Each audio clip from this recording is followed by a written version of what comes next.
Discovery, go at throttle up.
Hello.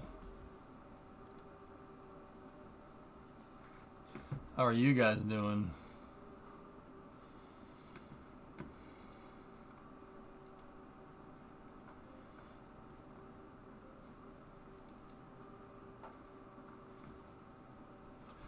You had a small amount of sleep. What a great joy to say I finally orbited in KSP with the most ugly big rocket ever, but you did it. That's right. There you go. Oh, man.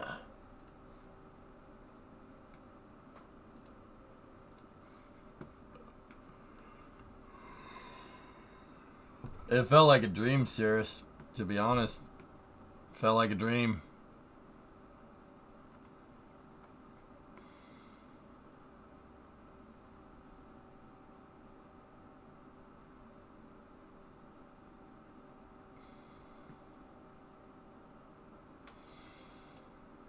Can I just...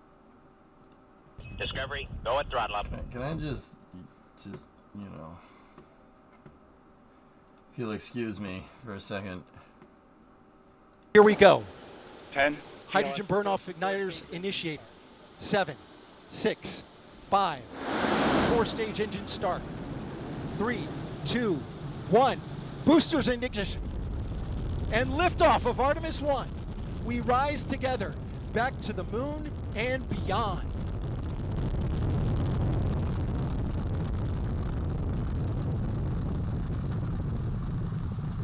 All 4 RS-25 engines on the core stage and 2 solid rocket boosters now propelling the vehicle at 128 miles per hour. Can it just... I just need to...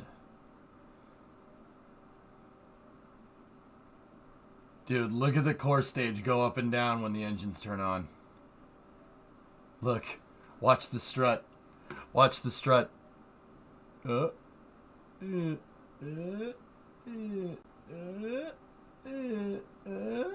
That's awesome. It wants to fly. It's like, let me go, let me go, let me go. Okay, we're going. Dude. Yeah, I saw. Yeah, I see him, Chief. You can see the pyrotechnics. Oh, boosters in ignition. And liftoff of Artemis 1. Boosters We in rise ignition. together back to the moon and beyond. It's almost as if it was designed to do that. I can't believe that, man. Last night felt like a freaking dream, dude. I've been waiting for this for such a freaking long time. I couldn't put it into words. I don't think I still can. Boosters in the ninjas. Boosters in ignition. Daryl couldn't even speak straight. He was like, blah, blah, blah, blah, blah, blah, pork chop sandwiches. 5 seconds have a lot of power. 8.8 million pounds of thrust. About 35 meganewtons. Burn-off igniters initiate. 7, 6, 5. 4-stage engine start. 3, 2, 1. Boosters in ignition. And liftoff of Artemis 1. We rise together back to the moon and beyond. Hey kid, I'm a computer. Stop all the downloading. You need to check out Tim's slow-mo shots. He's browsing through his raw footage after TLI. Tim Dodd.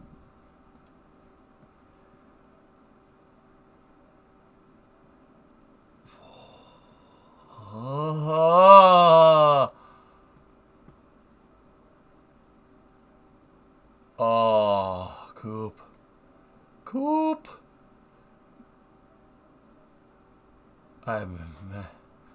Guys, my face hurts. My face hurts. I think something's wrong. Man.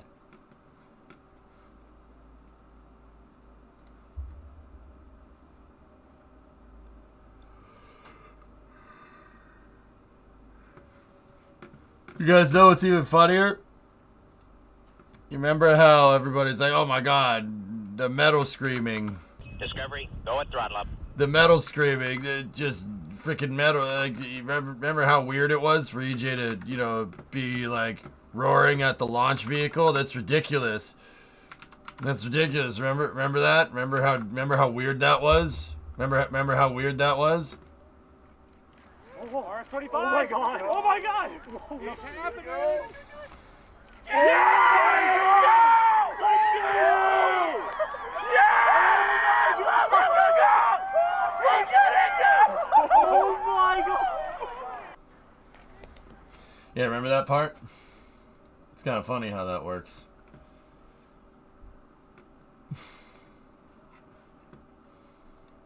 This is amazing! And here's the cherry on top. I told you we'd have views from the solar panels here. And NASA posted this morning. This view of Earth captured from a human-rated spacecraft not seen since 1972 during the final Apollo mission some 50 years ago. The views of our blue marble in the blackness of space now capturing the imagination of a new generation, the Artemis generation.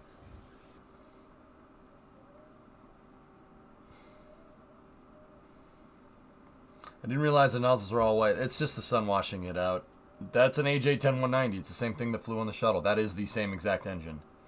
The booster separation was really cool too. Ace, that's what got me, man. I'm just like, I've been waiting so freaking long for that, man. Ben Cooper's pictures is amazing, dude. I don't know what to say. Look at that. That's worth it. What are the little nozzles? OMAC thrusters. Maneuvering and control thrusters, Apollo. Orion looking back at Earth as it travels toward the moon 57,000 miles away from the place we call home. So, reaction control systems, service propulsion system, orbital maneuvering and control thrusters. They're not called OMACs on Orion, but this is for like doing small maneuvers around Earth or the moon. That one is for doing large maneuvers. You think of this as your course adjustment, medium adjustment, and fine adjustment. Note how the fine adjustment thrusters here allow for forward and backward control, and how the thrusters on the service module are canted out 45 degrees so they don't shoot rockets at whatever they're trying to dock to. See that? They're tilted outwards. Even the roll control thrusters are tilted at 45 degrees, so it outgasses away from whatever Orion's trying to dock to. We also had it inside the capsule. I'm not tired, I swear. We also had an inside the capsule shot, which is just freaking cool, man. Views inside the Orion spacecraft. Orion lifted off from the Kennedy Space Center in Florida 9.5 hours ago. It really struck me last night how much crazier it is going beyond low Earth orbit. In low orbit, at least there is the perception of being able to go back whenever you need to. That's not the case once you hit the gas for TLI. It's a big deal, Admiral. And I tried to explain it. Again, this is Okay, that's weird. Just play the audio without asking. I tried to explain it last night without being condescending, how ridiculous this actually is. I know it doesn't seem like it. It doesn't seem like it, and to the untrained eye, it's just like, okay, it's just another rocket launch. But this is a big deal. Tony, I'm with you, man. It's a big deal. Yeah, pause. That thunder. Yep. Dude, it brought up some feelings, man. I'm not going to lie to you. Seeing the boosters tail off and thrust, and I'll be honest, I got a huge sense of satisfaction seeing the boosters tail off and separate exactly like how we have been trying to get it to work in the shuttle, like in Kerbal with the shuttle in our SDLV. I am super freaking proud of that. They separated exactly the same. It made me so happy.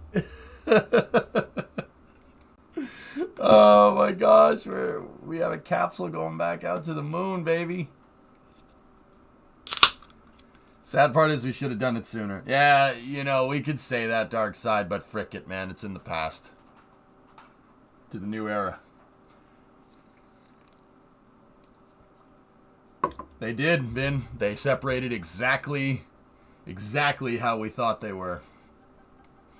You know, it took us long enough, but frick it. Generations in the past tried to do it, and they couldn't. Our generation is doing it. Frick 'em. Let's go. That's the past, homie. If there was crew, what are the abort considerations beyond TLI? Abort considerations? Somebody didn't watch Apollo 13. Yeah, it's true, Admiral.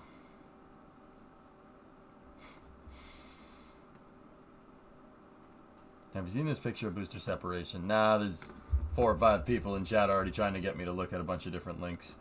Hang on.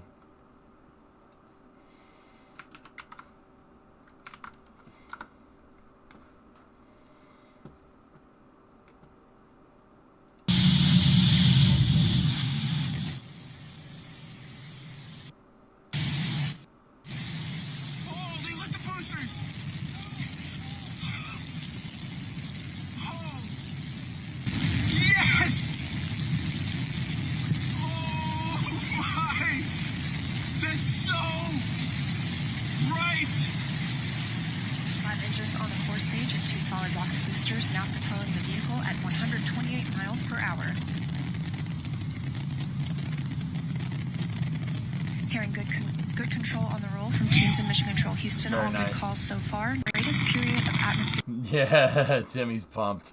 That's awesome.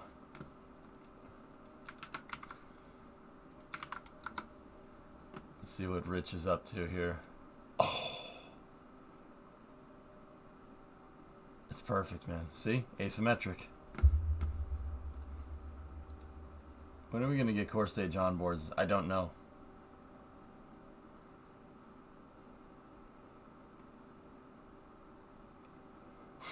Guardian, yeah. Where was Das during the launch? Or was he stuck in the back of a cop car? Das was doing the production. He was doing the production for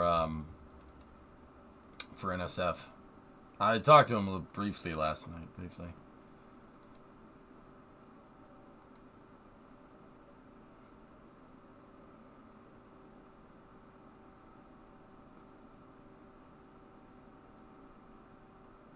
After this mission, what is the timeline for the next steps? The real big thing for SLS is to complete this mission right now.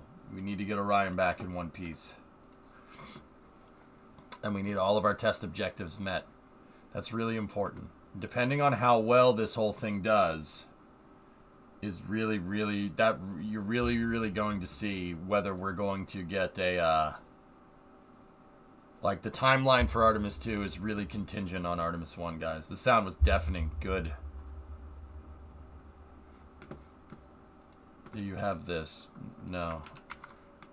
No, I have it now though. Isolated views, the B-roll footage.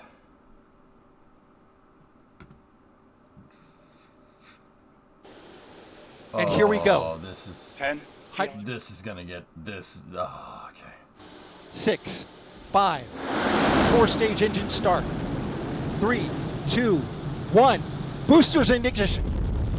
And liftoff of Artemis 1. We rise together back to the moon and beyond. I like this camera. And here we go. 10. Hydrogen burn-off igniters initiated. 7, 6, 5.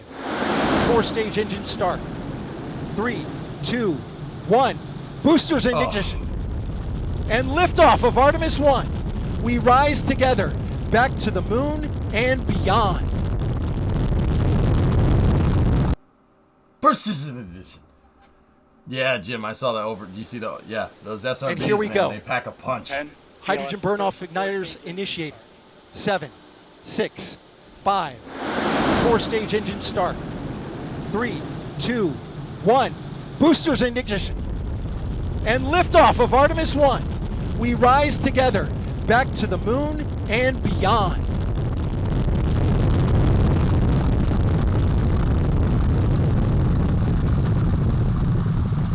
All 4 RS-25 engines on the core stage and 2 solid rocket boosters now propelling the vehicle at 128 miles per hour.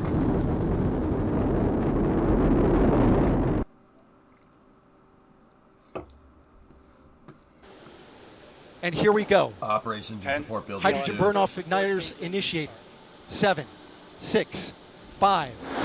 4-stage engine start. 3, 2, 1. Boom. Boosters in ignition. And liftoff of Artemis 1. We rise together back to the moon and beyond.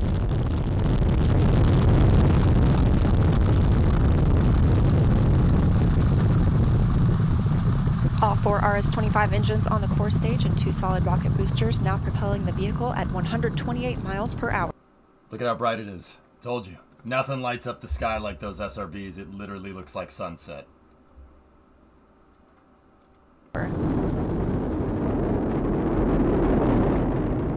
Yeah, Hearing right good control on the roll from teams in Mission Control Houston. All good calls so far. Now 30 seconds. Freaking sunset.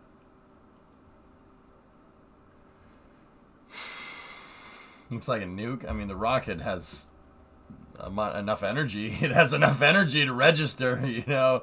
The thing is, the rocket just doesn't let it out all at once. Into the flight Lets it out over 8 minutes. Smells like victory. And here we go. 10. Hydrogen burn-off igniters initiate. 7, 6, 5. 4-stage engine start. 3, 2, 1. Boosters in ignition. And liftoff of Artemis 1. We rise together back to the moon and beyond. Roll program. All 4 RS-25 Roger, engines roll. on the core stage and 2 solid rocket boosters now propelling Roll the pitch vehicle program. at Mode 128 1 miles per hour. Hey, Chappie.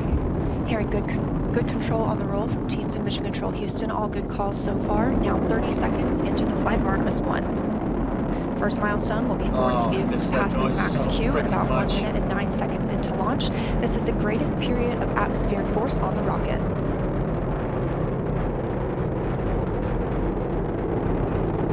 It's now traveling 607 miles per hour.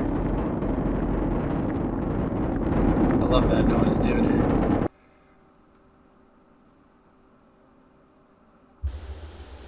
And here we go. Hold my beer. Hydrogen Hold burn-off my igniters hydrolocks. initiate. 7, 6. Sounds exactly 5. like it. 4-stage engine start. 3, 2, 1. Boosters in ignition. And liftoff of Artemis 1. We rise together back to the moon and beyond. Frick me. That's awesome. Oh my goodness. All 4 RS-25 engines on the core stage. Dude, it worked, dude. That thing worked great. Can I just say, that thing worked freaking great. All the stupid hydrogen leaks, all that garbage that you guys heard about, none of that matters because it did it where it counts. Look at that. Look at that freaking thing go. Oh my goodness. Dude, I love it. Was it worth it? Was the wait worth it? That was amazing. Dude, SLS performed great. It performed flawlessly. There was literally no problems. Oh my goodness. That's a good idea, Hypersonic. Jeez. Here we go. 10. Hydrogen burn-off igniters initiate. Oh, dude, 7, this vehicle's the 6, best, man. This 5. thing's great. 4-stage engine start. You'd be nuts not to want 3, this. 2, 1. Boosters Boosters in in ignition. addition. And liftoff of Artemis 1. We rise Let it together fly. back to the moon and beyond. It is the cream. And just like that, the cream rises to the top. Nobody does it better. Sorry. All 4 RS-25 engines on the core stage Sorry, and it's 2 getting a solid little hyped rocket up. boosters now propelling the vehicle at 128 miles per hour. Yeah, Genesis, you see that thing? You see that thing light up the sky when the booster went off? That pressure wave? Dude, this boosters pack a punch. This is the first time people have seen these things. A lot of people seen these things go off. It is no joke. Are all the hydrogen leaks technical problems going to be a concern for Artemis 2? Nah. Praxis. Dude. Look, NASA does a lot of analytical work before they go to put something on the pad like this. They do a lot of work. They do a lot of modeling, a lot of computer simulations, a lot of testing. Everything you can do on the ground. It's the old school way. That's how they did it during Apollo. That's the old school way of doing things. With that being said, there's always going to be, you're always going to get something. There's always going to be something. And how you react to that something, that unknown, as Gene Kranz coined the term. He was a famous NASA flight director. You're always going to run into an unknown. That happens. Okay? Torquing the bolts down. Sending Trent, Billy, and Chad out there to go and tighten down the bolts. That stuff like that happens. Welcome to spaceflight. How you deal with that problem and how you adapt and react to it is very important. And NASA did it about as good as anybody can. Probably the best. Discovery, go and throttle up. You know, I don't think that these hydrogen problems and these leaks are going to happen once we get to Artemis 2. Because now even though these are they were unknown unknowns when we started, now they know. Now they know what to torque those bolts down to. They know what works. Physics doesn't change between this and Artemis 2. Okay, unless our orbit changes or something, then in which case I think we got a bigger problem than launching a rocket. But physics isn't going to change, man. Once you got it, you got it. They know what works. I'm sure the red team guys are reporting to everybody what they torqued, like what did you torque those down to? Because whatever you did, it fixed it. Can that SLS take a lander to the moon? Not this variant of it, Ace, but the variant in the future? Yeah, absolutely. 7, 6, 5. No, Four-stage it engine wasn't start. on the rocket. It was on a tracking 3, antenna. 2, 1. Boosters in ignition. I agree, Praxis. And liftoff of Artemis 1. We rise together back to the moon and beyond. Thing hauls the mail.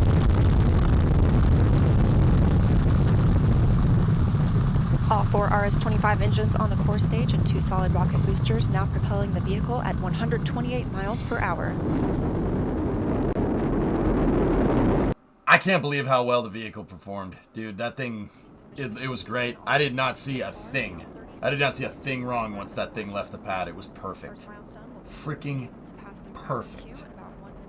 It did so good. I'm so goddamn proud of everybody that worked on this thing. You have no idea. Makes me so damn happy. SLS now traveling 607 miles per hour.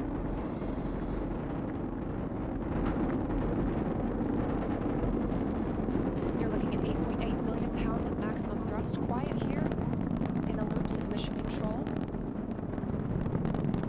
The 4 core stage engines are throttling down ahead of passing through max Q.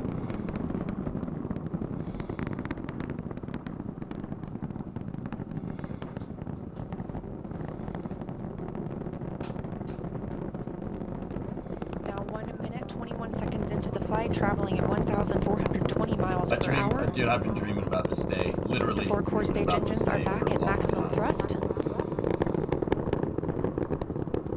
The next major milestone will be for the solid rocket boosters to cut off and jettison about 2 minutes and 11 seconds into the flight, so about 30 seconds from now. Again, quiet here in Mission Control Houston as teams continue monitoring the flight of Artemis 1. We're now 16 miles downrange from the launch pad at Kennedy Space Center, traveling over 2,800 miles per hour. So there's something I did notice. They must have changed the stabilizers, the stabilizer and the fuel on the SRBs, because I don't ever remember a shuttle launch doing this. But on the other hand, it may have been so long that I don't remember. I think it's something that we showed the other day when I went to remake Collins, that there is a lot of stuff I forgot about the space shuttle, and I'm really kind of ashamed that I forgot about it. Could be the RTV. I don't think the RTV would have gone off at this stage in the flight core. It'd be long gone by now.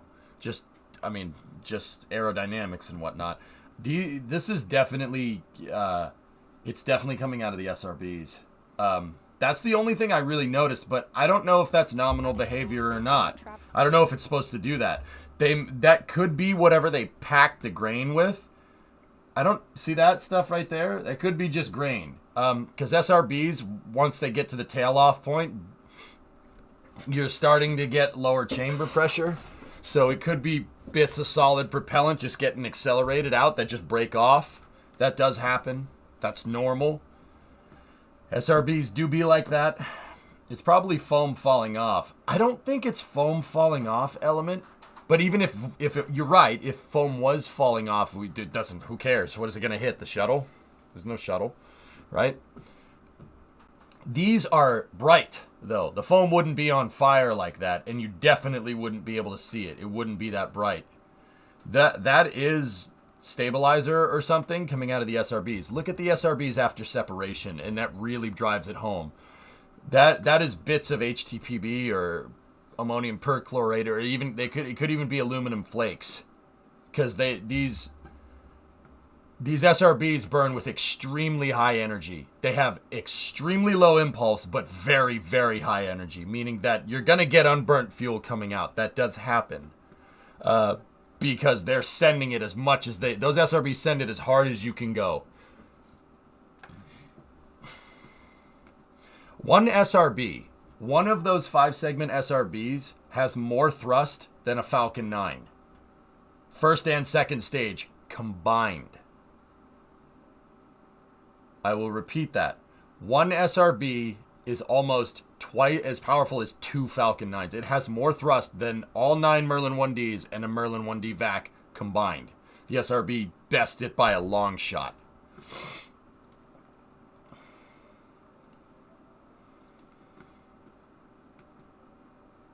No, nice, Chief. We need the real thing.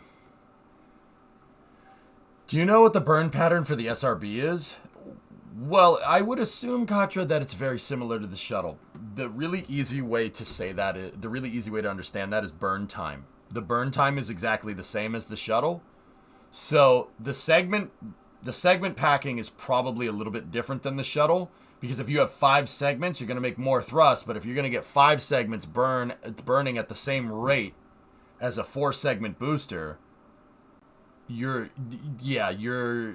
grain geometry is going to be different. It's going to be different, but it's going to be different. But I swear, if you probably looked at SLS's thrust curve geometry, and if you looked at these shuttles' thrust curves, I'll bet you they're similar. But I'll bet you the thrust curve is similar, but the grain geometry is different. Now, what? Okay, all right. If you're newer to the stream and you have no idea what I'm talking about, the solid rocket propellant inside of a booster is called grain.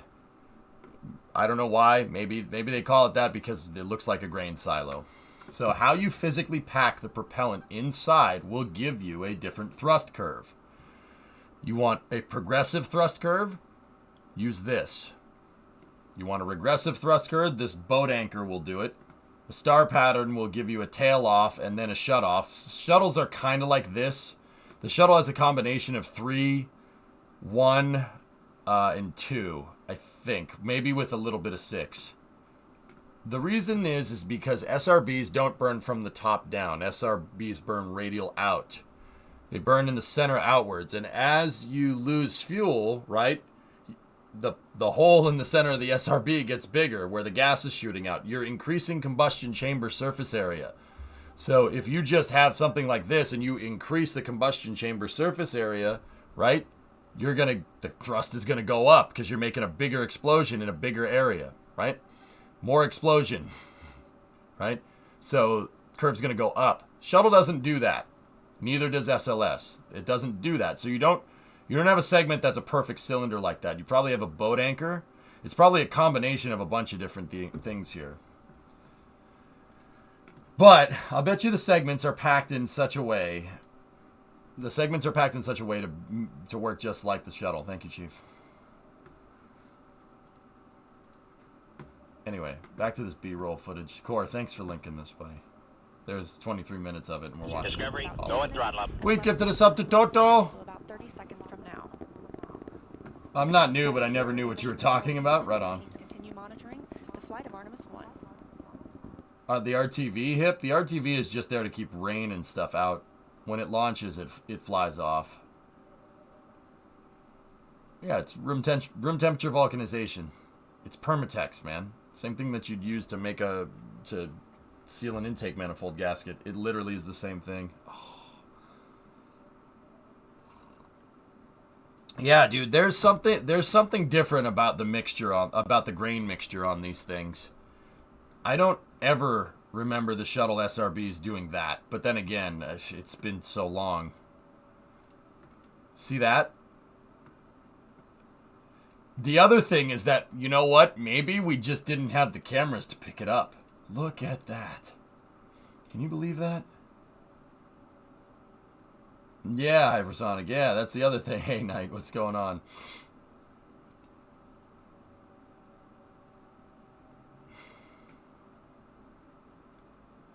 Looks like good old thermite. You know what, Ando? HTPB, so hydroxyl terminated polybutadiene, and ammonium perchlorate with an aluminum flake stabilizer burns hotter than thermite. Fun fact. I'm serious, dude. Yeah, thermite is cold compared to that thing. Seriously, you see the force that thing took off with? It made a pressure wave that looked like a thermobaric weapon. Watch behind the launch tower when the thing goes if you haven't seen it. Did you see it? Here, hold on, one more time. Watch behind the launch tower. You'll see a huge, like, pressure wave. And here we go. 10. Hydrogen burn-off igniters initiated. I agree, 7, Ian. 6, 5. 4-stage engine start. Watch. 3, 2, 1. Boosters in ignition. Did you see it? And liftoff of That's Artemis a lot 1. of power, We dude. rise together, back to the moon and beyond. That's a hell of a pressure shift to get air to condense like that. That is a lot of power, man.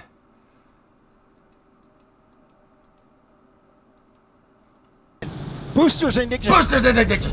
And liftoff of Artemis 1. We rise together. This is B-roll footage from NASA.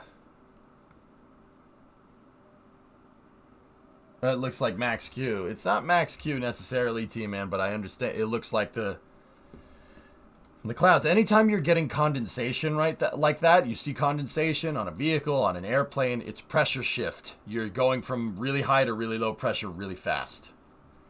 And it causes stuff to condense because gases do be like that.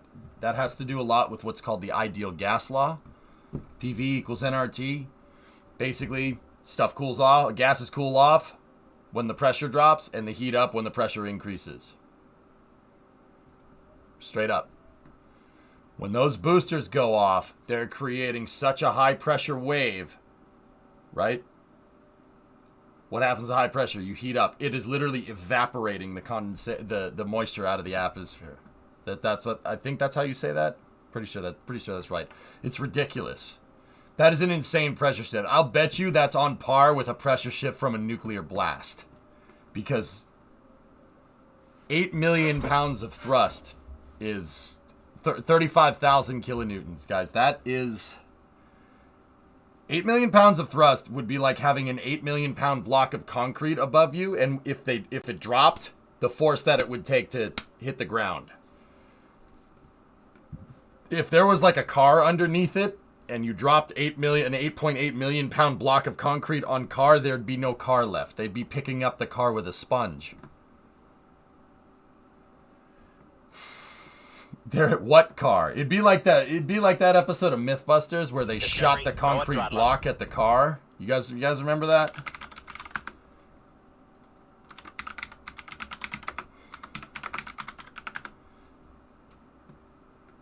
You guys remember that when they annihilated that car with a rocket sled?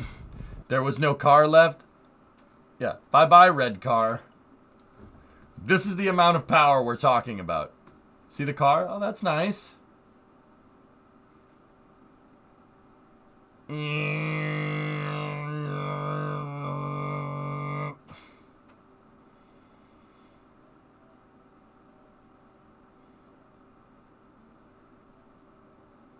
That's the amount of force we're talking about. I love how it just evaporated the paint right off, Ando. You see that? Freaking red, the red and white paint just, okay.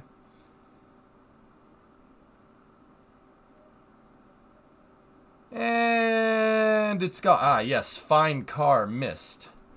I don't like crushed car. It's coarse, rough, and it gets everywhere.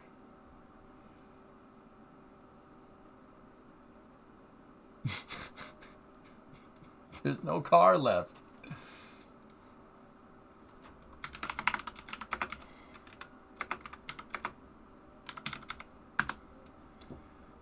Or the time that the Air Force decided to do some messed up stuff with an F4 Phantom. You guys, I don't know if anybody remembers this test. Yeah, they attached an F4 to the rocket sleds. And what they were doing here is testing nuclear containment. This is a nuclear containment vessel. And that's an F4 going quite fast.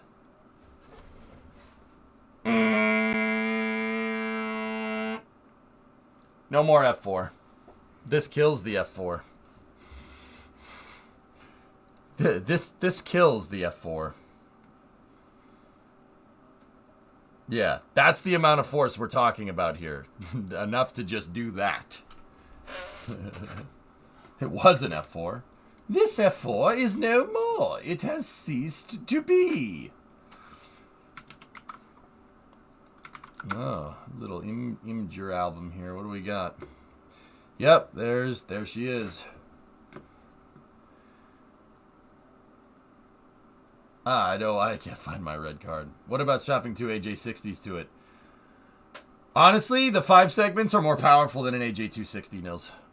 Not by much, but they are. 2 AJ60s would do the job, don't get me wrong, but the 5 segments have more thrust. That's the shot that did it. Seeing the 4 engines with the 2 SRBs with the asymmetric SEP. That's when I was like, dude, I can't believe this is happening. I know where this... Lavi took this shot. Zay? Yeah. Lavi took that picture. Who took that one? I think that's Ben Cooper's shot. Yowza. Hey, make sure you give credit for all these photos. The launch photographers out there did an amazing job. Everybody did. Yeah, see, one of those was my buddy On's picture.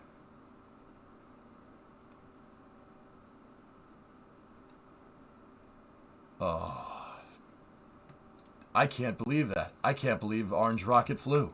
I can't believe it. I've been hype beasting this thing for freaking a decade. I can't believe it flew. I'm in shock. Like, you can call me a bitch for it. That's fine. I don't care. I can't believe that. That's unbelievable. I don't have anything to say. That's amazing. And it performed frigging flawlessly. Frigging flawlessly. Unfrickin' believable. Be patient. It's worth it, man. It's worth it every freaking time. Anybody want to cancel this thing now? I'll be honest. If anybody answered yes to that question, you're just mad because it flew. Stay mad.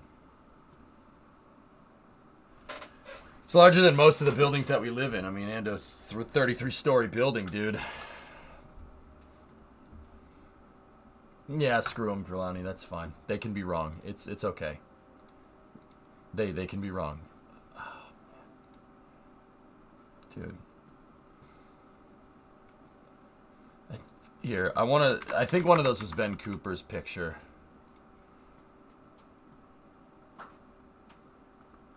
Oh, yep. Oh my goodness. What a shot, baby. Look at that thing. Oh my goodness. I wish we had this kind of imaging during the shuttle program. Don't get me wrong, the shuttle shots were good, but... Hey, Red, what's going on? I can't believe it, Noswolf. Can you, dude? Look at that thing. What was the burn-off flame to the right of the vehicle pre-launch? They weren't burning LOX in H2, Rob.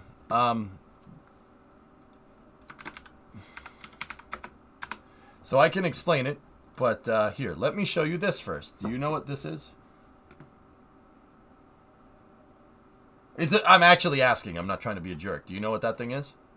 Do you know how it works? And do you know what it's supposed to do?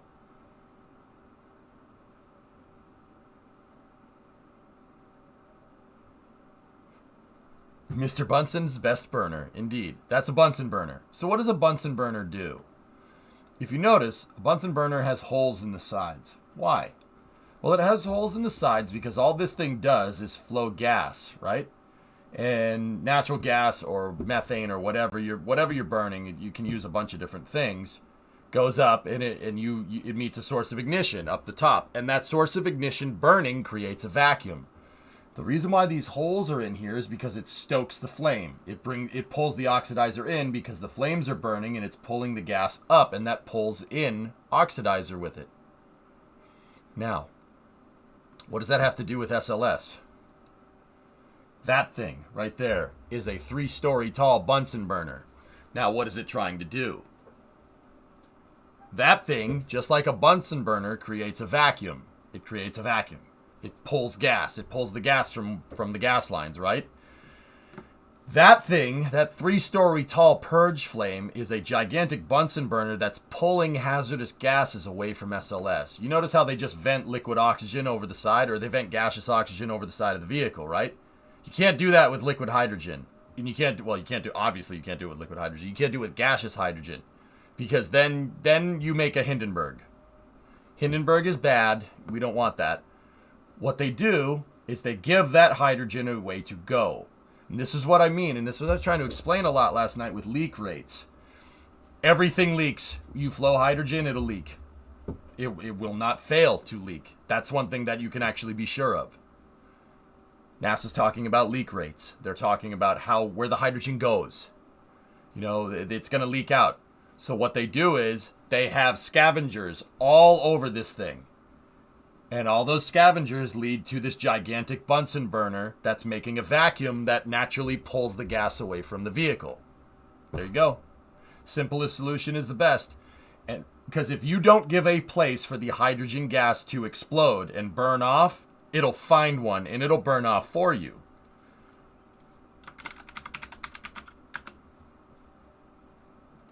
Case in point. I showed this multiple times last night, but it is an exact case scenario. Hydrogen gas will find a place to explode. And when it does, it's going to explode very violently. So you have to give it a place to blow up. If you don't, this happens. How do they prime the flare stack? It's probably just an igniter up there. Yeah, all good, Rob. Got to get so in the industry, it's called HAZGAS, hazardous gases. Hazardous gases is kind of a catch-all term because there's multiple hazardous gases on this vehicle. But in the case of the shuttle and SLS, it mostly refers to hydrogen. Got to get that hydrogen away because it's always going to leak, no matter what. That's one thing. That's the one thing you can be sure, that the hydrogen will leak. That will happen without fail. So, Rob, just a little fun fact for this. That's why those Roman candles are right there. See the sparkers? That's why those are there. Those two sparkers, I looked into this a little bit. Those two sparkers are hitting the LH2 high flow bleed line. See, you can see the two nozzles right there and right there. There's two on the other side. That's the LH2 high flow bleed lines that were triggered by the ground launch sequencer 45 seconds prior. They are pumping out hydrogen gas. You can literally see it. What those do is they introduce liquid hydrogen into the fueling system, and they pressurize the fuel system for the engine. So when you go to turn the engine over, it starts right away. You don't want to create a hard start scenario where it has to pull the hydrogen through and it creates a siphon inside of the fuel lines. That's bad. You don't want that. Something hydraulic hammer for rocket engines. Not a good idea. So they initiate high flow. And these two sparkers right there, they're literally Roman candles, guys. I don't know how to say that any better. It's literally a sparkler. It's a sparkler firework. That's exactly what it is.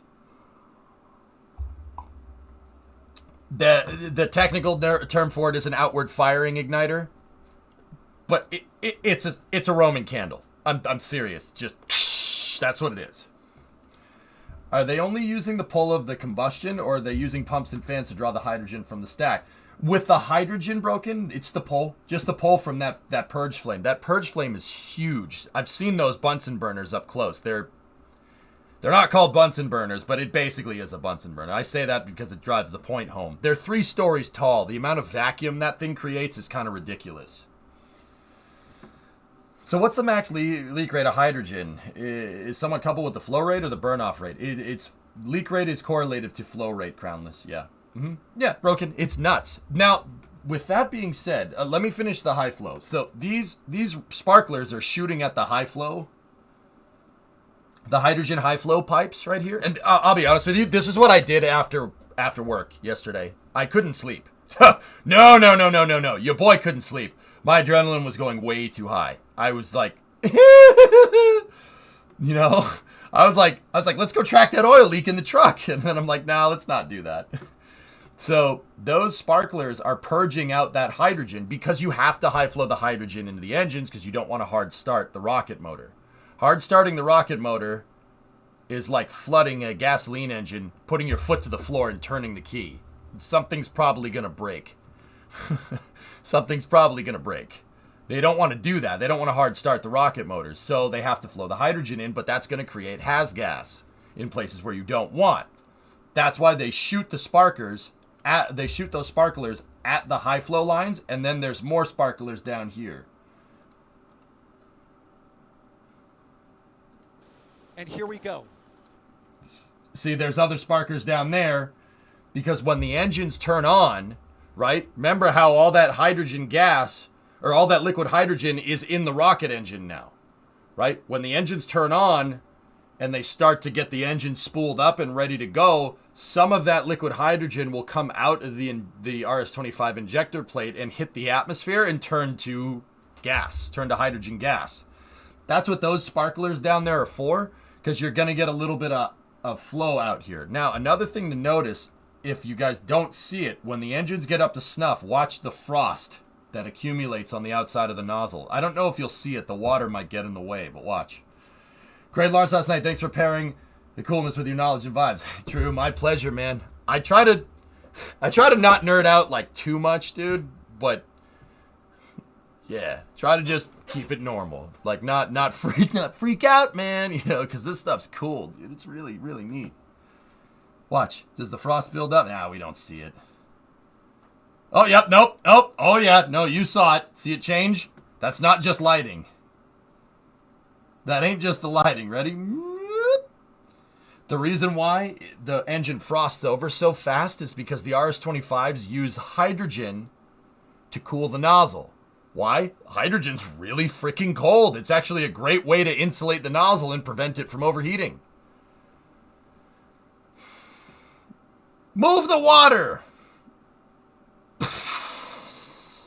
Oh my god, that thing is so metal. I love it.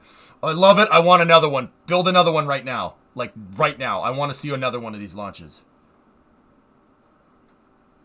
They're not joking with the water. The water needs to be there to make sure the rocket doesn't damage itself. Believe it or not, I mean, you saw the pressure shift when the rocket went off, right? Basically, the sound reverberating off the pad is enough to destroy the vehicle. That actually happened during the first shuttle mission. Now, don't get me wrong, the first shuttle mission, they didn't destroy the vehicle. The SRBs were so ridiculously loud, they didn't spray enough water on the pad, and the sound from the SRBs reverberated off the ground and shook Columbia enough to rip some tiles off. True story. So that's why they doused this thing with like a 20-second Niagara Falls. Here, because sound absorbs the water. Water absorbs the sound. Discovery, go at throttle up. That's what I mean about not nerding out too much. Water absorbs the sound. Water is a great conductor of sound. That's why submarines, for instance, use sonar instead of radar. Because sound carries through the water. Water absorbs sound very well. Vasily, verify distance to target. 1 ping only. Hey, Corza, what's going on, man? It also slightly damaged the body flap. That's true. I choose business ethics. Boosters in an ignition. I hope we get some engineering cameras, guys. I hope so. And then you can see the overpressure event here from those SRBs turning on. What happens is they create so much overpressurization inside of the flame trench that some of those gases actually shoot up. They shoot up the stack. And then once the SRB gets really going and it's shooting out gas so ridiculously fast, it creates a vacuum in the flame trench, and all this will get sucked down into the flame trench. Yeah, you couldn't see it because that camera 8 got a little overexposed there. Like I said, those SRBs burn hotter than thermite. They are insanely bright. It's enough to light up the sky. Like, consider this. How much you could see all the trees and everything. This is dead in the middle of the night. When will Orion capture in a lunar orbit? It's going to take a second here. Oh, that's why I love them, dude. Oh, bro, it's so good. Can we go back to that B-roll footage? We need more of this than war. That's not up to us, W. I agree with you, but that's not up to us.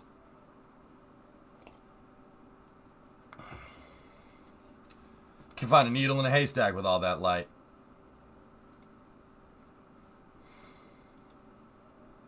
Holy crap. So, Rob, you still here, dude? Check this out. You want to see something cool? Watch the purge flame. When the thing lifts off, right? All the lines that are pulling the gaseous hydrogen out of the vehicle are going to separate. And this thing, what it'll do, they don't separate in cap, but atmosphere will start going in, and it basically will inert the purge flame. The purge flame will blow out like a candle because it has no more hydrogen gas to burn. Watch. See? And it'll just peter off. There you go. Pretty cool, huh? It's a big Bunsen burner. That's all it is. Your big head was in the way. Yeah, shut up.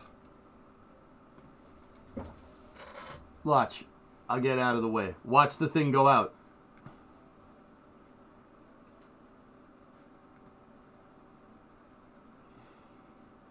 It's not my fault the guy moved the damn camera. See it go out?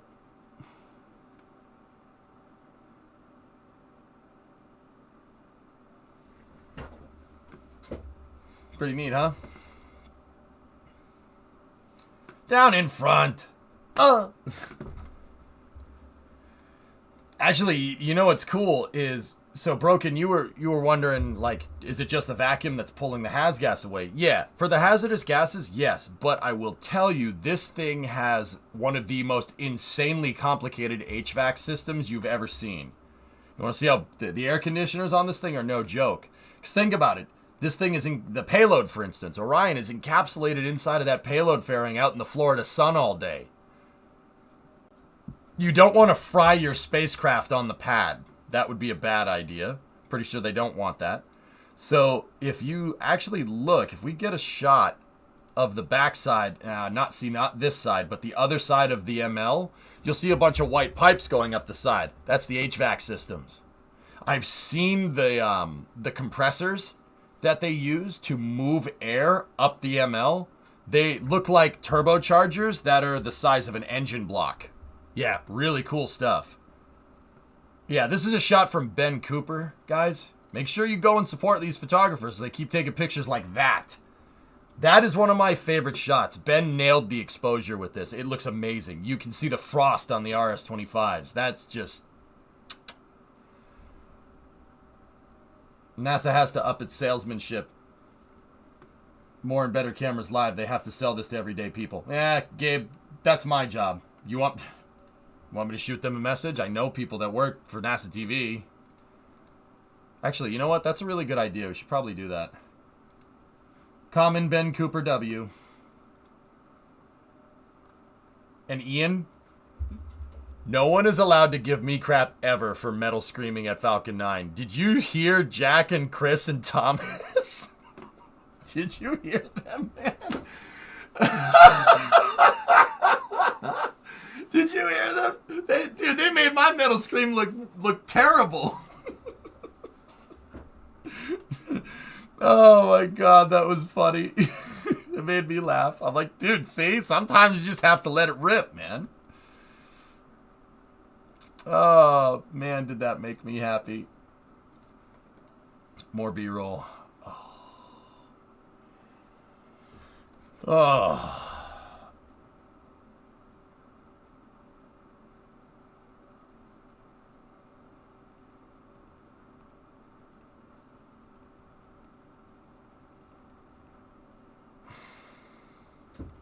With sound, please. Boosters in ignition.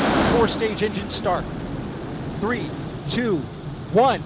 Boosters in ignition. Boosters in ignition. And liftoff of Artemis 1. We rise together back to the moon and beyond.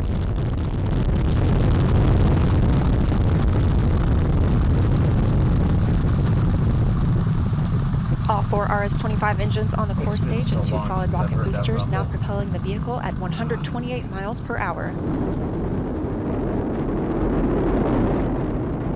Hearing good control on the roll from teams in Mission Control Houston. All good calls so far. Now 30 seconds into the flight of Artemis 1. First milestone will be for the vehicle to pass through max Q at about 1 minute and 9 seconds into launch. This is the greatest period of atmospheric force on the rocket. Orange rocket flew. Ian, orange rocket flew. Can you believe that? I have to, dude, part of the reason why I'm sitting here just watching this footage over and over again is because I have to get used to this. I'm not even kidding. That's I guess that's the right way to put it. I have to get used to this. Because I am just so used to SLS not flying. To see it fly is kind of like, wait, what? It does that? Like, I don't know if that's the right way to put it into words. Wait, you flew it? Wait, really? All right. It's an active rocket. 39B is online, man. Can you believe that? It's been so long, dude. I remember STS-135, man, and how much that sucked. This is like the exact opposite of that. Remember STS-135? Picture the exact opposite of that. They did not recover the SRBs, Dark Guy. SLS's infrequency of flight makes it so recovering the SRBs is not really worth it. But there's a double-edged sword to that, dudes. They're not going to recover these shuttle-era SRBs. What they're going to do is replace them with carbon composite SRBs. And then SLS is going to get even more powerful. Northrop Grumman has the BOLE boosters teed up right now. Here. They are the same SRB, right? It's the same SRB, but it's carbon wound. And before you say, oh, what, are they working on? No, they've already started manufacturing these things. That is a carbon wound SRB casing. This will make the SRBs stronger and lighter, further increasing SLS's throw weight. This thing, all said and done, when you get to the Block 1B variant, and even into the Block 2, the Block 2 variant is going to fly with these. And the Block 1B is, for sure. But all told, SLS is slowly but steadily morphing into Ares 5. Not the same rocket, but it's comparable, which is, dude, I'm good with that. That's fine. Gonna recover those? No need. Yep. Look at that thing. Carbon. They're already making them, guys. This is already in the works. It's already being done. These boosters are being manufactured right now. And those, like I said, those carbon SRBs are going to be stronger, and they're lighter. And anybody, Delta V, what do I always say about less rocket on your rocket? If you have less rocket on your rocket and more fuel on your rocket goes further. This is less rocket on your rocket, and that especially applies to your first stage. The lighter you can make that first stage, the better. And technically the second stage too, but... What's the timeline for moon missions? So, Doctor, in about 18 months, we'll put people on this thing, on Artemis 2, and Artemis 2 will fly with a crew complement out to the moon. Very similar mission to this, but just with people on board. And then after that, 18 months after that, actually probably not 18, it's probably going to be about a year after that.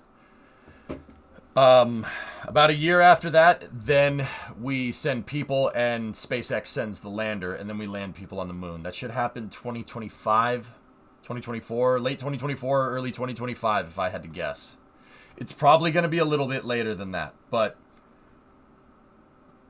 yeah, it's not distant retrograde for Artemis 2. It's very, very similar to the Apollo 8 trajectory that they did in December of 1968. Jim Lovell, Bill Anders, and Frank Borman in 1968. That where they went and did an Apollo 13 on purpose around the moon. Apollo 13 didn't happen yet. But actually Apollo 8 gave great data, and that helped them save Apollo 13, to be honest with you. Because, you know, T-Man was asking me about aborts after TLI. When you go out to the moon... When you go out to the moon, after you initiate the translunar injection burn, okay? Check this out. This is an old graphic from Apollo, but it still remains pertinent because physics don't change, okay? Physics don't change. It's still the same moon, it's just 50 years later. When you do your TLI burn, which is what we saw Orion do last night, you enter a coast out to the moon. And what they do, and guess what? You can do this in Kerbal if you really want to. Kerbal, you can do free return trajectories all day.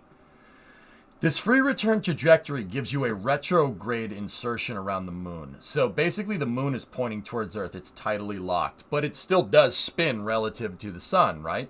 It still is spinning, but its RPM is correlated to its orbital period, 1 revolution per orbit, right? So that's tidally locked. But technically that thing is still spinning, but it's not very much. You can use the gravity of the moon if you insert retrograde of its spinning. It's very slight. It's not a lot.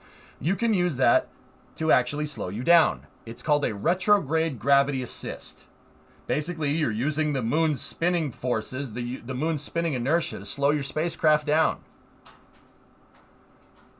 And if you get the right insertion trajectory and you get your paraloon or paracynthion or lowest point in lunar orbit on the backside of the moon will use its gravity to basically hurl you back towards Earth. That is a free return. The reason why it's called free is because you don't need to do anything to get you back to Earth. That's your abort contingency. Post-TLI, post-translunar injection burn, you're out to the moon at the very least and back. You're going to be out there for a week. This is what happened during Apollo 13. Apollo 13 completed TLI, and they were doing course correction maneuvers and doing checkouts on the vehicle, and the thing exploded. And they had to, that was the big thing with Apollo 13. They had to figure out a way. The life support systems on the service module literally blew up. Like literally exploded. Houston, we've had a problem here. The spacecraft exploded. They're lucky the whole thing didn't just go pop. But the service module on the Apollo vehicle, believe it or not, has compartmentalized blowout panels for this exact reason. But I'll get into that later. So they popped here, and what the big challenge of Apollo 13 wasn't necessarily like adjusting the trajectory to get them back. They were already in free return. The explosion kind of knocked them off course a little bit because that is an impulse burn. You let out some freedom and your trajectory is going to be a little bit off, right? They corrected the trajectory almost instantly. They needed to figure out a way to keep the crew alive for long enough to get them back. That was the big deal. And I have this right from the guys that freaking did it. I've talked to the flight controllers that were there during Apollo 13. Guy by the name of Jerry Griffin, Charles Dietrich, and Jerry Bostich. They were the guys that I don't want to talking to Gene Kranz and Chris Kraft. Gene Kranz is saying, I don't care what it was designed to do. I want to know what it can do. I've talked to those guys before. And I've talked to Fred Hayes about it. I mean, he was on the spacecraft at the time, just saying. They had to figure out a way to keep him alive. Keep him alive long enough. So that's your abort contingency, your free return. Yeah, the movie didn't get it right. Tom Hanks says, Houston, we've had a problem. No. He said it with some urgency in his voice. But Jim Lovell, the guy that Tom Hanks is playing in the Apollo 13 movie, is not... Jim Lovell don't get perturbed by his spacecraft blowing up. The spacecraft popped and he went, guys, I think we just exploded. Yep, looking out the window. Yep, we're definitely venting something. Yep, we definitely exploded, guys. Yeah, that's probably not good. What do we do? We should probably figure that one out. Seriously, go listen to it. He goes, Houston, I think we have a problem here. That's not good. Yeah, we're definitely venting something. Fred, we're venting something. Jack, I think the spacecraft exploded. It's cool as a cucumber the entire time. It's a dramatic movie, of course, Forlun. The funny thing is, you guys want to hear something messed up? When they pre-screened Apollo 13 to people didn't believe it. They thought it was fake. They were like, nah, that's too unrealistic. This would never happen. Not realizing it actually happened. It was based off of a true story. Not based, it pretty much is the story. I knew, Floofin, right? Wasn't it amazing? Yeah, they didn't believe it. So, Forlorn, it's kind of funny. They had to over-dramatize some things to kind of make it seem crazier than it actually is because, dude, that's what happened. I mean, your spacecraft literally blows up, and the guy was just like, well, that's not good. Damn, we should probably fix that.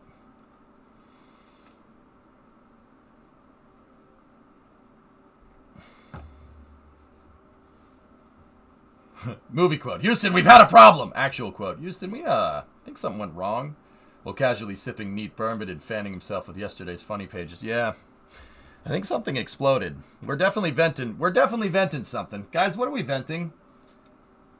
Jim, I think we're venting O2. Huh. Our life support systems. Yeah. Yeah, we should probably do something about this.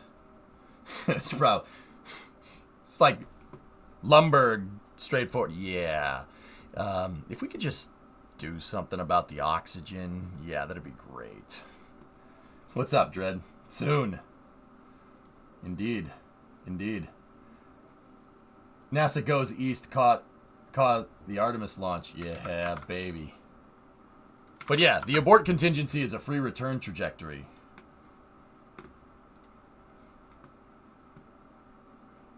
This girl is everywhere. Why are you doing this? Why are you everywhere with your phones? Yep, there you go. Doppler, the Doppler, or no, not, well, this wouldn't be the Doppler. This is a GOES satellite. This is a weather tracking satellite. Whew.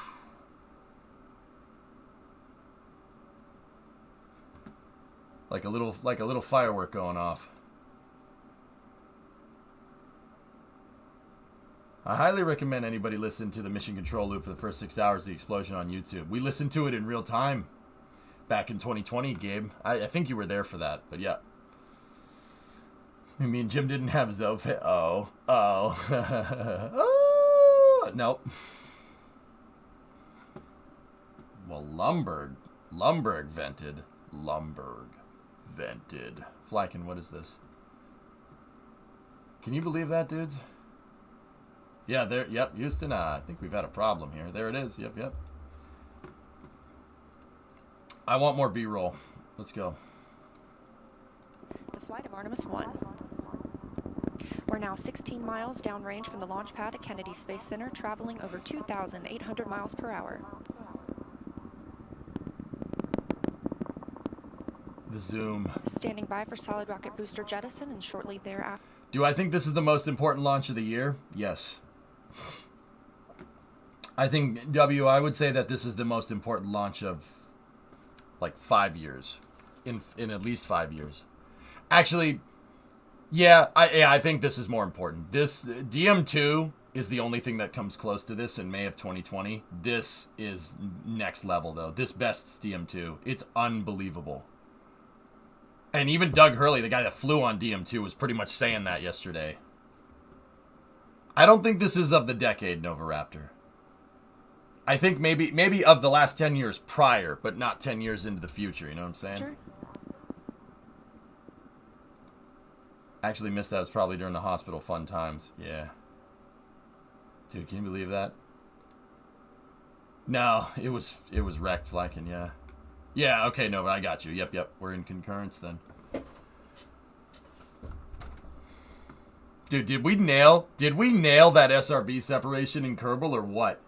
See that? The boosters are still firing. That's why when the SRBs separate, they kind of just do this and they kind of just keep going. See that? They don't like spin around and flip out of control. The reason why is, you know, SRBs don't ever really shut off. They just peter out in thrust over time like a candle burning out almost. And you're still getting some residual thrust. But the thing is, when the SLS core stage TWR exceeds the boosters TWR, that's when they let them go. And the boosters are still firing. You don't shut them off, right? Everybody knows it's really, really hard to shut an SRB off. It's possible, but it's really difficult to do it, right? So you're going to get some residual thrust, and that's why it has that weird... It's not weird, but just kind of not what you're used to. You know, you play KSP, you watch other rockets fly. When they separate the boosters spin out of control. In Kerbal, when you separate, they spin like crazy. Those things don't. Because the SRBs are still technically firing. They're still firing, but it's not enough thrust to make them go faster than SLS, and it's not enough thrust to really get them anywhere. It's just enough thrust to get them to kind of sit there. And I was trying to make sure that we did that in Kerbal.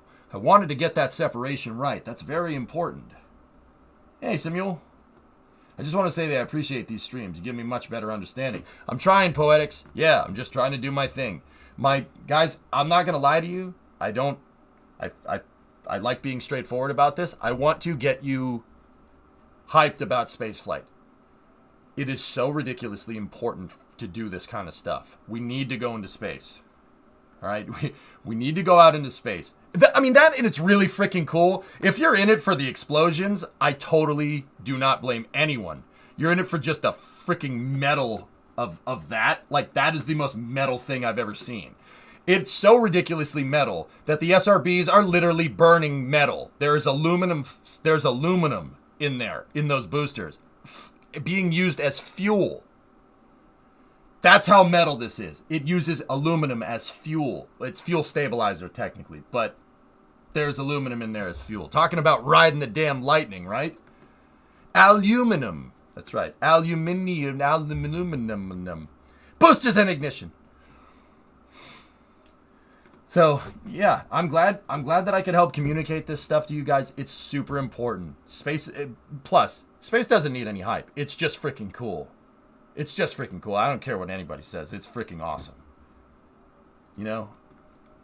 Are there any real-life hybrid boosters? What do you mean hybrid boosters? There's hybrid SRBs, Flykin, yeah. Have you built Artemis in Kerbal already? Faruda, I'm working on architecture that's basically Artemis and the space shuttle combined into one, yeah. I also love that NASA content is totally open and they just love it when people show off their work. Yeah, Floof, dude, NASA has endorsed this stream. I don't know how the frick I pulled that off. They've come in here and they said, just keep doing what you're doing. I've talked to them, dude. They're good folks. One of my good buddies works in communication for NASA. I hosted panels with him at TwitchCon. Dude, I'm just some guy, like...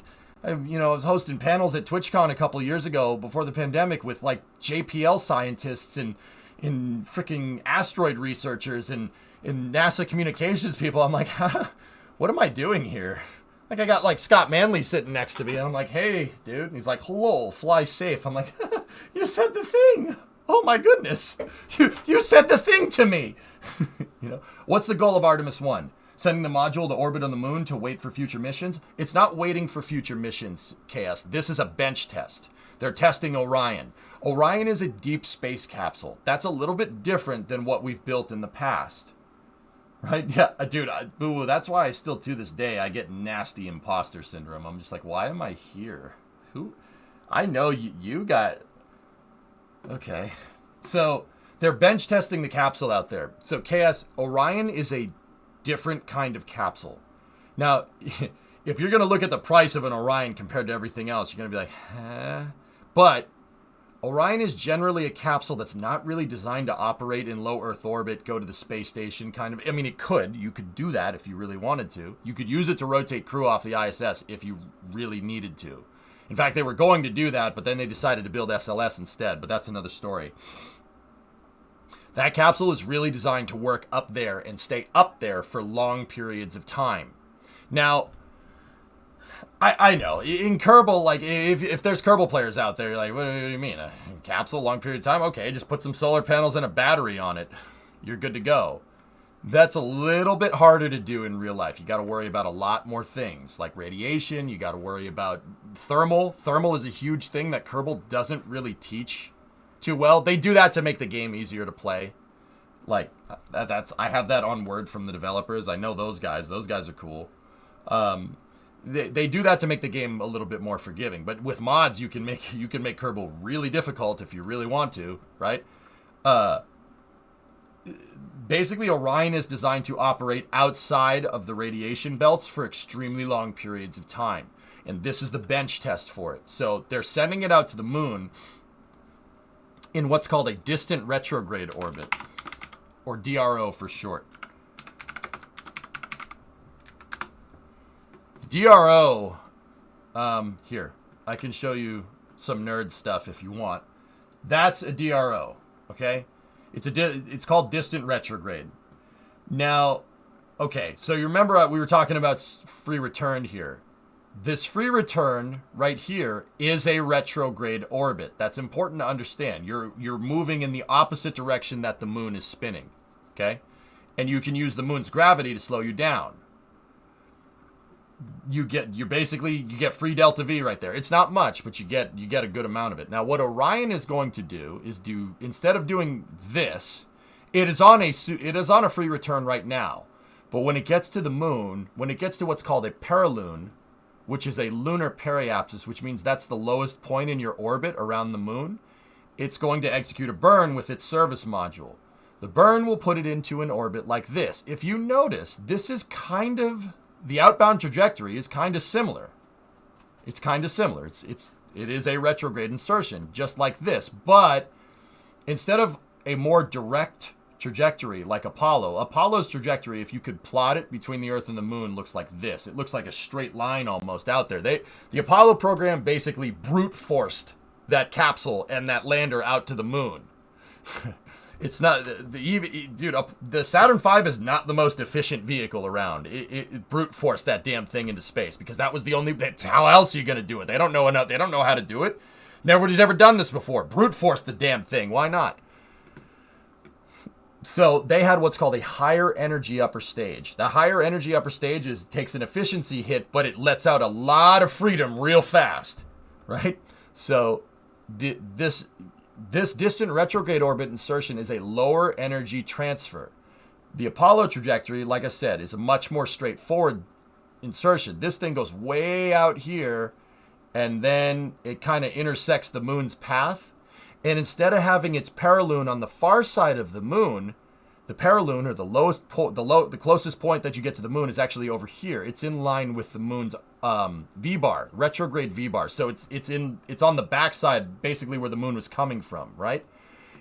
And then Orion's service module will execute a burn there. It'll burn to slow itself down, coupled with the retrograde gravity assist of the moon. Basically, the moon's gravity can pull you in, and you can use it to hit the brakes, so to speak. Not much, though. It's not a lot. It's not like Earth. Earth has an atmosphere that you can use to slow down. That's really helpful.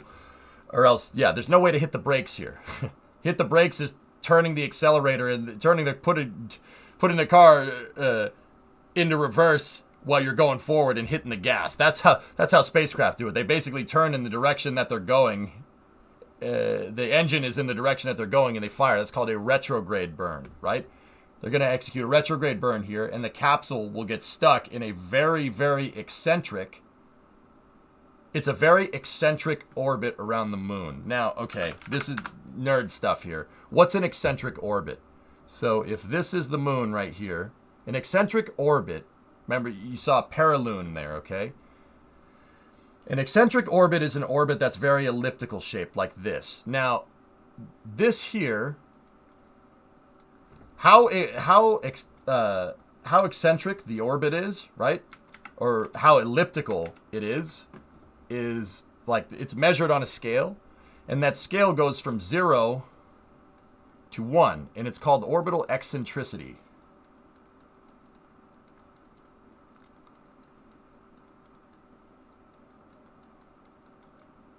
Or ECC for short. That distant retrograde orbit that Orion is going to get put into is a very eccentric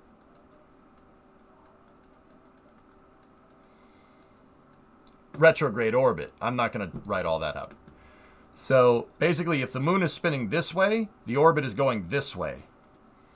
And Orion will execute a burn right here to capture the moon, and its apiloon, or AP, the highest point in its orbit, will be way out there. Now, as the moon orbits around Earth, right, if you plotted the trajectory, it would look something like this. Because it's such a crazy eccentric burn, your eccentricity is near 1 here. If your eccentricity is near 1, that means escape velocity. That means you're leaving the moon's gravwell. If the eccentricity is 0, right? If it's 0, that means you're in a perfectly circular orbit around the moon. This thing is going into a type of retrograde orbit with eccentricity near 1. It's basically just burning enough to stay near the moon for about 1 orbit. Now, eccentric orbits usually have a higher orbital period. What's orbital period? Orbital period is the time it takes to do 1 orbit, okay? So the ISS in a 0 eccentricity orbit at 400 kilometers around the Earth takes an hour and a half to do 1 orbit. That's its orbital period. This thing's orbital period is about 2 weeks, give or take. How do I know it's 2 weeks? Well, because if Orion, actually here, I'll show you. This will plot it a lot better. If we go to NASA track Artemis here and we go into the orbit view and we zoom out a little ways for our orbit view, check that out. That DRO is going to stay with the moon for basically a half a revolution of the moon. What's a half of a revolution of the moon? 2 weeks. Now, don't get me wrong, they could change. NASA is changing the orbital period a bit, so it's going to stay around the moon for about a week, maybe a little bit longer, and then come back. But half of a revolution of the moon is literally half of a month, right? More or less.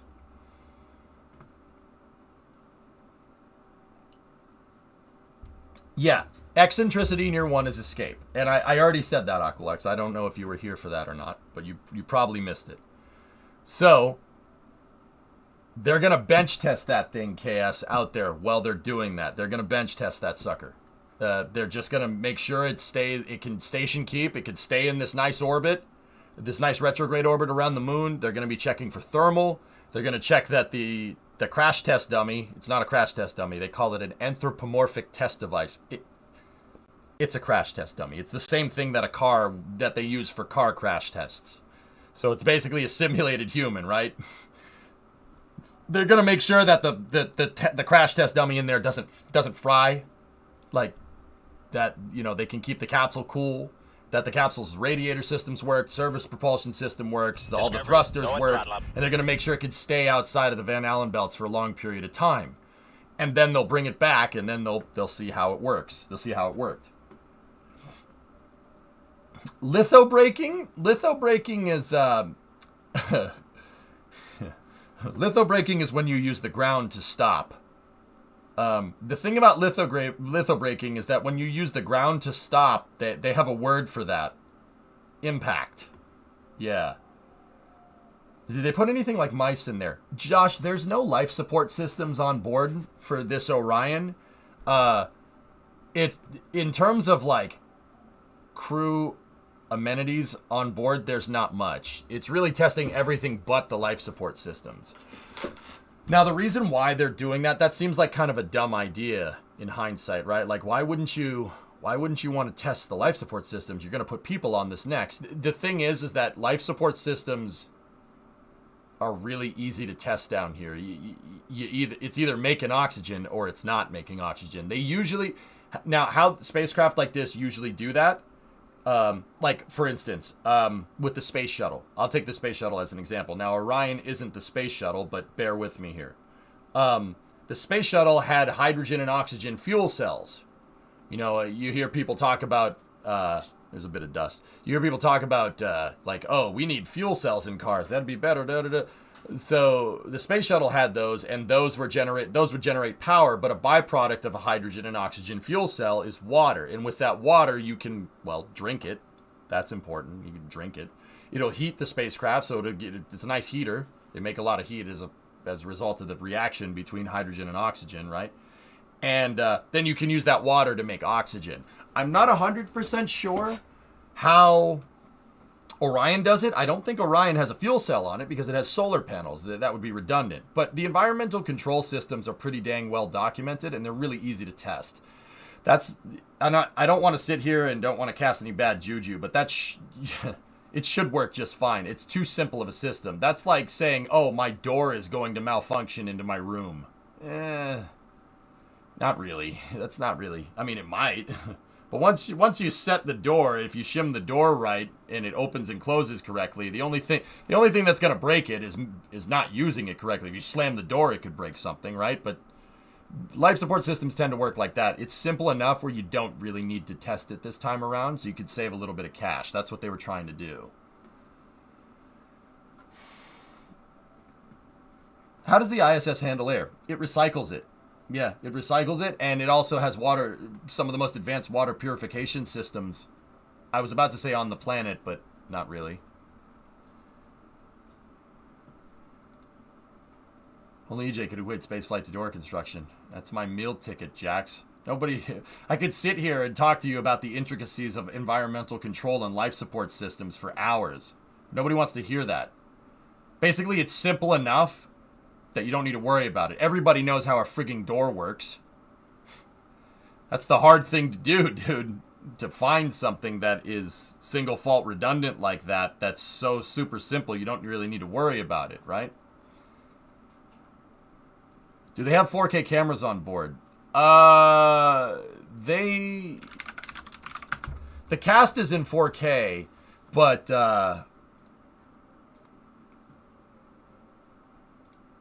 I think, yeah, see, NASA doesn't have, it's not totally live coverage the entire time, which is kind of annoying.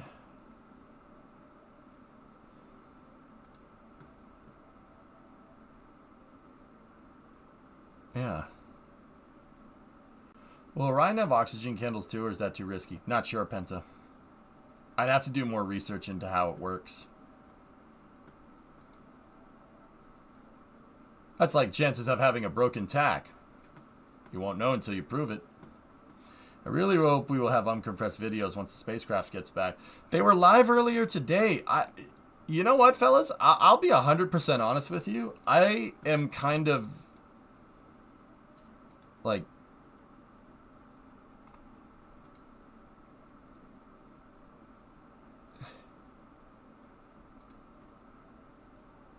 we have a spacecraft going out to the moon and all they're showing is Apollo archival footage.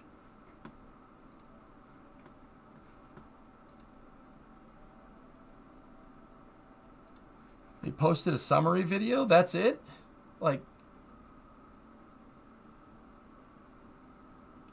what?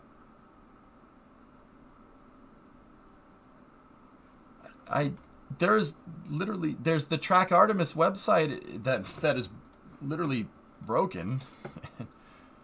It keeps losing freaking connection.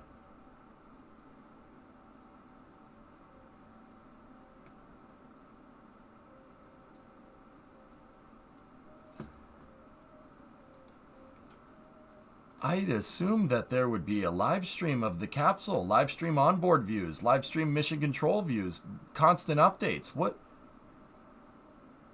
I'm kind of taken aback a little bit. They're showing footage from the EVA yesterday. I mean, don't get me wrong. That's cool. This is the EVA that Frank Rubio and Josh Cassada, I think, did out on the ISS. I mean, don't get me wrong. These shots are amazing, but yeah, that's an impact driver if anybody wants to know. It's not a space laser gun. It's an impact driver. Literally a torque wrench in space.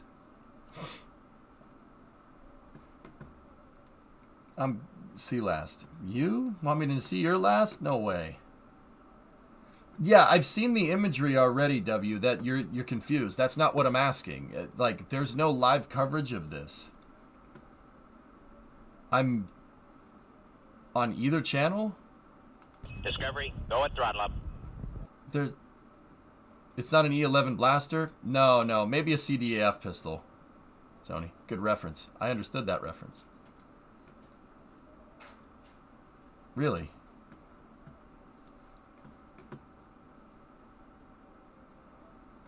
I'm kind of taken aback a little bit. All we have for updates is this.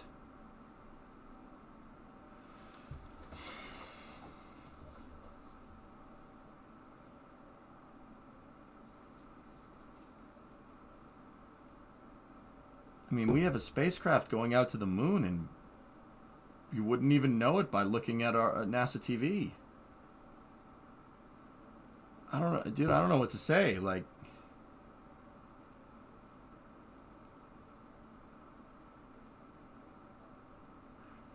what's the link to this? I'll get you the link. This is nasa.gov/specials/track Artemis. I'll admit I'm a little taken aback. Is there anyone we could get in touch with? I'll shoot some messages around us. I mean, I guess you could make the argument that there's not that much to update. You know what I mean? There's not that much, but everyone's probably passed out.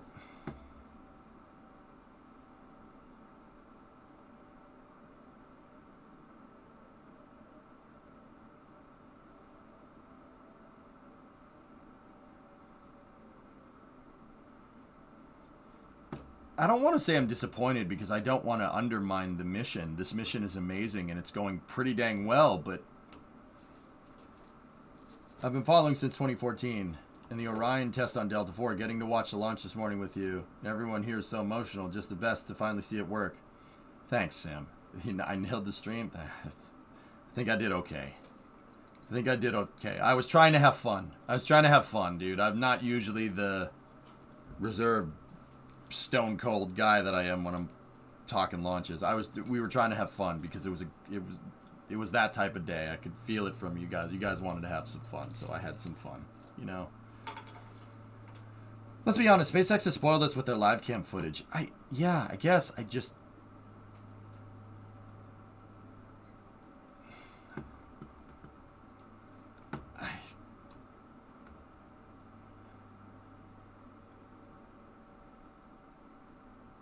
You know, they said we would have 4K cameras all the time from this. That was what NASA TV said. That's what I was told. All we have is that. Like, don't get me wrong, I'm grateful for what we have, but dude, this is a human-rated spacecraft going out to the moon. This is a big deal. Stuff like this, first flight of a human-rated spacecraft out to the moon, that only comes around once in a couple of generations, apparently, because it's been 50 years. Yeah, I know, Closer. They have cameras on the solars. They have a backward-facing camera to look at the service propulsion system. They have an interior camera. They have a bunch of stuff. I mean, W, you linked...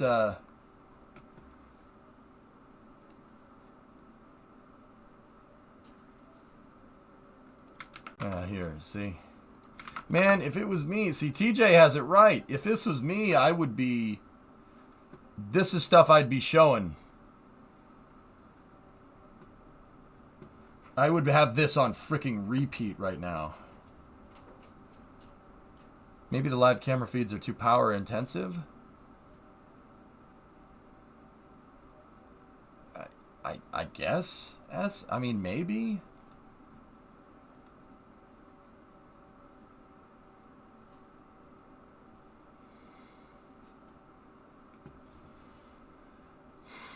Yeah, I thought they were making 16 kilowatts with the solar panels deployed. 16 kilowatts, that's more than enough.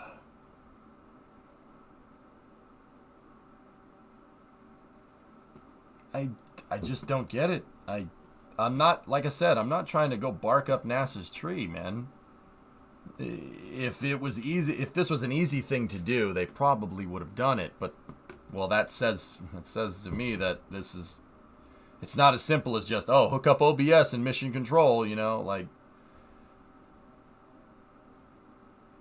No, they said during the launch coverage away that the solar panels, nice, annular. The solar panels provide a glut of power. Maybe it's a bandwidth thing. I mean, I'll be honest with you. A lot of the time, and this is why you don't get a lot of onboards, and this is why we're kind of spoiled from SpaceX, right? These rockets need to offload literally terabytes of data in 8 minutes. In real time, basically. Like, you know, you're not getting your boosters back. You're not getting your core stage back. So the telemetry from those things has to be downloaded before that core stage gets destroyed, which is not a great period of time for that much data. So a lot of it, like, okay, I'll give you guys another example. The internet connection on the ISS is one of the best internet connections around. It is very, very, very, very high bandwidth, and it's a very high speed connection, and it's been like that since the ISS started. The thing is, if you went to go watch a streaming video on the ISS, it wouldn't work. You know why? Because most of that bandwidth is downlinking to mission control, downlinking data to mission control. Most of the bandwidth gets used up. On the ISS, it's, you know, maybe you can send an email and check Twitter, stuff like that. That's about it. It is most of the bandwidth, basically all the telemetry is bandwidth hogs. So that could be a thing. That's the reason why you don't see a lot of live onboard shots from spacecraft, because most of the downlink is the telemetry. So maybe that's the reason. Like I said, you know, I'm a little bit taken aback that that this is all we have. But also at the same time, I do understand. It's not like there's a cell tower out here where they can transmit it, you know? Yeah, Rocket, I think so. Media is always the last thing you're thinking about when you're testing something. But yeah, Brimo, you're not wrong, but for an agency that's so ridiculously obsessed with inspiring the next generation... Oh. Uh-oh.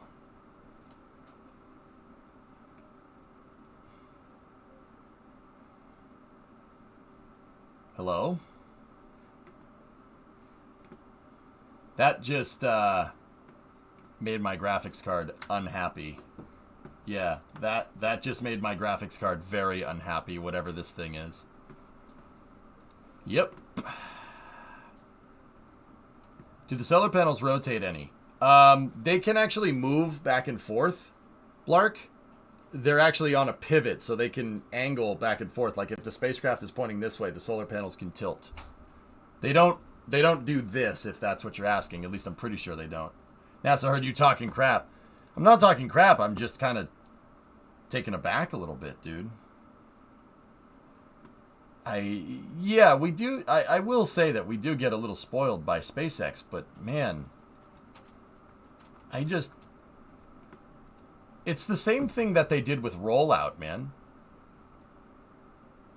You didn't have the budget to stream the entire rollout. SLS, during the rollout, they basically rolled it out and then talked to a bunch of NASA officials. Bill said something. They mentioned that there was a guy from the moon there. Didn't even talk to him. And then showed the thing rolling out for about 10 minutes and then cut the stream. After about an hour. Rollout takes 8. Like, I can't help but think that there's a lot of missed opportunities here. Yeah, a guy from the moon. Stafford was there. Was it Stafford? Tom Stafford was there. And they were just, Bill's like, look, Tom Stafford is here. Nope, listen to me talk about how NASA's a great place to work. I'm like, bro.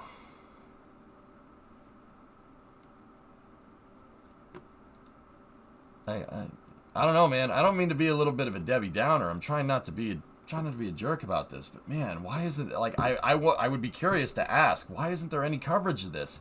You have a capsule that's going out to the moon right now. Those PAOs should be giving us periodic updates. And you know what the messed up part is? I'm sure, I'll bet you the PAOs want to do it. I'll bet you they want to. Where's Gary Jordan with his gnarly 18-hour cast that he did during DM2? I don't understand. One of the NASA PAOs did 18 hours straight during the freaking during DM2. Is Gary. Gary's a freaking great PAO. Him and Dan. Dan Hewitt. Dan Hewitt was the guy with the moon board last night at the Saturn V Center. They're amazing commentators. They're better than me. Like, way better than me. How come they ain't streaming the capsule right now, dude? Yeah. Wayne, I'll shoot out some messages here. I'll talk to who I can. Public information officer. No, they're PAOs. They're public affairs officers, Creeper. They're not PIOs. They're PAOs. Now, chap, we did have, actually, W. Actually, I can just get to it here. I was gonna say.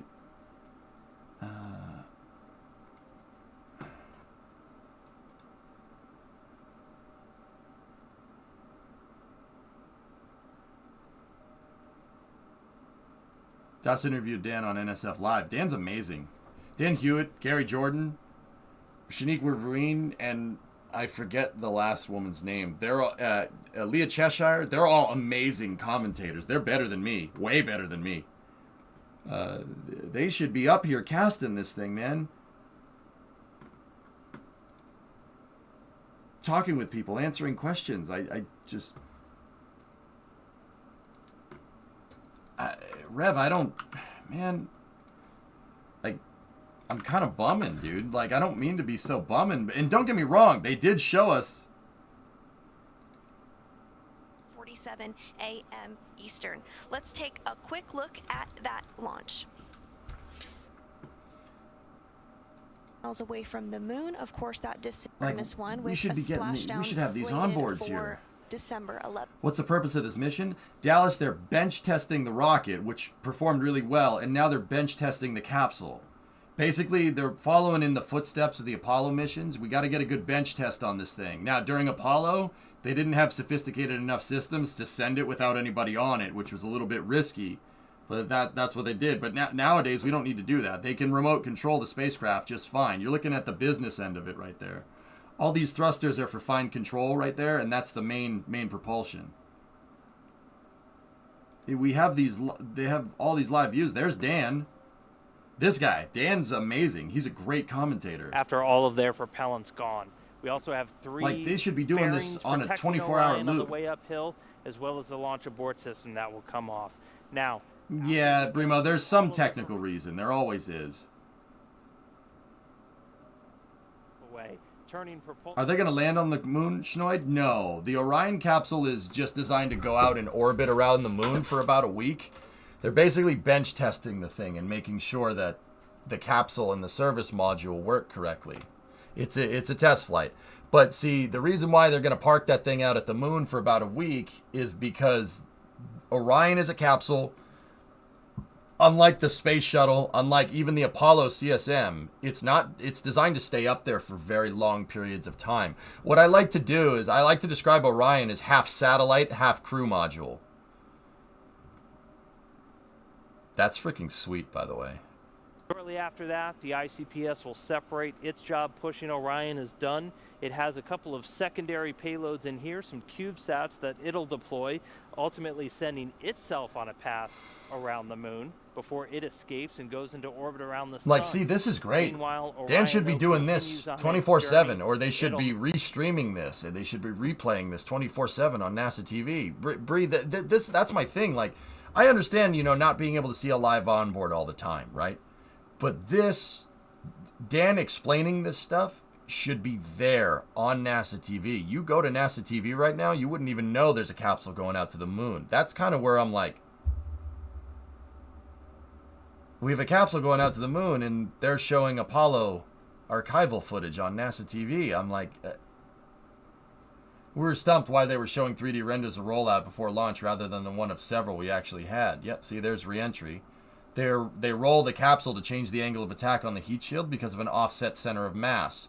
The capsule is actually heavier on one side, so when you roll it, it changes the angle of the heat shield. That's why you see the rollover there. But that's Apollo. That's the past, man. I just don't understand. That doesn't make any sense to me. I need to learn more about orbits and orbital mechanics. Nova Kerbal will shore that up real quick. You'll learn the basics at least. Someone could mistake this for Orion re-entering. Yeah, maybe. Will Artemis 2 do the same DRO? No, Artemis 2, as far as it's similar Squish, but it's a free return. It's like Apollo 8. They're gonna do Apollo. They're gonna do an Apollo 8. I mean, I straight up forgot the launch was this morning. Can't wait until KSP2 is out. Yeah, Golden, I'm with you. I'm with you on that one. It just, yeah. What does a free return mean? Give me a second, Schnoid. I can show you. That's a free return trajectory. So a free return trajectory is basically where you use the moon's gravitational pull. Instead of using the moon's as a slingshot to go somewhere else, you use the moon as a gravity assist, and you use the moon's gravity to turn your spacecraft around and shoot it back towards Earth. A free return trajectory doesn't require any delta V. You don't need to burn the engines to do this. All you need to do is get to TLI. In fact, I'm willing to bet money that this is the type of orbit that Orion is in right now. Orion is in a free return. Just in case something goes wrong, it'll spit the spacecraft back out. The moon will spit it back out and send it back towards Earth. That's why they need to do mid-course corrections. Because there are perturbing forces that will pull you in different directions. Like, for instance, the moon is influencing the spacecraft's trajectory even when it's over here. It's trying to pull you off trajectory, so you'll crash into it. Because grav wells work like that. It's exactly what it is. It's a grav well. You'll try to pull you.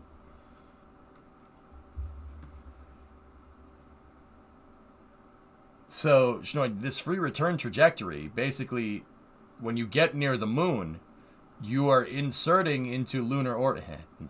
You're going into lunar orbit the opposite direction that the moon is spinning. Okay. Now I know what people are gonna say. Like, what do you mean the moon? The moon doesn't spin, EJ. It's tidally locked. No, it does spin. It absolutely does. The moon spins at 1 RPM, 1 revolution. Well, I say RPM. It's 1 revolution per orbit. It does spin, but it doesn't look like it's spinning to us because it spins at the same rate that it orbits. That is what tidally locked means. So the moon is technically spinning, but it's not spinning very fast. It's not enough to notice. It actually does kind of this, if you really want to know. If you were looking at it on Earth and it was going around, it kind of weeble wobbles around.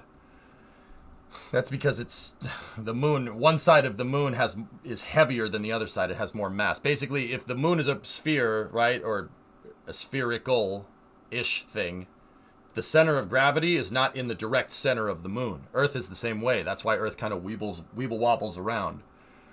But what you can do, Shnoid, is that you can use that slow spinning. It is there. You can use that spinning to slow you down because you're going against the way that the planet is spinning. That is called a retrograde gravity assist. Basically, they shoot at the moon in a way where the moon's gravity will turn them right back around and send them right back towards Earth. That's what free return is. The reason why it's called free is because you don't need to do anything to do it. You just do a translunar injection burn. So basically a transfer burn out to the moon. And all you need to do is a couple mid-course corrections to stay on an even keel, so to speak, and the moon will spit you back out right towards Earth. Does Earth have a wobble too? Oh, absolutely. You know, people say the Earth's a perfect sphere. It's not a perfect sphere. No, it's not even close. No. In fact, one side of the Earth is kind of heavier. It's not heavier because it's weight. We're talking mass. Mass is what makes the gravity do. All weight is the effect of gravity on a mass, right? Gravity is an acceleration, all right? Gravity is an acceleration, and U is a mass. Gravity affecting U, Newton's third law, force equals mass times acceleration. That's what weight is. Weight is measuring the force of U pushing into the ground under the force of gravity. That's why weight is different than mass, right? Earth's mass is not perfectly uniform. We have a molten iron core, and that molten core is always just kind of weeble wobbling around like a big jello mold, and that's why Earth kind of wobbles around too. That's called precession. That does happen. The moon, nothing is a perfect sphere up there. Not even the sun. The sun is this big bubbling cauldron of hydrogen, basically. It does a lava lamp. Yeah, actually, that's a good way to say that. Yeah. So, I mean, yeah, well, the Earth is 27 degree axial tilt, and we're just wobbling around like a jello mold. Like, literally, if you took a jello mold and you spun it like a basketball on the tip of your finger, Harlem Globetrotter style, it'd just be weeble wobbling all over the place. That's a perturbing force. Those perturbing forces cause precession. It basically screws with orbits. The moon is the same way. That's why, once again, that's why you need to do those mid-course corrections. It's like a giant jello mold. I hate jello. Oh, come on, man. There's always room for jello. I wonder what cargo we are sending in orbit to the sun. Dallas, the second stage here, believe it or not. The second stage went to the sun. The second stage of this thing found its way, it's in what's called a heliocentric disposal orbit. It's not at the sun, it's orbiting around the sun. The thing is, dude, is that if you're going to get near the sun, you're going to need some type of thermal protection system. To even get near the sun's grav well, like, even enter the sun's atmosphere, Discovery, go and throttle up. so to speak, you're going to need a crazy heat protection system, or else it'll just fry everything. The thing about space, dude, is that you're in a vacuum. You're out in a vacuum. It's a really good insulator. Vacuum is the best insulator. Anybody have like a Yeti mug or something that it's vacuum sealed? Stuff stays really cold in that thermos for a very long time, right? Vacuum is a great insulator. So any heat that this thing generates doesn't really go anywhere. It just kind of stays there. Spacecraft, that's what you have to worry about. Even though space is kind of regarded as cold, it's not cold, it's vacuum. There's a difference. And like, even if you took like water and you threw it out the airlock because it was sus, right? That water would immediately solidify. But that's not because space is cold. It solidifies because it's in the vacuum, because there's nothing. Crazy, right?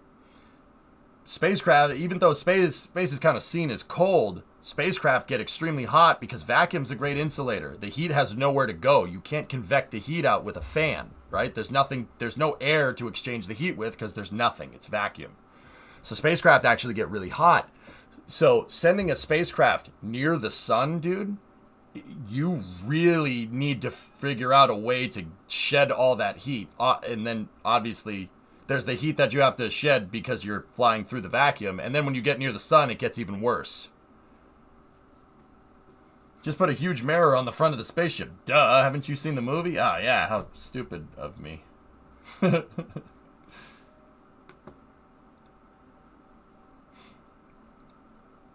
So how do they shed the heat? Radiation does it pretty well. So remember, like I said, if you had a cup of water and you threw it out the airlock, it's going to freeze, because for a split second before it reaches full vacuum, the temperature will drop and it'll freeze, and then because it's in the vacuum, it'll just kind of stay like that until the sun heats it and melts it off, right? So you can expose liquid to the vacuum for not a long period of time, but you can expose liquid to the vacuum and through a radiator, and it will cool the liquid. And that's how they keep stuff cool. Liquid cooling does it, because fan cooling doesn't work. If you took your computer and you put it up in space, provided it doesn't get fried by radiation, let's just say it works, the computer would overheat. It would just melt. It would just sit there and just melt, and it would just be a molten blob of nothing, of metal just floating around in space, if you didn't have a liquid cooler on it. Yeah. That's how they do it. They use liquid cooling. They use liquid radiation. So they basically take coolant, pump it through a radiator. That radiator, the cooling vanes on the radiator are exposed to the vacuum, so it does cool off, and that coolant cools off, and it goes and keeps stuff cool. It's liquid cooling, dude. Sublimation? Yeah, basically. Yeah, so you can expose things to the vacuum, but you don't want to like fully expose it to the vacuum because it'll freeze and then it'll do nothing. So your coolant has to go through a cooling vane. It's like a radiator on a car, but you're using the vacuum instead of air to exchange the heat. So convection doesn't work. Like a fan blowing the air around doesn't work like it does down here. To cool something off down here, all you're using is the ambient air to exchange the heat. Those air molecules will conduct the heat, and the heat goes somewhere else. It goes up into the atmosphere. So they use radiation. But yeah, here, check it out. That's how they keep this stuff cool. But even stuff that flies near the sun, like Parker Solar Probe, it still needed a big, gigantic heat shield on the front to work correctly.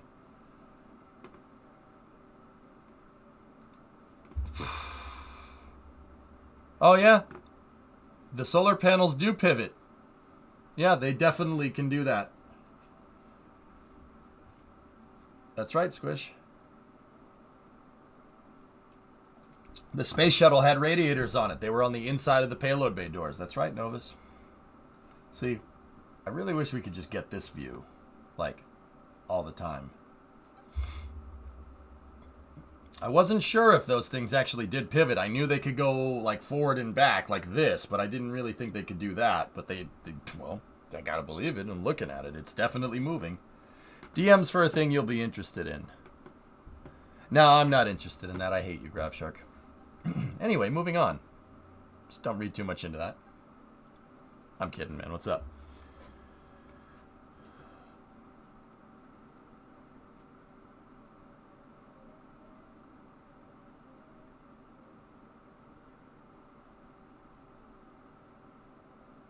Yeah, Grav. Yeah. It's good to know that it was, yeah, stupid. I'm actually in space right now, Dallas. Yeah, I'm actually a lizard person, so I can survive just fine in the vacuum of space. Yeah, so yeah, I'm actually up in space right now. Just saying.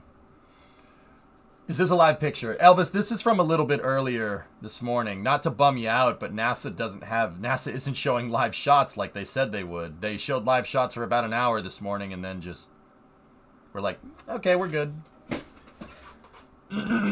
Capstone is in position, dude. Yep. 31-month resub. Your latency is excellent for being this far from Earth. Yeah. I use interdimensional cable computing. Quantum. Banana. Why is that panel different from the other? Is one a radiator? No, it's just turned. It's just one panel is facing this way and the other one is facing that way. I mean, yeah, this picture doesn't suck. I really wish they could just show this picture. This would be very good. Yeah, Nova, that's right. I'm using an Ethernet. Don't worry, guys. As Daryl does more launch commentary, he'll get better at it, you know. Any word on how the room temperature vulcanization cream worked? It worked just fine. Tweets. It worked just fine. The RTV? Yeah. It worked just fine. Going to show the post-launch press conference. Yeah. I kind of just want to sit here and look at this.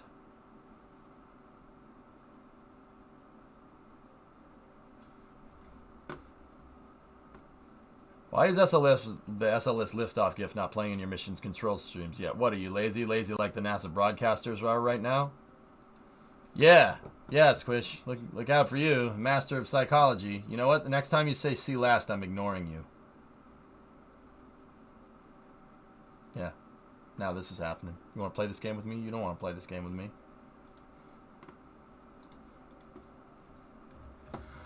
Preemptive strike.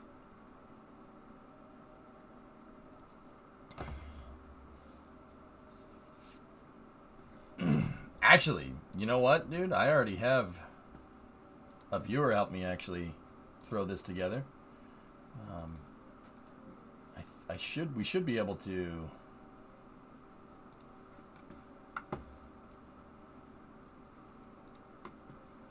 I am going to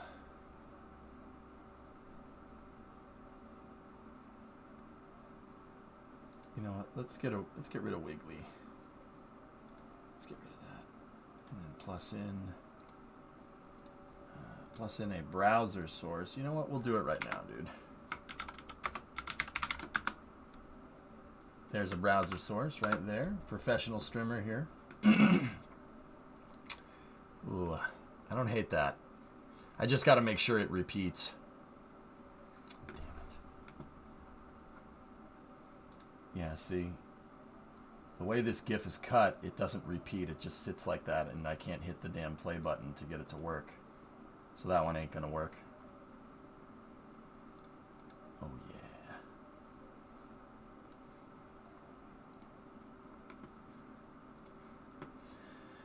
Stream was this from the capsule. This was a short hour stream, Chris, that they did this morning. And there's no live shots. Like, I'm not trying to be a jerk, dude, because I don't want to undermine how awesome this is. But also, dude, we don't... May answer why there's no live stream.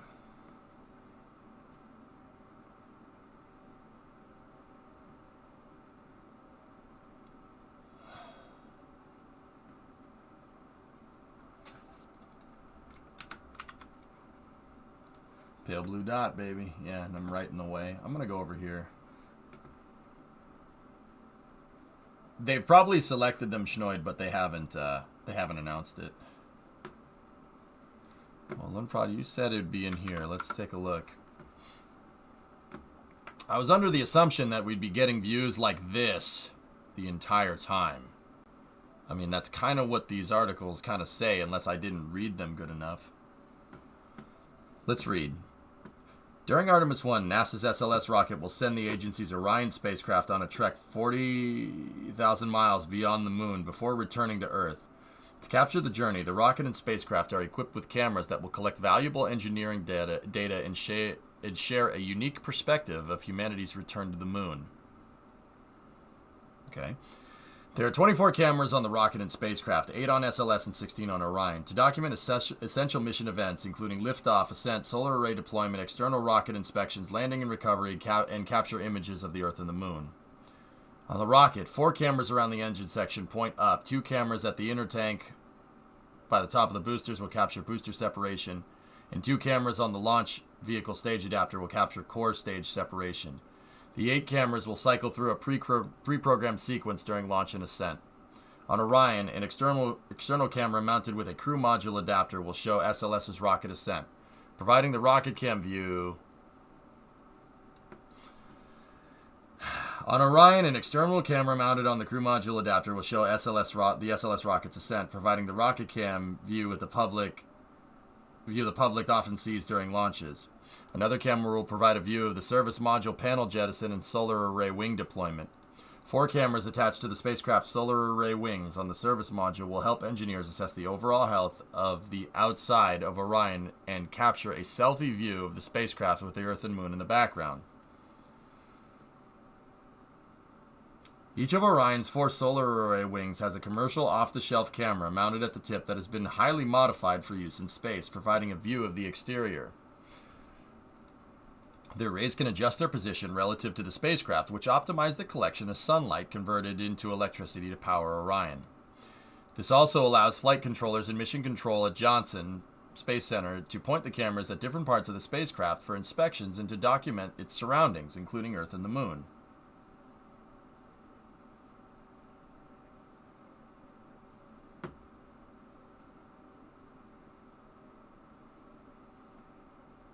A specialized camera on the crew module adapter used for optical navigation to help pinpoint Orion's location in deep space will be used to collect imagery of the moon during Orion's closest approach to the lunar surface. Also fixed to the crew module adapter but pointed inward, another camera is positioned to capture imagery of Orion's heat shield after the crew module separates from the service module, before its re-entry into the atmosphere. Inside the spacecraft, 3 more wireless cameras can capture the perspectives astronauts will have on future Artemis missions, with 1 camera looking out the front pilot window and a second looking over the shoulder of the commander's seat, where the instrument panel will be located on future missions. A third in-cabin camera will look out the top hatch window to provide views of the launch abort system jettison during ascent, as well as parachute deployment during landing and recovery. There are also two external high-speed cameras dedicated to monitoring parachute operations, which technicians will download and process after the flight. The images and video collected by the Orion cameras will come in a variety of formats, ranging from standard definition to high definition and up to 4K. Each is tailored for a specific use and dependent on the bandwidth available during the mission to send to Earth or recorded onboard to be analyzed after the mission ends. Due to bandwidth limitations on the spacecraft that prioritize transmitting critical data to the ground, livestream video quality will be lower than the onboard recordings. As a result, some of the highest quality views may not be received until well after they are recorded and can be downlinked. The field of view of each camera has been optimized to look around the spacecraft, not deep space, and the imagery for the Artemis 1 flight will depend on a variety of factors such as lighting, spacecraft orientation, and communications capabilities during different mission phases. A lot of folks have an impression of Earthrise based on the classic Apollo 8 shot. Images captured during this mission will be different than what humanity saw during the Apollo missions, but capturing milestone events such as Earthrise, Orion's farthest distance from Earth, and lunar flyby will be a high priority.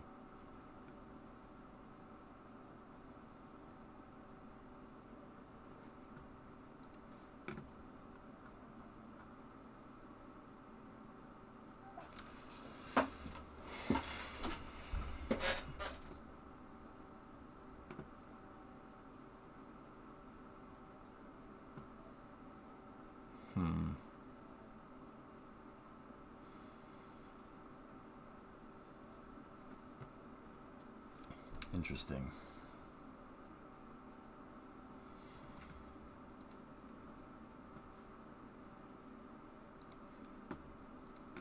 Here's one of the onboard cameras. Once again, this is from footage that was this morning. So I understand. Okay, so that makes a little bit more sense, though. So the shots are compressed. They're compressed for bandwidth reasons, which is what I was thinking. But that doesn't mean we can't. That doesn't mean we can't just live stream it the whole time, you know?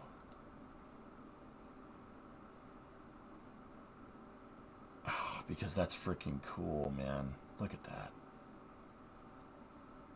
Yeah, see, all the control panels are just mock-ups here on this because there's no people on board. They're testing basically everything but putting the crew in there and all the control panels. There's just a mock-up of everything.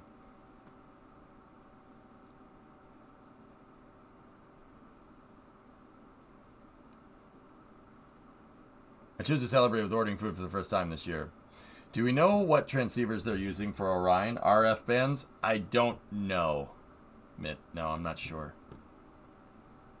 Should have mocked up your truck gauges. Yeah, I have a spare set if they need some gauges. If they need some gauge mock-ups, Bellum. I have some spare stuff. Yeah. Huh? Spacecraft rolled. Yep, there we go. It looks like they're doing a standard barbecue roll. That's why the exposure keeps going down and up. They roll the spacecraft to make sure that one side doesn't get too hot and the other side doesn't get too cold. Remember what I said about a spacecraft up there? Spacecraft that's sitting out in the sun, there's no shade. So you gotta keep the craft rotating to keep a uniform temperature on the vehicle. That's really important. You don't want to fry systems on one vehicle and not on one side of the vehicle. Yeah. Apollo did the same thing, Orion. Yeah, they slow cooked the spacecraft on purpose. DSN is showing the current downlink is 2 megabytes a second. How many people can there be on board? Orion can take 4. Size up.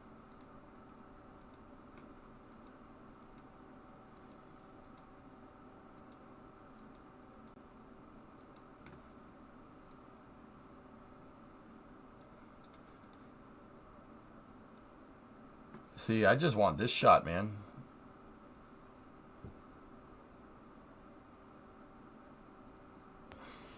And with the first live imagery views of Earth from Orion, that will wrap up our coverage for today. But we'll continue to post daily updates about the mission on the Artemis blog at blogs.nasa.gov/Artemis, and we'll also be posting updates on our social media accounts. We'll be back on the air on Monday to cover the outbound powered flyby burn, at which point we will witness Orion's closest approach to the moon, which will be approximately... Wait, whoa, hold up. The updates about the mission on the Artemis blog. First live from Orion, that will wrap up our coverage for today, but we'll continue to post daily updates about the mission on the Artemis blog at blogs.nasa.gov/Artemis, and we'll also be posting updates on our social media accounts. We'll be back on the air on Monday to cover the outbound powered flyby burn, at which point we will witness Orion's closest approach to the moon, which will be approximately 80 nautical miles.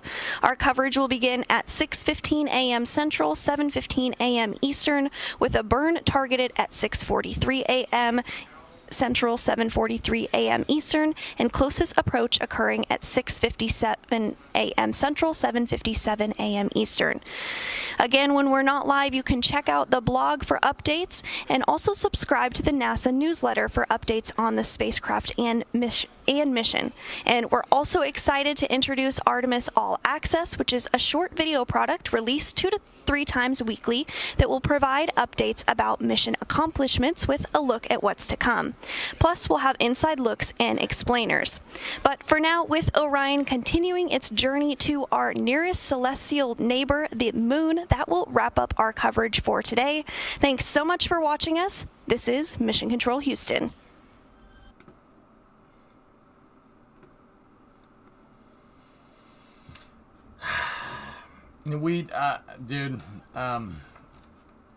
Look, I'm trying not to pitchfork. I'm trying not to be a dick. All right. I'm a little bummed because, dude, we got a spacecraft coasting out to the moon, and if you went and look at NASA TV right now, you wouldn't even know. They're showing something about Earth science. I guess I just don't like that this is just being treated as kind of an afterthought right now. That's really, really annoying. Yeah. Might be that they want to make sure everything is normal on this first launch before they start streaming it all publicly as well. I just get scared of 24/7 live streams. Bree, I understand, but you know good and well. I get what you're saying. You know good and well from a marketing perspective, this should be streamed. You know that that's true. If I was in charge of NASA TV and you were telling me how to do this right, what would you say? NASA seems to have this real crazy incessant need to inspire kids. Well, kids ain't gonna check a damn blog. Okay? Once again, I'm not upset. I know the rocket launched and the footage was great. I'm just, dude, you gotta keep people's attention. You got to keep people's attention. Kids ain't gonna wait until Monday. You know what I'm saying? It's so easy to just lose track of what NASA's doing, especially in this day and age. You got to keep it going. You got to keep it. You got to stay whispering in your ear. You know that from a marketing perspective of things. You got to be incessant about it if you want to sell the idea of space, and that's NASA's job. You know. It's just. Yeah, I'm kind of bumming that they're not. I agree, there's probably a good reason that they aren't. So I know that SLS is powerful, but geez, yeah, nice. I agree, so there's probably a good reason that they aren't. I guess.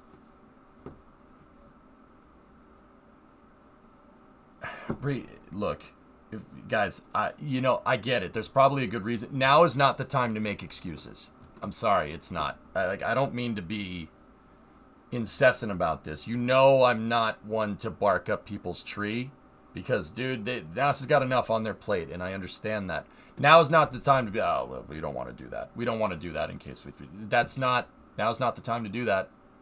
It really isn't. You have a spacecraft going out to the moon.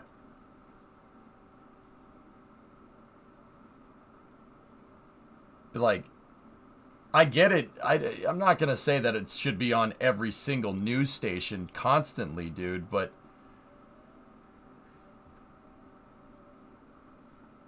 like, if you went on NASA TV, you wouldn't even know. They're talking about Vic right now. And don't get me wrong, Victor's cool. That guy's probably going to be the next guy to go to the moon. Him and Hop, man. Victor's an amazing astronaut, but that's...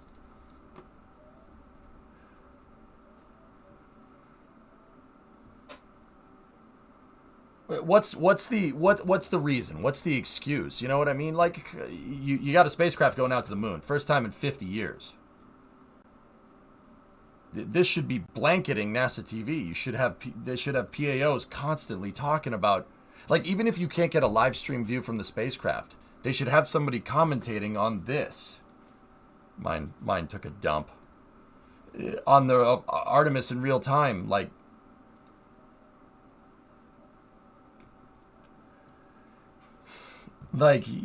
have somebody do basically what I'm doing right now.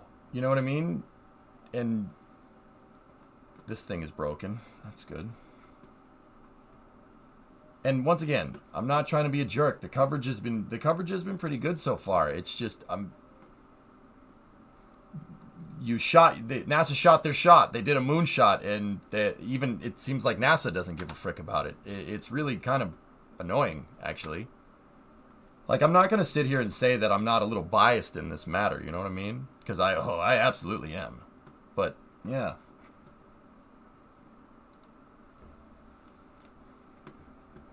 Like, maybe I'm missing something. Maybe there's a reason, well, there is. You're right. You're right. There's a reason. I'm missing something. What did I miss?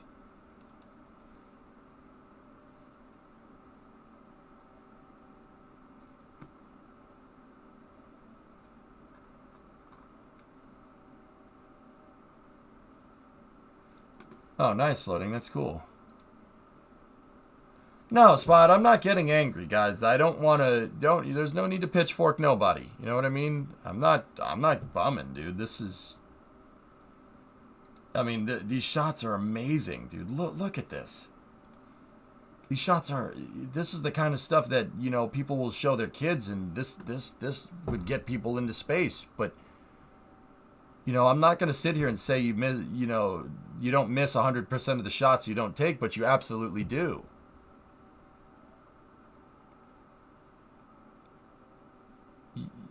Dude, they should have people.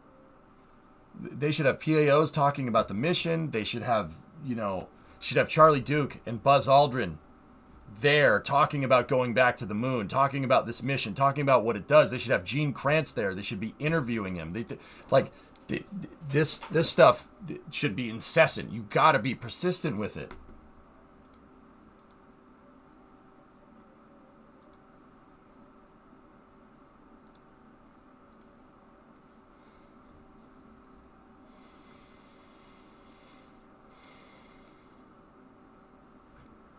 It's not just the live stream. It's a full production that needs multiple people continually watching to produce it, on top of all the other things the PAO has to do it in regards to keep track with the other missions. Guys, all I'm hearing is excuses. All I'm hearing is excuses. For real. Like, I understand. You don't need to message me. I understand. And once again, I'm not pissed off. I'm just, all right, if that's how you want to do it, I guess.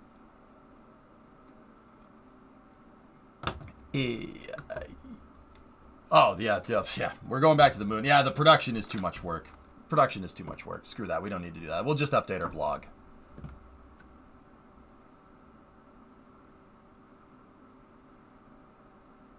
All I'm hearing is complaining. Yeah, thanks. Thanks for, I appreciate you guys not giving me the benefit of the doubt. And especially you. I really appreciate it, because I love complaining, right?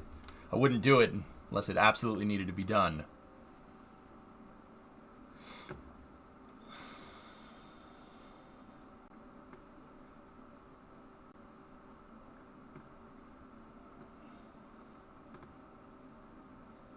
As a journalism student, it makes me sad to not see much coverage on the front pages this morning. Yeah. I mean, what do we have to do when you really don't care about the future? Yeah, I don't know, Forge. Yeah, it's interesting.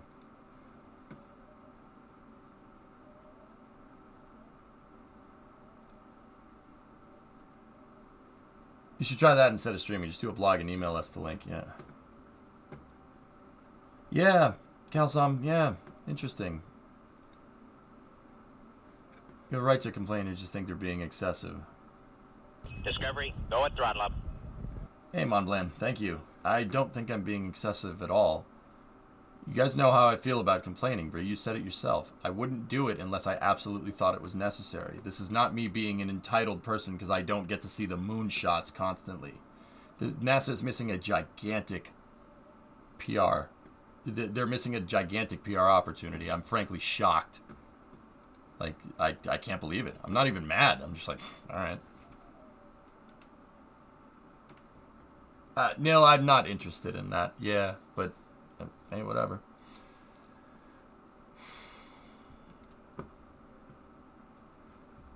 Call into the next teleconference and ask about it. You know what, Notice I might do that, man. I don't understand. I mean, you know someone's going to ask that at the next teleconference, dude. But I might just send a message to a couple of my buddies, dude. Like, is there a reason why?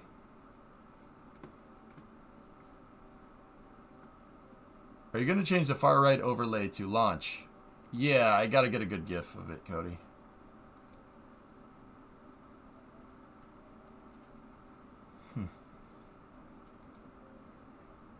I agree with all your points, and they should be celebrating that they were able to launch successfully and get others excited. Yeah, it's kind of...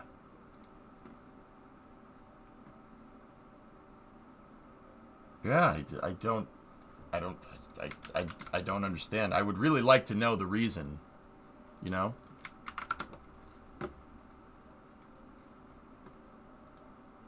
I don't know when the next press conference is. I didn't get a chance to see the stream this morning, but if it wasn't for you, I wouldn't even know they did it because there's literally nothing in the media about it right now. I think people telling you to stop complaining, you should stop taking your stream content for granted. I guess. Like, once again, fellas, I'm not upset. I know the spacecraft's going out to the moon, and I'll sit here and I can talk about it till I'm blue in the face, and heck, I probably will today. But, man, that's... Alright.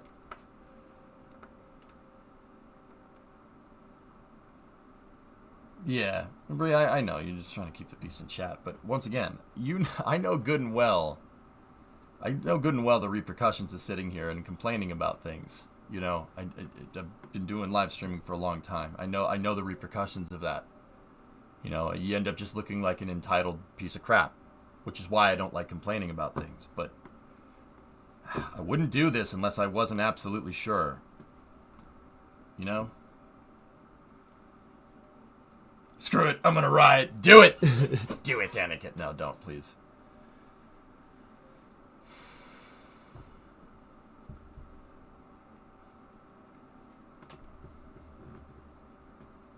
Hey, Grissom, don't do that.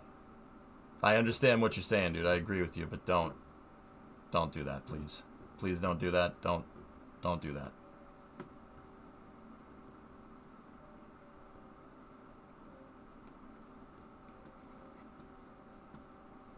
I think it'll make more waves once boots are on the moon again, or at least in that way. Yeah, I suppose.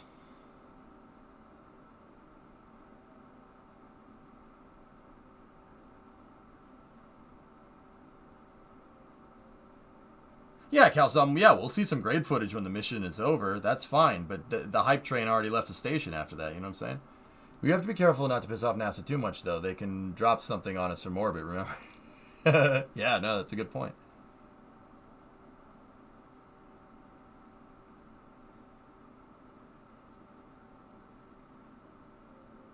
I mean, you know what, Wicked? Like, I kind of agree with Brimo on this one in that regard. If NASA isn't going to hype it up, I will. I'll do it. Whatever. I'll do it myself. And frick it.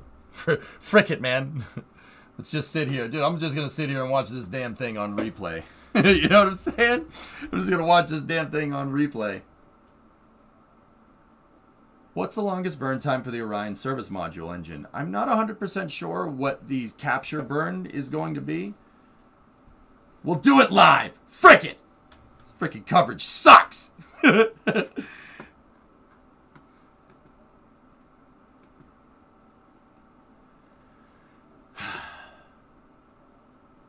Yeah, man. Nah, Creeper, I'll shoot off a message here, give me 1 second.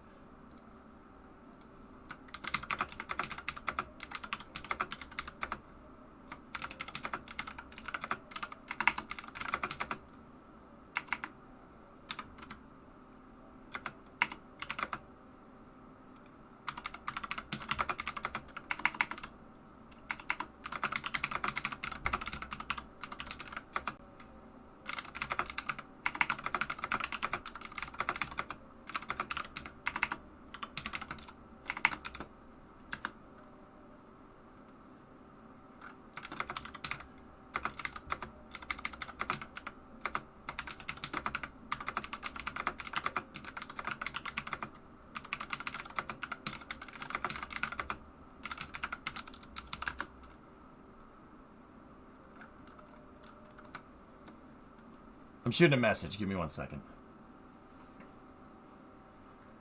Are you asking for a job at NASA? No, I'm asking people that are in the know why we don't have, like, this all the time.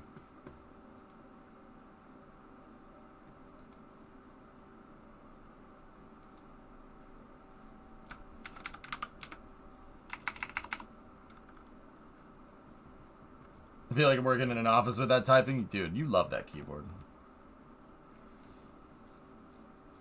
Glad you're trying to spread the word. Still think you'd look pretty sweet in a NASA polo. Yeah, weed, I'd love to. I gotta, yeah. I've never been good. I'll be 100% honest with you, man. I've never been good at doing the back end stuff, man. I know how to talk to people. I know how to talk to you. You get me in front of an audience, I can sell a ketchup popsicle to a woman wearing white gloves. Tommy Boy reference.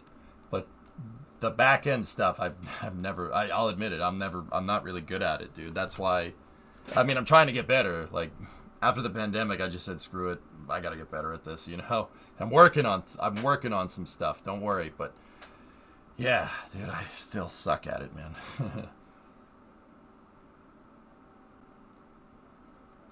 I asked at a media event. You said they said they were competing for bandwidth downlink for science, etc. Yeah, that makes sense.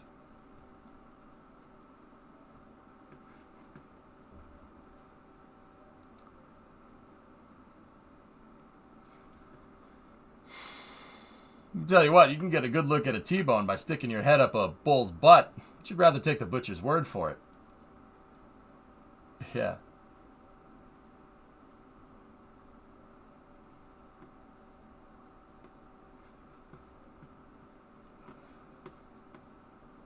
No, it's got to be your bowl. It's like one of my favorite movies. Yeah, I shot a message out. We'll see where that takes us.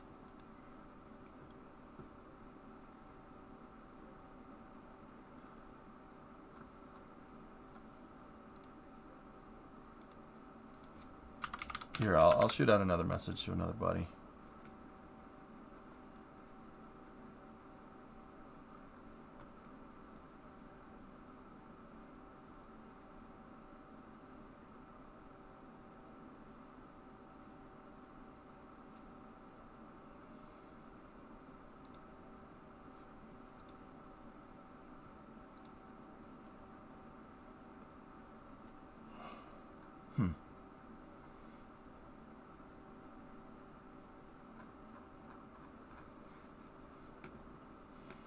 See, last, in addition, I don't care if there's live streams or not, coverage is key. Yeah, absolutely. That's really what I'm getting at. Even if we can't get this downlink from the spacecraft all the time, dude. Like, I think it's a huge missed opportunity. Did you see this video? Let me take a look. 7, 6, 5. Boosters in ignition. 3, 2, 1. Boosters in ignition. Boosters in ignition. And liftoff of Artemis 1. We rise together back to the moon and beyond. 7. Yeah, we saw the B-roll footage. We were actually working our way through it, man.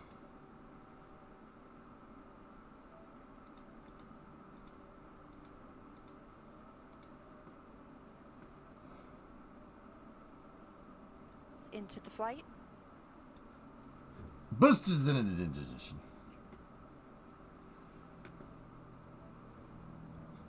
Ah, bird cam. Variety of the shockwave from SDS-104. Yep, in the right conditions, man. You really can see that overpressure event. Time to fire up KSP and replace those 5 skippers with 4 vectors. Ugh. You know what, Nova Raptor? After seeing this launch, I'm kind of curious as to the performance increase that we'd get. 28 miles per hour. Hearing good control on the roll from teams in Mission Control Houston. All good calls so far. Now 30 seconds into the flight of Artemis 1. First milestone will be for the vehicle to pass through max Q in about 1 minute and 9 seconds into launch. This is the greatest period of atmospheric force on the rocket.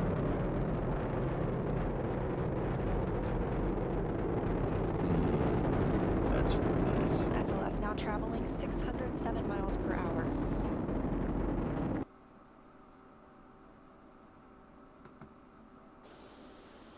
And here we go. 10. Hydrogen burn-off igniters initiated. 7, 6, 5. 4-stage engine start. 3, 2, 1. Boosters in ignition. Boosters in ignition. And liftoff of Boosters in ignition. And here we go. Boosters. Hydrogen burn-off Sorry. igniters initiated. 7. Dude, 6, Daryl's hype, man. 5. That's why I like it. I'm not giving him crap. I think it's great. 3, 2, 1. Boosters in And liftoff. Oh, We rise together. sick, dude. Oh my god. Boosters in ignition. 6, 5. 4-stage engine start. Look at this view. 3, 2, 1. Boosters in ignition. And liftoff of Artemis 1. I know what you're doing, Bree. I get it. And here we go. Oh, this is gonna go big. Hydrogen burn-off igniters initiated. 7, 6, 5. 4-stage engine start.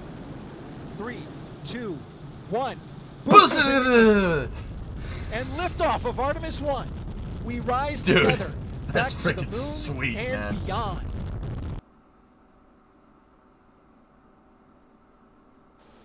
And here we go. 10. Hydrogen burn-off igniters initiated. 7, 6. Yeah, Emerald. Did you 5. see them? Did you see them go? 4-stage engine start. 3, 2, 1. Boosters in ignition. Boosters. And liftoff of Artemis 1. We rise together. Back to the moon and beyond.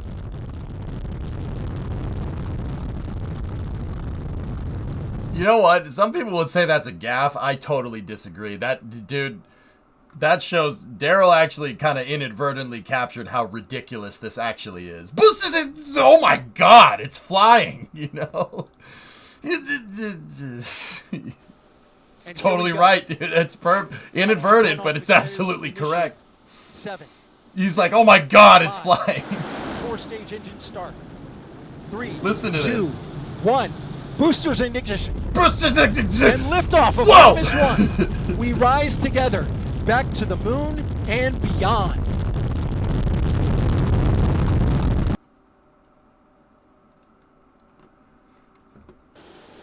And here we go. 10. Hydrogen burn-off igniters initiated. 7. Wisp, I'll be honest with you, dude. I saw the engines light up, and honestly, it took me a second. And I saw the boosters go. It took me a second to kind of figure out what's going on. And it hit me right when the SRBs separate. I'm like, oh my god, it actually launched. Whoa! It took me like 2 minutes to figure, like, for my brain to be like, click. That thing just flew. 6, 5. 4-stage engine start. 3, 2, 1. Boosters in ignition. And liftoff of Artemis 1. We rise together. Back to the moon and I saw it go, and I was just like, all right, well, that's pretty freaking cool. That's a lot of fire. That's pretty sweet. And then, it's like, oh, all right. It worked. How about that? Wow. I mean, once again, I just want to point out, SLS just worked flawlessly. Like, flawlessly. It worked exactly as expected. That's pretty damn impressive, dude. It's pretty damn impressive. Here we go. So when is Artemis 2? 16 to 18 months, drummer. It's right around the corner, dude. It's gonna come up a lot faster than you think. Start. 3, 2, 1. Boosters in ignition. And liftoff of Artemis 1. We rise together, back to the moon and beyond.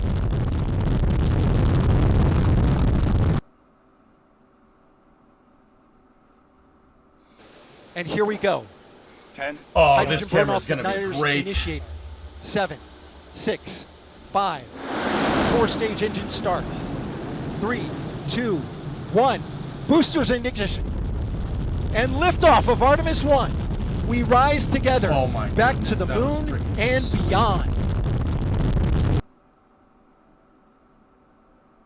Yeah, pad got burnt. Yep. And yep. here we go. Oh, this footage is. And This one's gonna hydrogen be burnoff igniters sweet. Camera initiated. 33 is gonna be 7, amazing. 6, 5. 4-stage engine start. 3, 2, 1. Boosters in ignition. Dude. And liftoff of Artemis 1. Dude. We rise Oh. together, back to the moon and beyond. Oh, yo, hold on a second. All the umbilical separations. That's so cool. 6, 5. It's 4-stage engine start. 3, 2, 1. Boosters in ignition. And liftoff of Artemis 1. what a shot! What a shot! Oh, that's freaking sick. Liftoff of Artemis 1. We rise together, back to the moon and beyond. Discovery, go and throttle up. You wish you could have followed this better. It was very early in the morning for me at work. Just arriving at customer service. They were just arriving at a customer service their wood pellet oven when they said they were gonna launch, and I had to excuse myself for half an hour to watch it. It was so worth it to tune into, though. The explanation afterwards was kind of weird, though, because they had no idea what was going on. Yeah. Hey, well, at least you popped into somebody was watching it, Paynox. That's actually pretty cool. Podwe, 18-month resub. 18 years. Not really. Savage Duck, they always burn after separation. They've done that since they started flying. There's always residual thrust, but they dump the SRBs when the residual thrust is no longer... The SRBs basically weigh down the stack more than the thrust they provide. So when they separate the SRBs, they still are going. They're still on. You know how hard it is to do that in Kerbal and get it right. How does the launch tower not get completely destroyed by the SRB exhaust? 4-stage engine start. Guys, long story short, the flames, the hotness really kind of is in this area right here. So the launch tower, if you notice, it's hollow. It's not like a giant skyscraper, right? It has no walls on it. That's on purpose.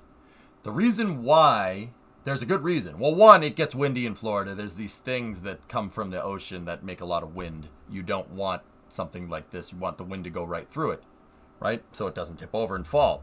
Second part of that is that rockets basically do the same thing. It gets a little windy right in this area right here. So the surface structure stays relatively intact during a launch because the hot gases just go through it. You just go through it and come out the other side. Yeah, there's nothing for the heat. There's no surface here for the heat to build up against. It just goes through the tower. That was something from the Apollo program. The launch umbilical tower here is almost structurally, it looks exactly the same as the ones from Apollo. It just has upgraded everything else on it, you know? That's the HVAC system I was talking about before, guys. These are air conditioning vents. Boosters in it. Artemis 1. We rise together, back to the moon and beyond. Yeah, screw them, Forge. Once again, if NASA doesn't want to hype it, if the news don't want to hype it, I'll do it. If I have to sit here and do another 15-hour stream sitting here watching this footage over and over again, I'll do it. I'll do it. If they ain't going to hype it, I'm doing it. Here we go. Sorry, there's no excuse. Engine burn-off igniters initiate. 7, 6, 5. 4-stage engine start. 3. Yeah, silly. 2, It's only for a second. 1. Boosters in ignition. Yeah, And Bobby. liftoff of Artemis 1. We rise together back to the moon and beyond. Announcer guy's never going to live last night down. Well, Daryl? Oh, yeah. Daryl's all right. He's a relatively new commentator. So, dude, when you're commentating on launches, it takes a second for you to kind of find your form. Like me, I have the way I commentate launches dialed in. Like, yeah, I have it dialed in. It's, you know, to the point where you wouldn't even notice that I'm kind of doing a syndicated thing. I mean, people kind of notice with supersonic retropropulsion. You guys definitely noticed that. But, yeah, Daryl, it'll take some time. But he will find his form. He's a good commentator, Aqualux. Take it from somebody that has a lot of experience with this. I'm really more saying that in sympathy of him. Whatever. Dude, I think it perfectly captures how awesome this mission actually is. He kind of is like, boosters in exhibit. Oh my God, it's flying. You can hear it right in his voice. Listen to him. He's like, holy crap, it's going. 1. Boosters in ignition. And liftoff of Artemis 1. We rise That's what, together. dude, we were all like that. I was like, oh my God, it's off the pad. Holy Back to crap. the moon and beyond.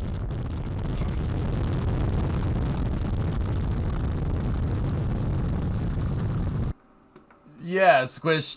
Textbook mind is going way faster than brain. Or mind is going way faster than mouth. Your brain's moving way faster. And that happens when something ridiculous happens. At least for me.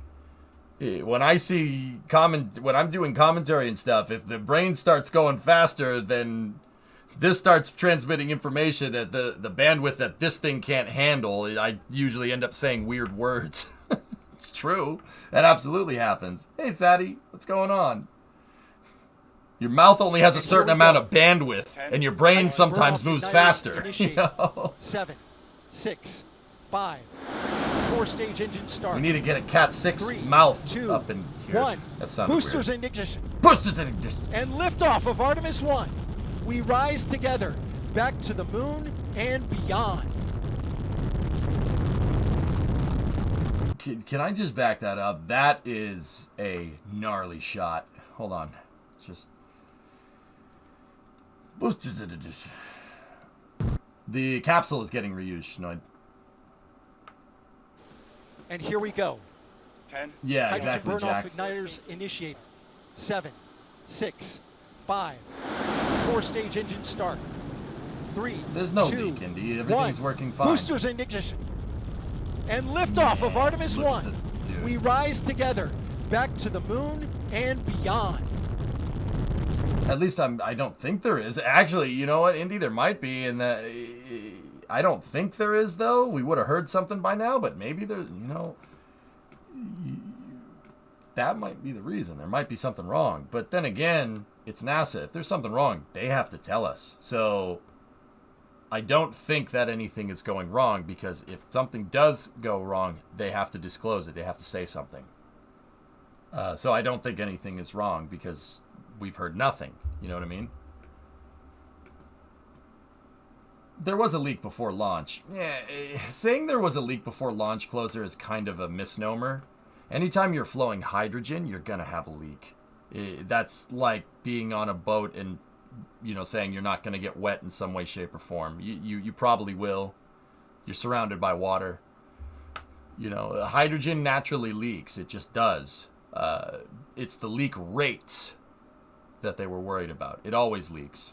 It's on purpose, because physics is like that. It's a water planet.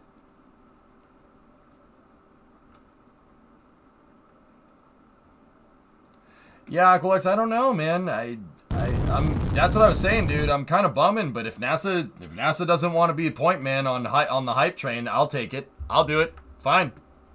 Maybe something good will come of it. So I'm sitting here and watching the B-roll, All 4 baby. RS-25 engines on the core stage and 2 solid rocket boosters now propelling the vehicle at Yeah, on the 128 capsule for Cutie, they said they're gonna have 4K, but it's being streamed from the capsule at a lower bandwidth. They're recording on locally on the capsule in 4K. It's not streamed in 4K. The NASA TV stream last night was in 4K, but the cameras on this were not. Or they are, but the cameras that are on Orion are in 4K, but it's 4K locally recorded, and they're broadcasting in like 480p or something. They're streaming it in 480p, but they're not even streaming it right now, which is, yeah. Did we get a shot of Snoopy? Haven't seen it. Good control on the roll from teams in Mission Control Houston. All good calls so far. Now 30 seconds into the flight of Artemis 1. First milestone will be for the vehicle to pass through max Q at about 1 minute and 9 seconds into launch. This is the greatest period of atmospheric force on the rocket. Like, I'm kind of even bummed that we didn't get some onboard shots of SLS. They were routinely doing onboard shots from the shuttle. A little strange there, but whatever. Still launched. Doesn't matter. There is a downward-facing camera on the core stage, Squishton. They never cut to it. They cut to it for like a split second. Oh, there it is. And this is probably why they didn't cut to it, because the footage is garbled as hell.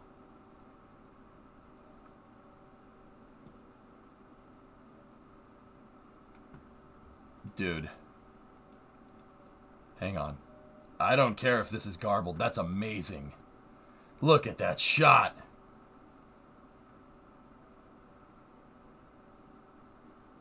Dude, look at how much you could see the entirety of the BDA. Look at how much it's lighting up the ground. You could see everything. That's awesome. All good calls so far. Now 30 seconds into the flight mark. Roll program complete.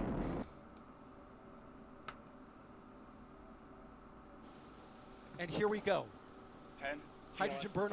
Oh, this is from the WB-57. This is from the Canberra. This is a camera that's on the front of a NASA imaging plane at almost 50,000 feet. 47,226 above sea level. And that's its coordinates right there. And there's your timestamp and everything. Let's see. This shot should be pretty rad. 7, 6, 5. 4-stage engine start. 3, Some of this, 2, drummer, yeah. 1. Boosters in ignition. And liftoff of Artemis 1.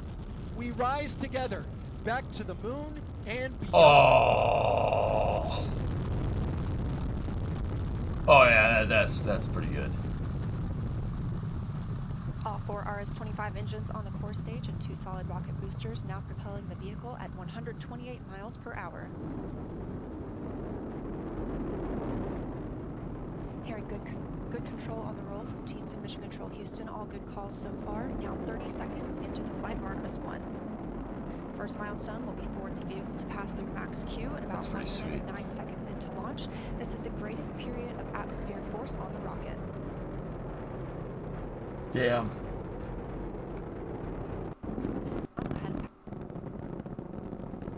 Now 1 minute, 21 seconds into the flight, traveling in about 30 seconds from now. Oh, dude, what a shot. Right here in Mission Control Houston as teams continue monitoring the flight of Artemis 1. Booster separation. Confirmation that the solid rocket boosters That have is the separated sexiest these thing I've ever 177-foot seen. Boosters. What? Sorry. Now the core stage My continues bad. to power the flight of Orion, all 4 RS-25 engines firing, traveling over 3,400 miles per hour, 46 miles downrange.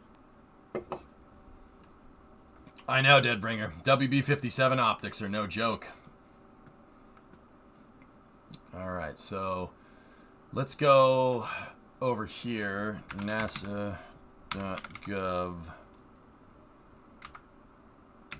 Let's go check the track here, see where we're at. Where are these camera shots? So this is off of NASA's image archive, guys. I'll link this in the chat if you guys want the video. It's kind of a long link, so sorry about the long link in chat. I know, Joe. Pretty cool, man. Dude, and this is what I mean, man. The only thing you really want outreach, the way to get people interested is launching things. Look at how many fanboys SpaceX has. You think that's because they just talk about flying into space all the time? No. Absolutely not. What RS-25 engines were on Artemis 1? They were The 3 engines from STS-135 and then another engine from STS-134, if I'm remembering correctly. The short link goes to the long one. Thank you, drummer. Ooh. Hang on. I got to reply for the message that I sent off, dude. Give me 1 second.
Here we go. 10. Hydrogen burn-off igniters initiated. 7, 6. I just want to watch this footage again. 4-stage engine. They're one of the same engines you saw in class. I think I got that right with the engine configuration, Joe, but I'm not 100% sure. Can I post a link? It is regarding the leak. Scott Manley commented earlier on it on Twitter. Yeah, I don't think anything was leaking. I think that may have been the attitude control system on the ICPS, but... Start. 3, 2, 1. Boosters in ignition. Boosters in ignition. And liftoff of Artemis 1. We rise together back to the moon and beyond. Here. All right. What's Scott saying?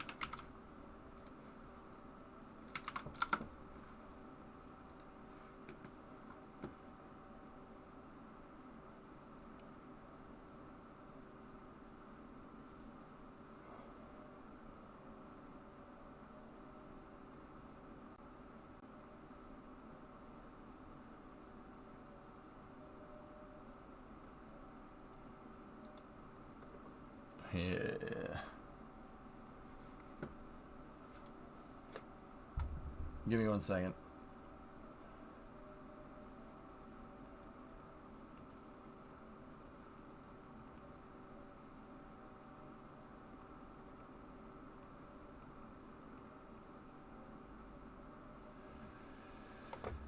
The video didn't show up on your Twitterers.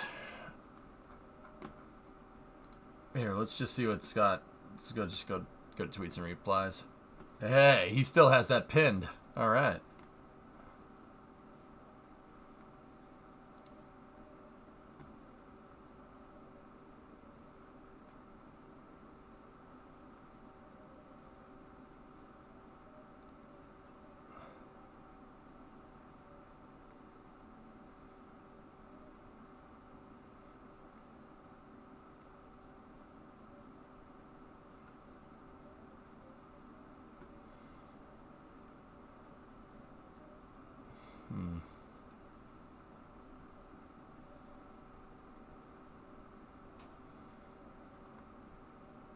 Man, Scott posts a lot on Twitter, dude. I gotta up my Twitter game.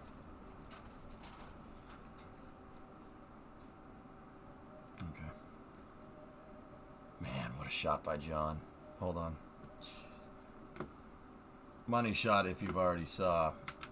Alright, well, take a look. Indy, I don't know, dude. I didn't really see anything out of the ordinary. I think it's more that people aren't familiar with Delta 4's attitude control systems on the ICPS, which is a Delta 4 derived upper stage. I'm fairly confident that people aren't familiar with how the ACS works on that thing. In fact, I'm pretty sure that that's what's going on. That happens because, dude, can you remember the last time you saw a Delta 4 upper stage floating around in space? Delta 4 usually launches classified military payloads, so we don't really see it as much as we see like Falcon 9 floating around in space, you know what I mean?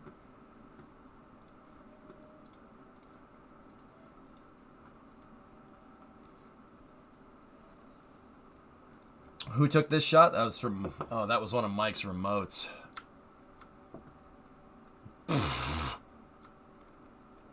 Yeah, that's a pretty good picture. Yeah, see these checkerboards right here? They're looking for nozzle deformation.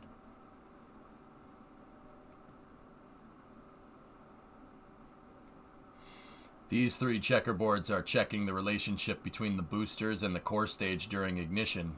If we watch the 8 camera, these struts do move around at ignition. They flop around. Watch here. Let's go back over into this footage right here. We need to find camera 8.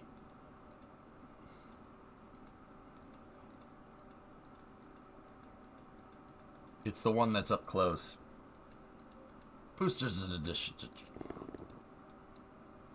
Boosters. Yeah, Sam, it's iconic, dude. Where's the rocket at now? Tom, I can get you a real time of it here momentarily. Right here. Yeah, this is broken.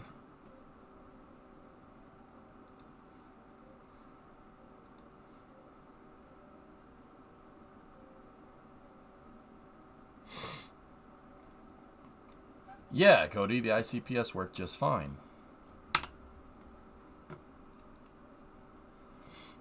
Do you think NASA was quite happy about how the launch went in the end, or did they say something different? Satan, I haven't heard anything, which is kind of... I don't know, man. Something's strange here. Because, like, you know, like, maybe I'm second-guessing myself, dude. Like, I don't know, but I don't really generally, like, second-guessing myself. We've heard nothing since this morning. That blog that they said they'd be constantly updating, they haven't done anything with it in 12 hours almost. Now, on one hand, no news is good news, right? But on the other hand, I can't help but think in the back of my mind that you'd really want people to know that you're sending things to the moon for the first time in half of a century. Am I wrong? They did do the post-launch briefing. Yeah, maybe maybe we'll go in there and check that out. I mean, it was last night. You know, let's go watch that. Give me 1 second.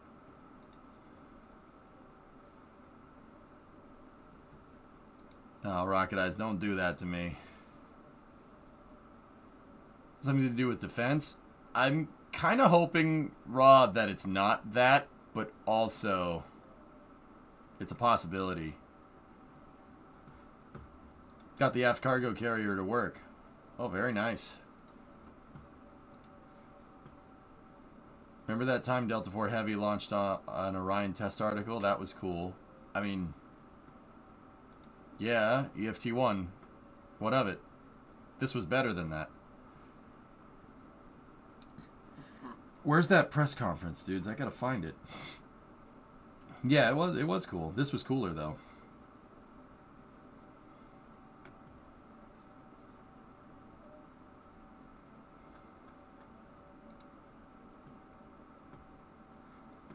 Core just posted it. It's not they're not that silent. They did 3 streams after the launch. Yeah, fair. Post-launch briefing. All right, let's listen. Let's listen and see what we can see.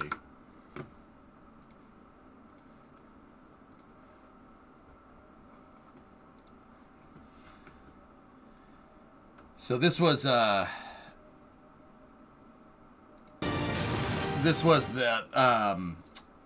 actually it was like a little bit after TLI last night. I fell asleep. Yeah, maybe, Bree, it's possible. Sound suppressor water now 15. flowing under the And here we go. 10. Hydrogen burn-off igniters initiate. 7, 6, 5. Core stage engine start. I agree with you, Aquila. 3, 2, 1. Boosters in ignition. Dude, hold on. And lift. Hold on a second. Watch the strut. Watch the the aft booster attachment. Boosters in. Watch the aft booster attachment strut. Watch that thing flex. Dude, it's about to flex on you. Watch this. So when the core stage engines ignite. 6, 5. Core stage engine start. Look. See it move? Start. Now watch when the SRBs 3, go. 2, 1. Boosters in ignition. Oh, that thing freaking flexed like crazy, man. Boosters. And liftoff of Artemis 1. We rise together back to the moon and beyond.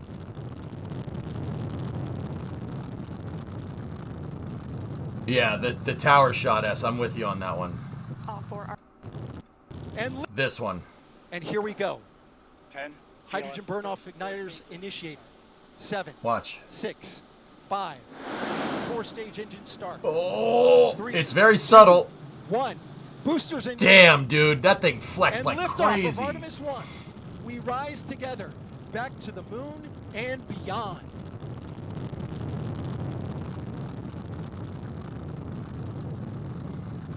Bless you, Jamin. All 4 RS-25 engines on the core stage and 2 solid rocket All right. boosters. Let's see. Good morning, Discovery, and thank go you and all throttle for up. staying up with us at NASA's Kennedy Space Center. Thanks. I'm NASA Press Secretary Jackie McGinnis, and this morning Welcome to at Mission Control. Go 1:47 throttle up. Thanks for the a.m., prime sub, NASA's brother. Space Let's see what we Launch got. System rocket and Orion spacecraft lifted off from Kennedy's historic launch pad 39B. Orion's on its way, and it's just beginning its mission. What is exactly causing the strut flex? I know there's no twang like the shuttle because the thrust is all symmetrical on SLS. The strut to flex, thrust from the boosters.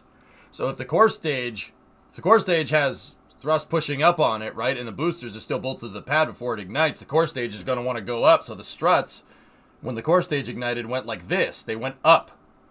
And then when the boosters ignited, they went parallel. They went back to parallel. It's very subtle, guys. Like, if we get some engineering footage, I'll show you. It's pretty hardcore, dude. It successfully completed a number of mission milestones Scott posted so video, far, okay? including the trans-lunar injection burn to put it on its trajectory to the moon. To provide you all with an update this morning, Hold on. Starkiller, what are you asking? Give me 1 second before we get into this. You guys got questions, I'll answer them. Do you know what those pulsing gas vents on the bottom of the rocket before liftoff are? I don't recall those on the shuttle. Okay, the pulsing gas vents. Let me go over back to the B-roll footage. I know exactly what you're talking about. Yeah, I know what that is. Give me 1 moment. Boosters of the Stage engine start. This shot S. I'm with you on that one. The tower shots are always my favorite. Lighting up the sky. Lighting up the sky. We rise together. Lighting up the sky. Lighting up the sky. Light it up. That's a great song. Sorry. It's Van Halen 1. Really, really good.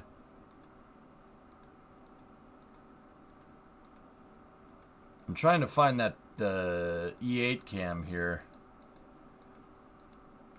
It's somewhere around here. I mean, all these shots are breathtaking. No, you're breathtaking. Here we go.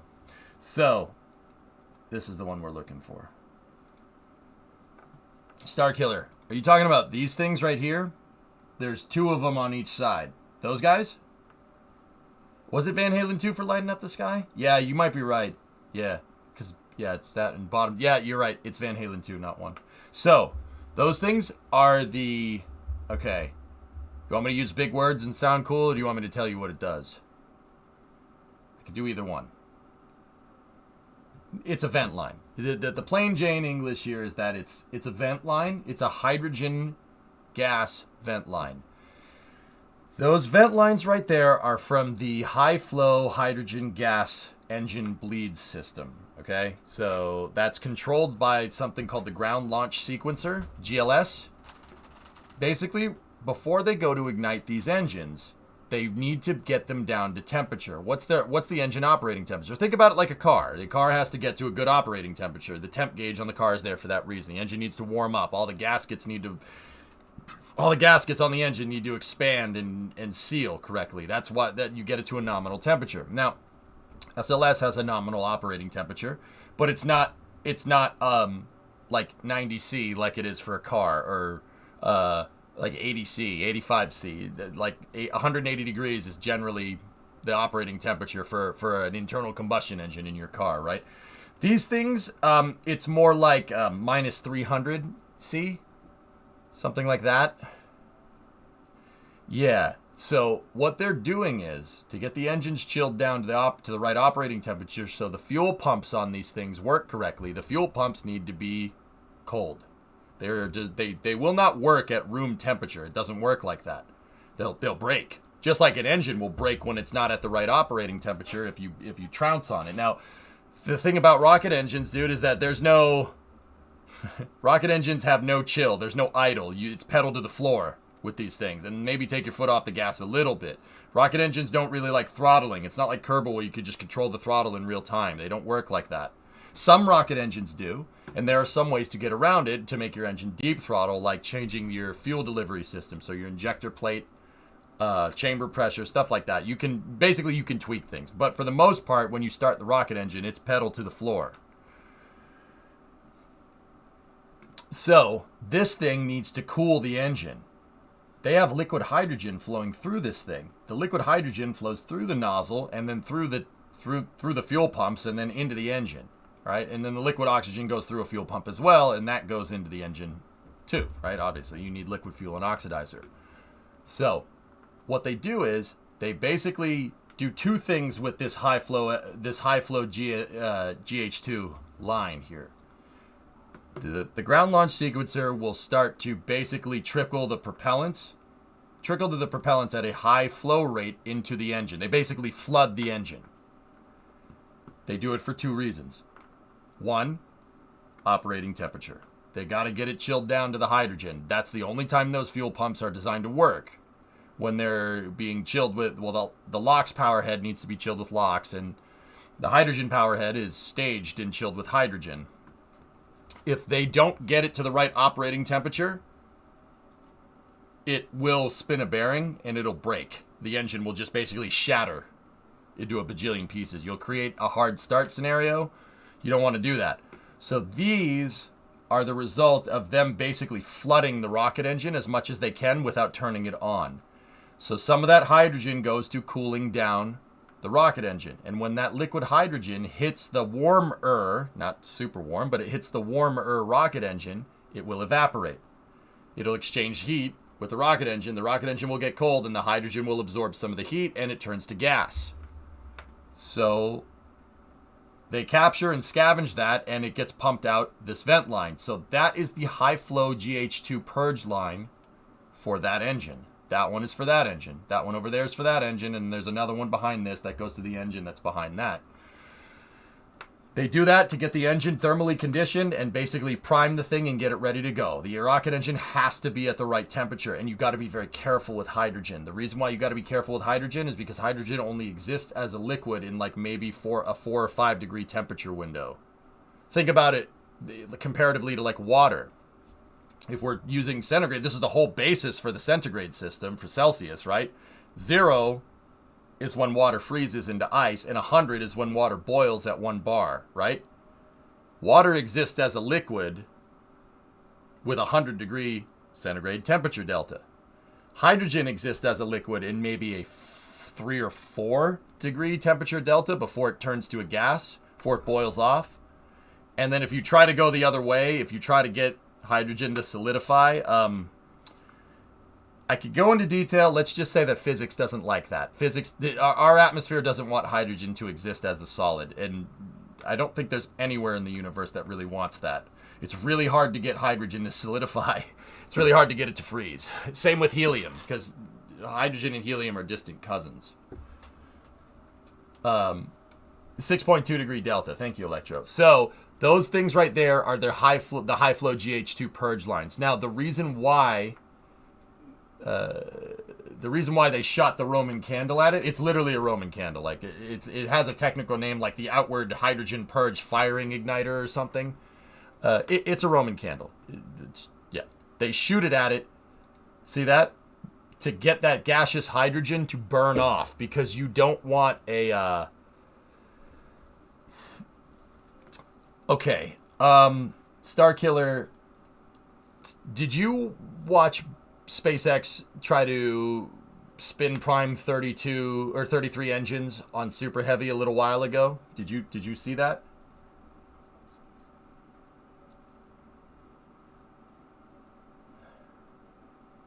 You see what happens when it backfired and it made that big detonation explosion when they tried to spin all the engines up and it popped, Booster 7 popped, and they had to take it back to Starbase? They don't want that to happen. Now, yeah, that's why they don't. Purging out the hydrogen systems like this and making sure all the hydrogen gas burns off before you ignite the engines, you know, on SLS it's important, right?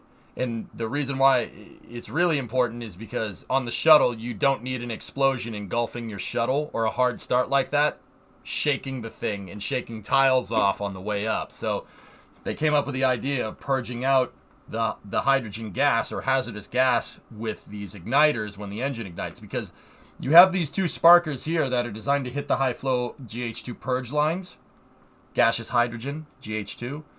And then there are sparkers down here, you can see them right there, that are designed to basically purge off any of the hydrogen that comes through. Now, you remember what I said, they basically flood the engine with hydrogen. They flood all the turbine machinery, and all the fuel pumps are basically primed and ready to go.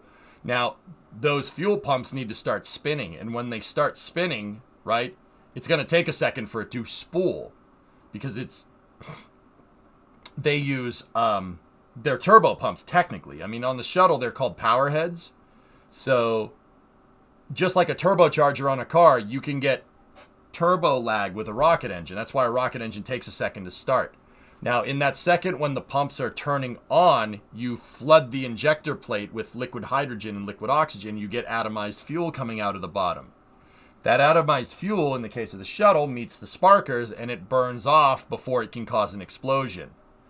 That's why you see the sparklers here, and then you know, once the engines turn on here,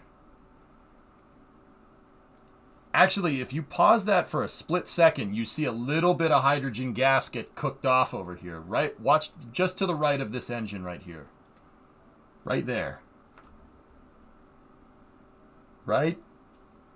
Now, did you see it? Did you see the orange cloud? It's actually a little bit lower. It's right here. You could see some of that hydrogen gas getting burned off, right? There. It was really, really quick. There was a little puff of orange. That's what it's doing. That's why those things are there. The sparklers are there, and that's why they point them at the high flow LH2 purge lines. Delta 4, the reason why Delta 4 catches itself on fire is because the RS-68 is an open cycle motor. It's open cycle for simplicity. Now, they have two gas generators, right? And the gas generators are like a jet engine, and that spins a turbine, and the turbines are attached to a fuel pump, a fluid impeller, and that puts it into the rocket engine, right? That pumps the fuel into the injector plate with the oxidizer and the fuel, and now the RS, like something like the space shuttle, right, is not open cycle. It is a closed cycle engine, meaning that the exhaust from the gas generator on the space shuttle motor actually goes into the engine. Now, you're starting to get into what's called a fuel-rich stage combustion cycle here. Basically, where they have a jet engine with an afterburner shooting its exhaust into the rocket engine, and then the rocket engine blowing it up. In rocketry, though, they're not called afterburners. They're called preburners, because it's before your main ignition. And that's what the space shuttle has, one preburner on it. It has a hydrogen preburner. On the RS-68, that hydrogen preburner is not a preburner. It just gets dumped over the side. If you look at a picture of an RS-68, it has two pipes coming off the side. That is they're not preburners in this case. It's an open cycle gas generator, and it just shoots the exhaust from the jet engines overboard. And then the pumps pump the fuel into the rocket engine, and you go. With the shuttle, it's more of a closed system, which is why you don't get as big a fireball as you do with Delta. Because with Delta 4, you're shooting out extremely fuel-rich mixtures out of those two pipes. The reason why they run fuel-rich mixtures inside of the gas generators on RS-68s, Merlin, whatever, is to keep the engine cool. They run very fuel-rich on purpose. And you can see that fuel-rich stuff happening on purpose when they go to light the engines, because all that gaseous hydrogen gets burned off. You know that the engine's running a little fuel rich because there's a lot of hydrogen around there, and it pools and it makes that giant fireball. Now with the shuttle, because it's a closed cycle engine, All you need to worry about is the little puff of atomized fuel you get right before the engine starts and the high flow GH2 purge lines. So you don't get as big of a fireball. They didn't want as big of a fireball like that with the space shuttle. I don't think I need to say why. Lean mixture kills engines. Doesn't matter if it's a rocket engine. Doesn't matter if it's a car engine. Yeah, oh yeah. Lean deflagration makes a lot of heat. Now, some rocket engines run oxygen rich on purpose. And that actually makes them more powerful. You get a more efficient burn. That's an oxygen-rich stage combustion cycle. That's the opposite of the space shuttle engine. The Soviets worked with oxygen-rich stage combustion cycles, and that's why we have engines like the RD-170 on Buran Energia, and why we have the RD-180 on Atlas V, and why the RD-191 is on Angara. All those rockets are using first-stage engines that are oxygen-rich. Basically, what they do is they use the liquid oxygen to cool everything off, and then they spray kerosene into that heated up oxidizer mixture. It gets great atomization and blows out the bottom. And once again, because the LOX is so cold, it keeps the whole cycle cool. That is really hard to do. Blue Origin's BE4 does that, but with methane. Yeah, you're going to get a super efficient burn, about as efficient as you can get, because stage combustion cycle engines, remember, it's that jet engine. The jet engine shooting into a rocket engine. Pre-burners, right? Stage combustion cycle gives you way better atomization. Now, what's atomization, just in case anybody gives a frick what I'm talking about? Atomization basically is how much you can spread your liquid fuel and oxidizer out. If you can take your liquid fuel and liquid oxidizer and turn it into gas, and then get it to combine, and then put it in a rocket engine, it's going to be way more powerful and way more efficient. Because if you can spread this stuff out at low pressure, you're going to get better atomization. Now, what's atomization? Atomization is when, at low pressure, fuel and oxidizer combines. They actually stick to each other. Think about like kind of like surface tension with water. Similar idea. If you can depressurize these things and they spread out, you can get more oxidizer and fuel to combine with each other.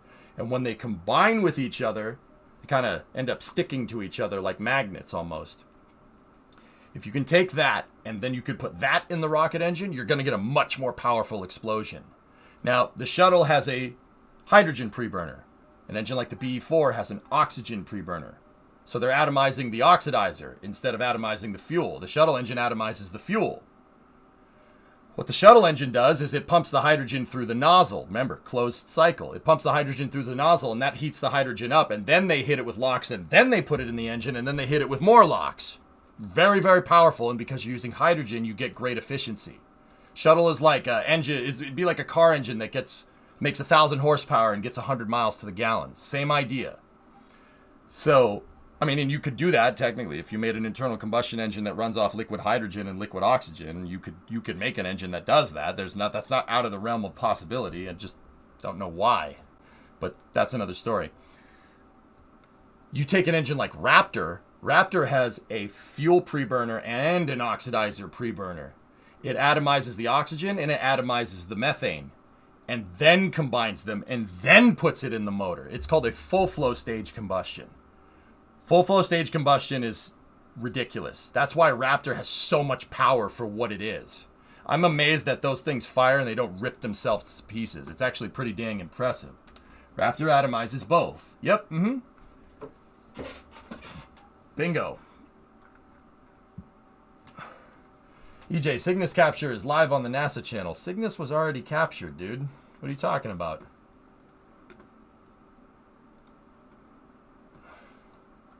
Hey, Ren, what's going on? Anyway, let's check out the post-launch press conference. I'm interested here.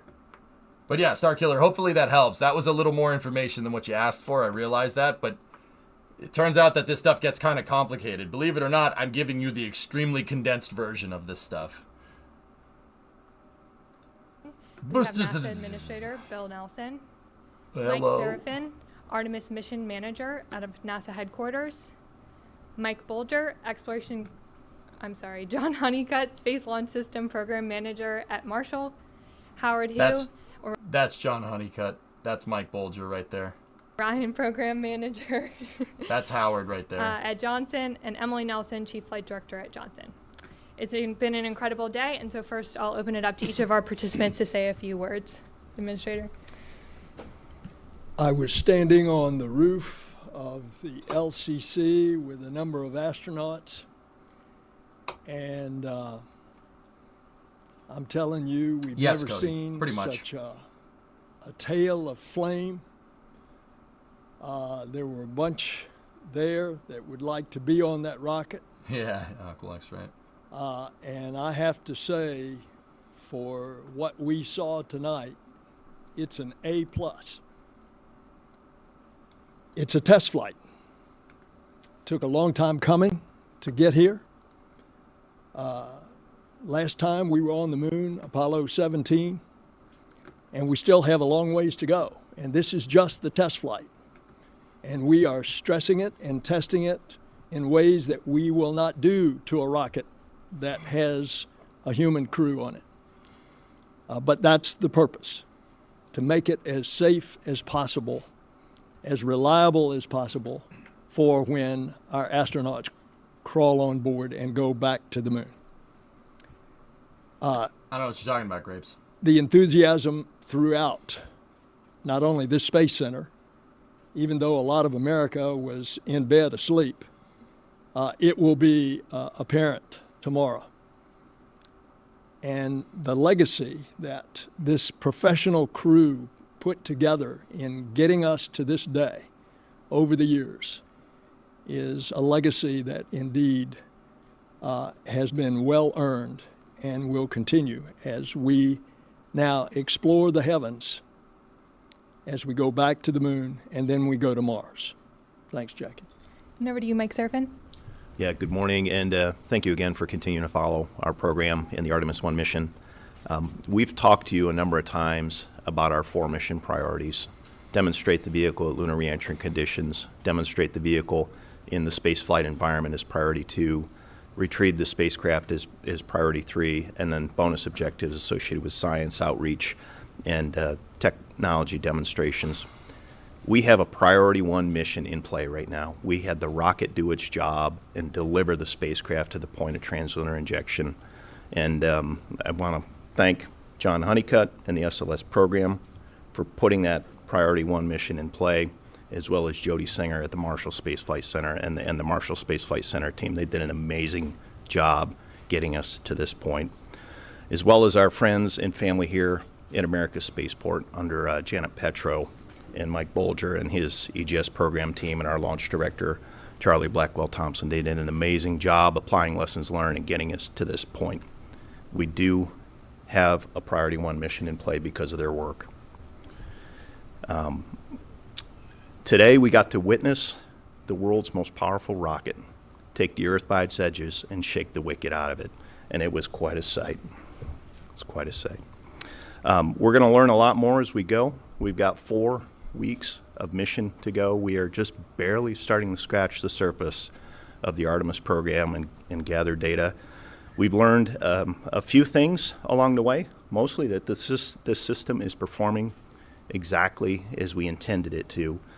We've had a few funnies along the way. We had some dropouts in the flight instrumentation on the SLS rocket. We've had some funnies and some in the star trackers, and then we had some funnies in some micro switches on the solar array wings, but the systems are performing and we are pressing outbound toward the moon. We are going to continue to gather data as part of those mission priorities and mission objectives as we described earlier. And, speaking for myself, there's definitely relief that we're underway. But we also have a heightened sense of awareness that this mission is underway. And I personally am not going to rest well until we get safely to splashdown and recovery. So with that, I'll pass it back to Jackie.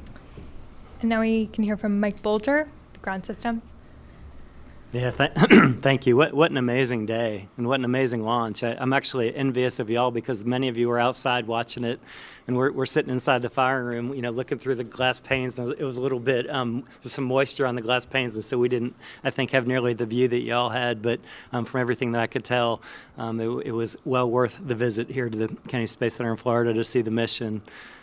Mike talked about the 4 priority goals that we have. I would add a 5th, and that was to prove that our ground systems and our ground team was prepared and was ready to launch this mission today, and I think they passed with flying colors. We really had a terrific day. It's been a journey for us as a ground operations team. The team has shown a ton of resilience. We've worked in a COVID environment. We've dealt with hurricanes. We've been through first-time ops, and the team has shown the resilience and the resolve to do something really special, and that's what we did today.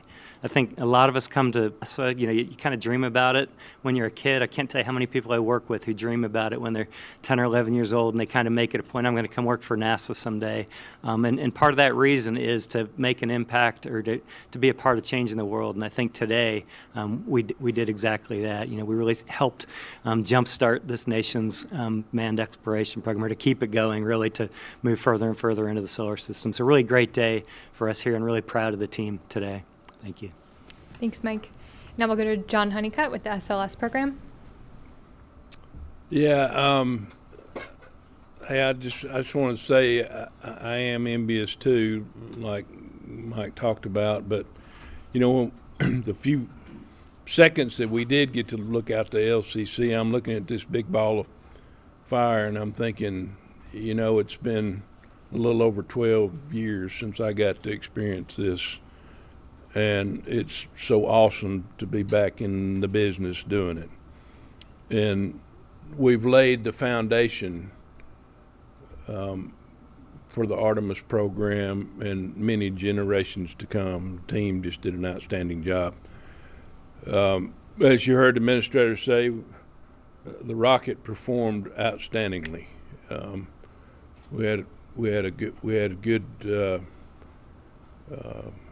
performance on the hardware all day today, and of course I'm looking at those really dynamic events as we get down into the last seconds when the RS-25s fire up, and then we get booster ignition, and then watching the performance of the core stage, especially those dynamic events associated with the pressurization system and the auxiliary power units, all performed outstandingly.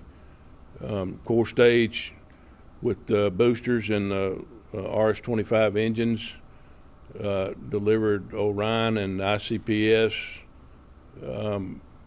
per the requirements. And then we had the first burn that gives us the raise was outstanding, and then the TLI burn performed outstandingly. So right now I can't say I'm more proud of the way the hardware performed, and even more proud of the team. Damn right. Jackie. Thank you very much. Now over to Howard with... John doesn't talk very much. He's a man of few words, and that's fine. He's one of those guys where, why use more words when few do trick? No, seriously. I've watched tons of press conferences with John Honeycutt in there. He doesn't talk much, but dude, that guy puts foot to tail for this damn program. Been watching for a while, man. That guy really busts face. The Orion program. Yeah, good evening or morning, I think, to everybody. What a terrific day we've had. First, I want to thank the gentleman to my right, John and Mike. I mean, they're just terrific team, getting us off the ground and headed to the moon. I mean, I can't thank them enough for their team's efforts. And now we get to start the journey and learning more about our spacecraft and accomplishing these missions that Mike talked about just a little bit over 26 days. And along the way, we've got the rocket, the most powerful rocket we've built at NASA, taking us to the moon. And then as we go forward, we'll have the European Service Module that'll be providing the power and propulsion that we need to get into lunar orbit and, of course, return safely home. And I want to also thank the European team. They worked very hard producing the European service module for us and in partnership with NASA, and certainly a great opportunity for us as we explore and learn more about the spacecraft and going forward with Artemis. And I would say personally for me, I am one of those men that as a little boy, I dreamed of working for NASA and going beyond low Earth orbit, and today was a fabulous day for me, and I can't tell you, just thinking about watching the rocket go up and seeing Orion go head towards the moon has been a dream of mine, and today is a start of that, a great journey, I would say, for the agency and for Artemis. So thank you. Thanks, Howard. And to close this out, Emily Nelson from Johnson. Let's see, this evening we got to see a truly exciting launch that I think is the beginning of a really exciting mission. The LCC team just did a flawless job getting through tanking and getting to liftoff, and then the MCC Houston team had a seamless handover and executed the remainder of that, that ascent and up to orbit. It was really great to get to see those teams get the opportunity to use the expertise that they've developed over years of training and preparation. This mission is not only going to test the spacecraft, but it's going to test the teams as well. And you know, as we've mentioned, we've already had some opportunities to work through some of those tests, and I am fairly confident that as we progress further to the moon, we're going to run into a few more. The exciting thing about this flight is getting to see how this ship is going to behave in space, how its systems are going to react to the deep space environment. And so next up, right about now, the team is characterizing performance of the solar array structure so that we have a good understanding of how the spacecraft reacts when we do burns. And then here in several hours, we'll do our first outbound trajectory correction burn using the Orion engines so that we'll get to see how those systems behave. We'll get to characterize that performance as well. It's going to be a really exciting ride, and kind of like Mike, I'm not sure we'll get a whole lot of sleep in the next 26 days, but it'll certainly be worth it. So really looking forward to everything we're going to learn here. Back to you, Jackie. Thanks, Emily. And before we open it up for questions, we want to show you some of the first images of Earth from Orion as it heads to the moon.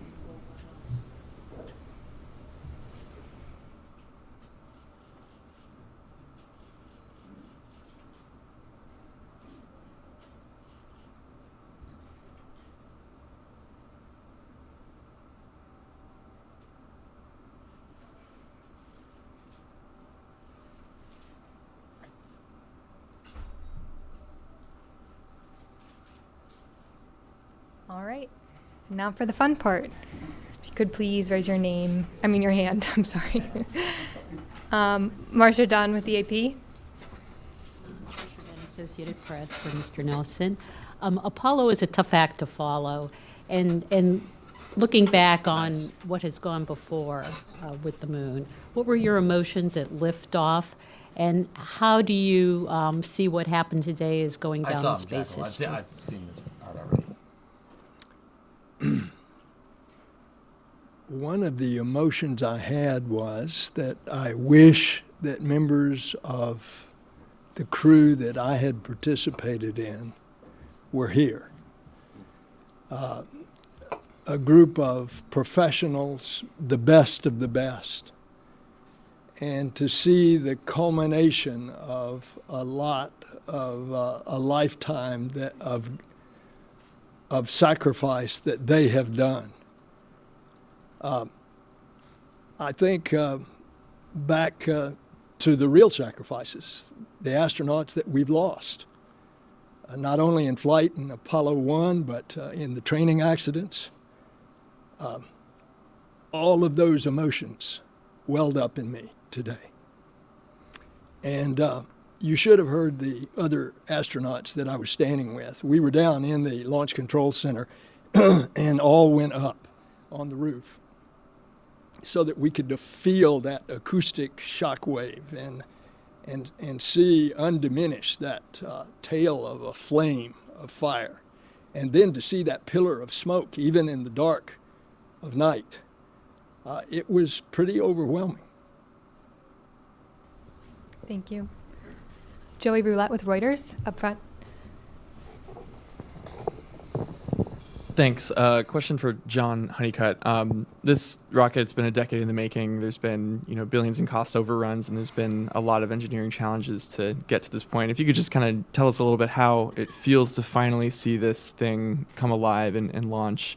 What does that feel like? And then quick one for Mike. Can you kind of go into details about the funnies that you said you guys saw during the mission, and whether there was any debris that was created from the Orion and the RTV issue that you guys might have expected as a risk? Thanks. Yeah, I tell you, it feels great to get the to get the rocket out, and it feels even better to have it perform the way it did. And it's been a long time coming, but I think if you study history and look back on it, these things don't happen overnight, and they all follow similar timelines. The emotion that I have that hits me the most really is, it's the people that do the work that make the hardware what it is. Of course, the hardware does the job at the end of the day, but it's the people that get us to the launch pad and have helped us build this foundation. And they all take a lot of pride in it, and I do too. Yeah, Joey, in terms of the funnies that we saw, in terms of the imagery findings, we're still working through that. There were a couple of indications that we had some debris liberation fairly early in ascent, and the team is still looking at that. In terms of what exactly it was, again, it's too early to say. The funnies that we saw on the star trackers, there was a component ready flag that was set, and the team had to resolve and basically activate the star trackers in spite of that component ready flag. And then on the solar array wings, when they were deployed, I think it was solar array wing number 3, we saw a pair of micro switches that indicated that it wasn't fully latched, and then they came in. They basically did indicate that they had latched, which indicates it was probably like a thermal condition, especially when you take a vehicle and you take it from ambient conditions on Earth that we purge, and then you take it in the deep space environment. Sometimes you get a little bit of thermal gradient on there, and they came in, and we knew that was something that could happen fairly early on. And then we saw some developmental flight instrumentation on the rocket that dropped out during the ascent. Those were, at this stage of the game, relatively benign. We pressed all the way through the point of translunar injection in spite of those, and right now we're not terribly concerned with any of those. I don't know, Howard, if you have any additional thoughts on that. No, I think you covered it very well, and of course we're also excited to look at the data, and we'll keep analyzing the data and look at what that tells us. Yeah. And understand that, things will go wrong. This is a new system, and it's a test flight. And so we're going to expect those things to go wrong, and then we're going to try to work them. This is part. Space is hard. Space is real hard when you try to do what we're doing. Thank you. Tom Costello with NBC. Tom, if you could just... I just did accessible. That's why I took a break. Thank you. Well, congratulations to all of you. Mr. Nelson, I'm wondering, it has been 50 years next month since we saw humans on the moon, and now the first step of returning to the moon. So I'm wondering, you talked about the emotions and you thought about those that were lost in the space program over the years, but to think that now, 5 decades later, the first steps in going back, I wonder if you could address that. And then also you talked about needing to stress it and test it to a greater extreme so that you know exactly what the astronauts will be in for. What does that mean, to stress it and test it and to this extent now? How will you be doing that? What does that mean? Well, it has a lot more sensors than will be on the rockets in the future, and that's to know how the vehicle and vehicles perform. Why are we going back? because our call is we're going out to explore the heavens. And this is the next step. So we went to the moon, and we were there for a short period of time, and we came back. Then we had Skylab, and we started to learn how to live longer in zero G. Then we had the space shuttle, and we built the space station. And now we're going back to the moon, not just for the sake of going to the moon, but to learn, to live, to develop, to learn how to live on the moon in order to prepare to send humans all the way to Mars. The moon is just a few days away. Mars is months and months away. Fact. And we are understanding now from the James Webb Space Telescope just how big and vast this universe is. There's a lot out there to explore. And this is the next beginning. And this is the Artemis generation. Cody, yesterday you were talking about how NASA uses total cost to find the price of something. How is that different to the way SpaceX find the price of Dragon or Starship? SpaceX's prices on Falcon 9 are based off of market demand, Cody. NASA doesn't have to do that. It's not based off market demand because there is no demand because no one wants to go to the moon right now. Hopefully we change that in the future. SpaceX's prices are always going to be lower because they're trying to make money.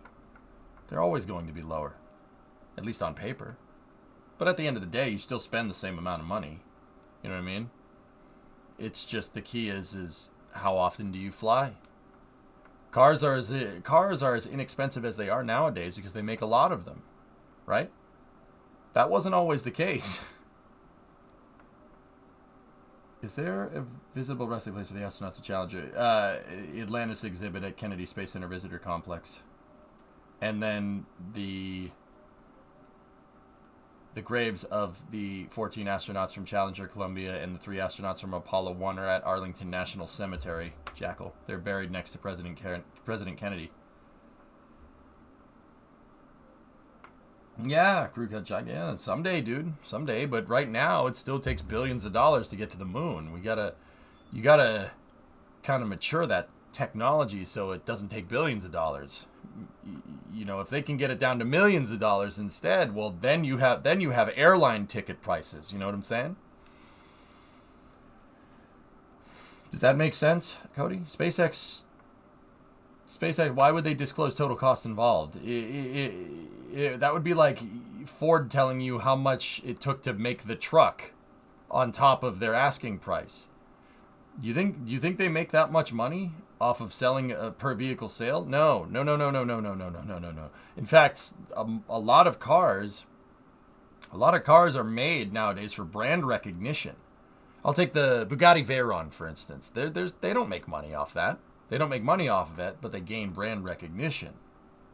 They actually offer the price of the Veyron, despite the price being ridiculously high for you and me or the Chiron or whatever. That they're never going to get the money back for that, but brand recognition is key. Everyone knows what a Bugatti Veyron is. You know what I'm saying? If you even have a remote interest in cars, you know what that car does. Same with Ferrari. Same with McLaren. Mercedes. All these. See what I'm talking about? Like Chevy with the Corvette, Lost Leader, Ford with the Mustang. They don't make money off those. They get the brand recognition. Now, I'm not saying that SpaceX does that necessarily, but, well, you think of flying rockets into space. A lot of people think SpaceX more than anybody else nowadays, don't you think? I don't, Bandit, no. Thank you. I don't have that answer, Supervod. Up here, I'm in the front. Hi, Ken Kramer, Space Up Close. Well, congratulations to all of you. That was so impressive and inspiring, and thanks for letting us be here. So, Bill, I'd like to ask you a question. I wonder if you may have spoken with President Biden at all. What is his reaction? And do you see this increasing support for NASA and international partners? Have you heard from any of them who work with Artemis and the Gateway project? Thank you. Well, as you know, the president is in Bali, Indonesia, and I would not be surprised that since it was daytime over there, whereas it's nighttime here, if whatever meeting he was in, if his assistants did not take a TV to him and show him the launch. And that would make him very, very proud. And I look forward to speaking to him sometime after he gets back and gets over his jet lag. Now, what was your second question? Do you think this is going to increase support in the Congress, and have you heard from international partners? First of all, I think it's noteworthy that in a nation in which our politics is so split, where do you have both R's and D's come together to support? D's? And our space program is such a place of reconciliation and camaraderie and bipartisanship. Oh, God, and so dude, I'm 15, I think he's the right. success He's right. of He's right. this rocket Put and D's. the future potential success of the mission is only going to energize the support that we have in Congress. My goodness, look at the diet of successes that they've been fed. Perseverance, ingenuity, all on Mars. DART hitting a bullseye 7 million miles away. Look at all the science that has come out. And now James Webb Space Telescope giving us these unbelievable pictures of light that's been traveling for 13.5 billion years. And now going back to the moon in order to go to Mars. That, I think, is going to engender a great deal of support on Capitol Hill. There you go. Next question. In the second row. Hi, Andrea Leinfelder of the Houston Chronicle. Administrator Nelson, you know, in 2010, you were essential for getting the NASA Authorization Act passed. And so you saw the legislative side, and now you've gotten to implement it, and you've gotten the rocket off the ground. So I'm curious how your perspective has changed from when you were writing the bill to when you were implementing it, you know, what that experience has been like, and if you think you would see things differently now that you've been on the implementing side. Thank you. Cody, hang on. We'll get back to that in a second. I guess that makes sense in terms of card turns because you really want me to see it. You don't need to type it again. Wait a little while, okay, if I miss it. Per car total cost is probably hundreds of dollars, but they make that up with profit on selling 1,000 cars. How many rockets did SpaceX launch this year, Cody?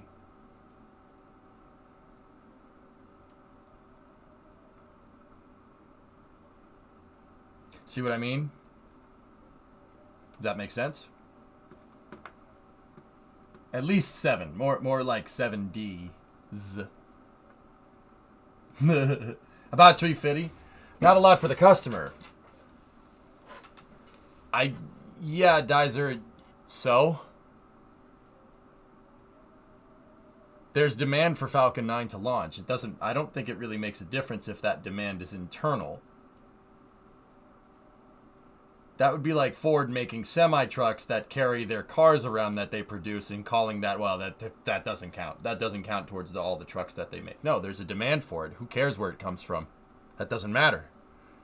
That's something that I think Elon is very smart in SpaceX. The engineers at SpaceX and Elon are very, very smart. And I mean, it's not just the engineers at SpaceX. That's Gwen as well.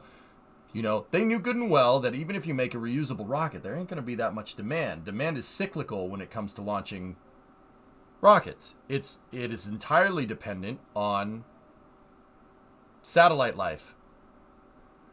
Satellite life right now, for the main majority of satellites that get launched, even now, actually it's kind of changed now because of Starlink, but you know, up until about, I don't know, 2 or 3 years ago, the demand is for gigantic geostationary satellites. That was the real big deal. And that demand comes every 10 to 15 years. Why? Because that's how long it takes for the satellite to run out of fuel before it falls out of its slot in orbit, right? So the demand was cyclical. It doesn't make a lot of sense to make a rocket that can launch every week. SpaceX recognized that, so they made their own demand. It doesn't matter. It doesn't matter where it came from. Even if the demand is internal, there's still demand for your rocket to launch, and there's potentially profitable ventures in that demand, which is Starlink. Starlink's going to end up funding a majority of Starship's development. I mark my words. That dang Loch Ness monster. That's right, Lumbo. That's been the problem with commercial satellite launching and just commercial markets for low Earth orbit up until very recently. Why build a rocket that can launch once a week when the demand for rockets is only there to launch maybe 4 times a year?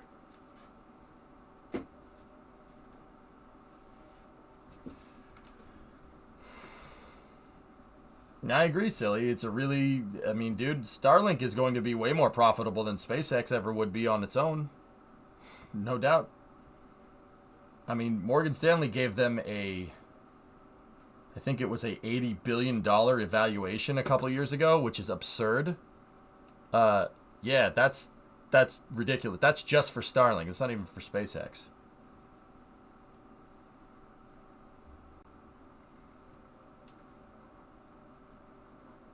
Works both ways. Also, there is less need to over-engineer satellites to last so long if the launch wasn't so dang expensive. Well, yeah, Breen, that's what they're trying to fix. That's what SpaceX is trying to buck that trend. That's why a lot of people like them. That and they launch a lot.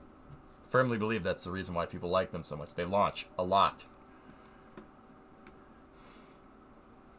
Does R&D also add to total cost price of a rocket like SLS? Absolutely. Yep.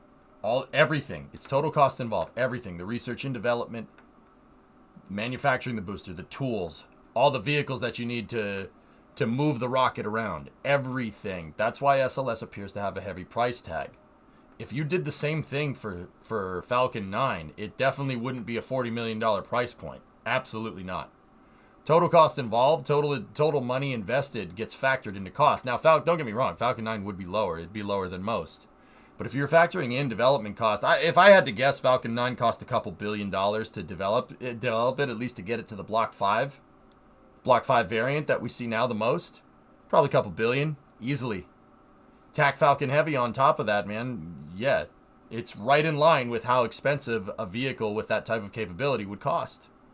It scales pretty dang well with a vehicle like SLS. Long story short, SLS can do more. Falcon 9 can do less. So Falcon 9 is cheaper. It's always going to be cheaper. But because it's a commercial thing, it's going to appear to be way less because you're getting price per launch instead of total cost involved. It's a very important thing to understand, and I don't know why more people don't talk about this. Anyway, I want to go back and hear her question again. The capsule components. Hi, Andrea Leinfelder of the Houston Chronicle. The capsule components will be, Shirley. You know, in 2010, you were essential for getting the NASA Authorization Act passed.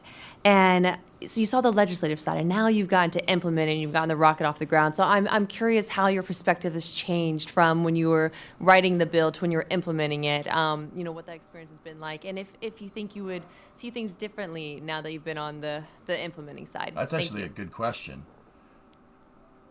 Before Bill answers, does any of the SLS price go to Starship cost being no, the Artemis program's budget does, Goalie.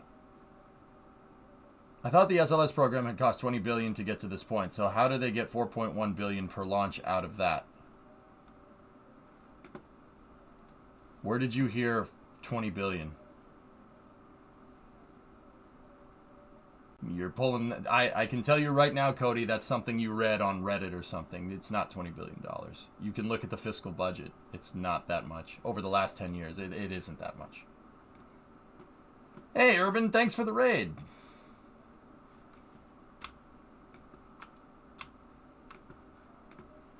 All right, let's get back to Bill's answer.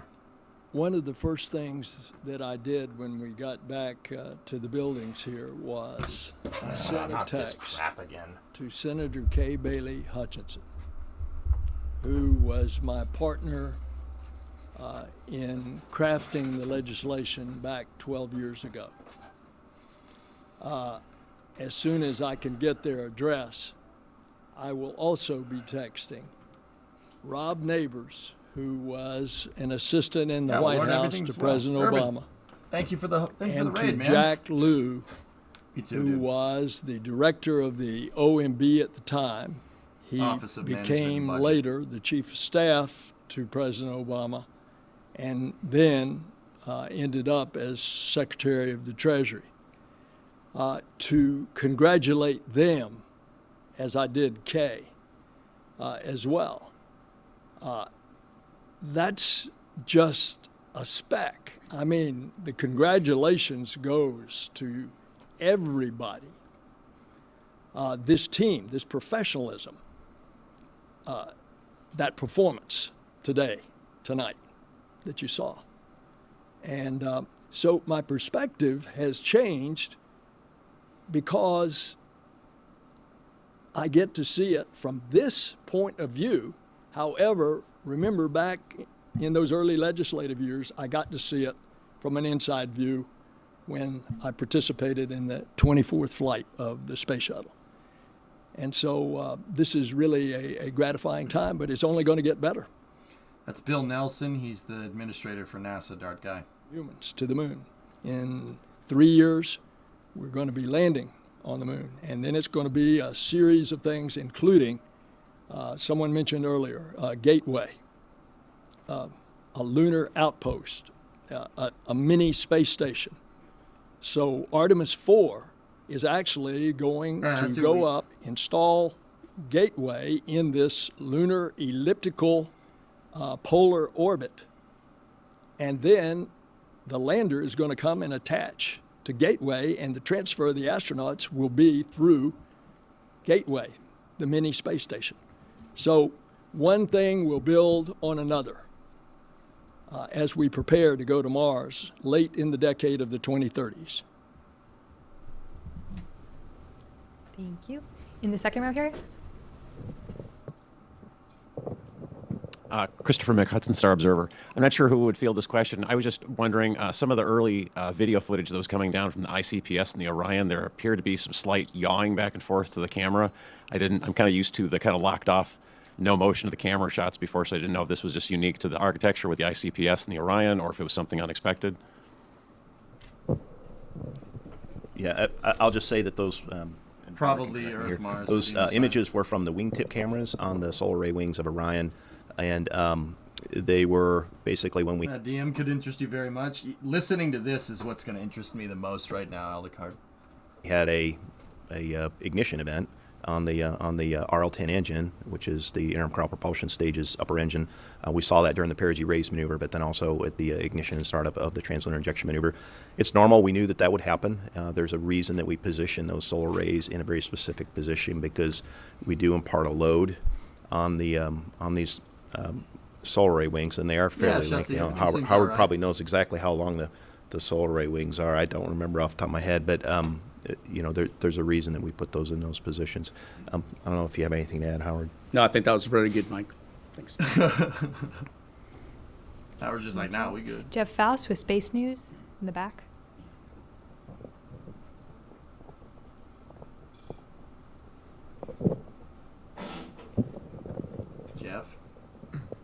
Jeff Faust, Space News. Question probably from Mike Bolger. I think we were all holding our breaths when we heard about the hydrogen leak. Fortunately, it was fixed. I wonder if you could talk us through exactly what the problem was and what that Red Crew team did when they went out to the pad to fix the problem. Yeah, definitely be glad to. Before I do, as I had kind of had a chance to listen to some of the questions and just look out into the crowd, I love that there are so many Artemis shirts, Artemis hats. I love that, we've got a media team that is as excited about what we're doing as y'all are. So I just wanted to thank everybody for that. So yeah, let's see, what we had was we had a leak in the replenish valve, which is down in a cryo valve complex that we've got in the base of the mobile launcher. And so, that caused us to go into a stop flow on both core stage and upper stage while we resolved the leak that we were seeing in the base. We sent a red team out, and basically what the red team was doing. We had a couple folks in there. It was kind of a tight, I don't know if you could see the video. I'm not sure what you were seeing and what, kind of a tight fit, but out there with a torque wrench, and they were tightening down some packing nuts. And they were two packing nuts, and they were tightening down either side of them. They tightened them. We cycled the valve. We went back in, put a wrench on them. They were still turning a little bit. We cycled the valve again, tightened them a little more. We did it a third time, and then they really were solid. And so we felt good that, those packing cool, nuts, in man. fact, were tight and that we had a good valve. And so we got the red team back, away from the pad, and got back into fast fill and then topping and then replenish. And as we did that, in fact, we had resolved the problem and we no longer had that leak in the base. So really great work by that red team. It's always a hard thing to do, to send the red team out to the launch pad. You only do it when you feel like you have to. But in this case, I think the team felt, That's right, that really our most awesome. likely case here was that we just had, some loose nuts on those valves. And so we sent the team out, and they did a terrific job, and we got that issue resolved. So, definitely a high moment, a low moment when we first saw the leak, because we all know we've struggled through some of the hydrogen leaks that we've had in the past, but really a high moment when we recognized that we'd solved the problem. Thanks, Mike. Just want to remind the folks on the phone that if you have a question, we're happy to take those over the line as well. You press *1 to get into the queue. Next up, we have a question here in the front.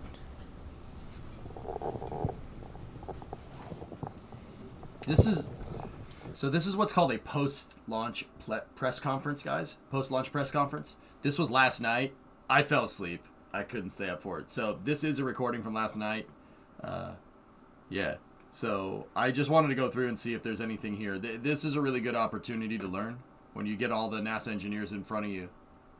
And of course, having such a talented man as Senator Administrator Astronaut Nelson there to teach you things about pudding, I tell you, it's just a real tremendous opportunity for learning. Yusuke Tomiyama, the Yomiuri Shimbun, Japanese newspaper. My question is to Administrator Nelson. In July, you expressed your concern about China's moon exploration in a German newspaper. So now what do you think about China's moon exploration? And so would it be possible for U.S. to cooperate with China regarding moon exploration? Thank you. He said, in case anybody didn't understand that, he said that back in July you talked in a German newspaper about potentially cooperating with China's lunar exploration program. In the future, do you have any plans to collaborate with China to go to the moon? The question is, do I think that it would be possible for China and the U.S. to cooperate? I hope so, but I see no evidence of that. To the contrary, what we have seen is a lack of visibility, a secretiveness, a lack of transparency. Most recently in the very successful mission, apparently, of them putting up their third stage for their space station, not having the stage on reentry saved enough fuel in order to have a controlled reentry, and then not sharing trajectory information. Now, fortunately, it fell in the ocean. The second component that went up, there was a chance that we could see before it fell in the Indian Ocean that it might come down in Greece, and it might come down then on the track in Saudi Arabia. Fortunately, it came down in the Indian Ocean. So I wish I could give a more optimistic point of view. I personally talked to the Chinese ambassador, who I happened to run into at a Sunday brunch, and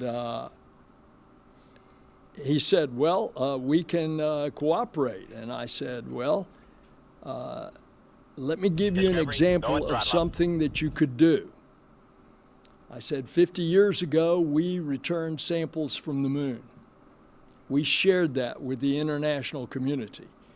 You have just recently returned a sample from the moon. You ought to share that with the international community.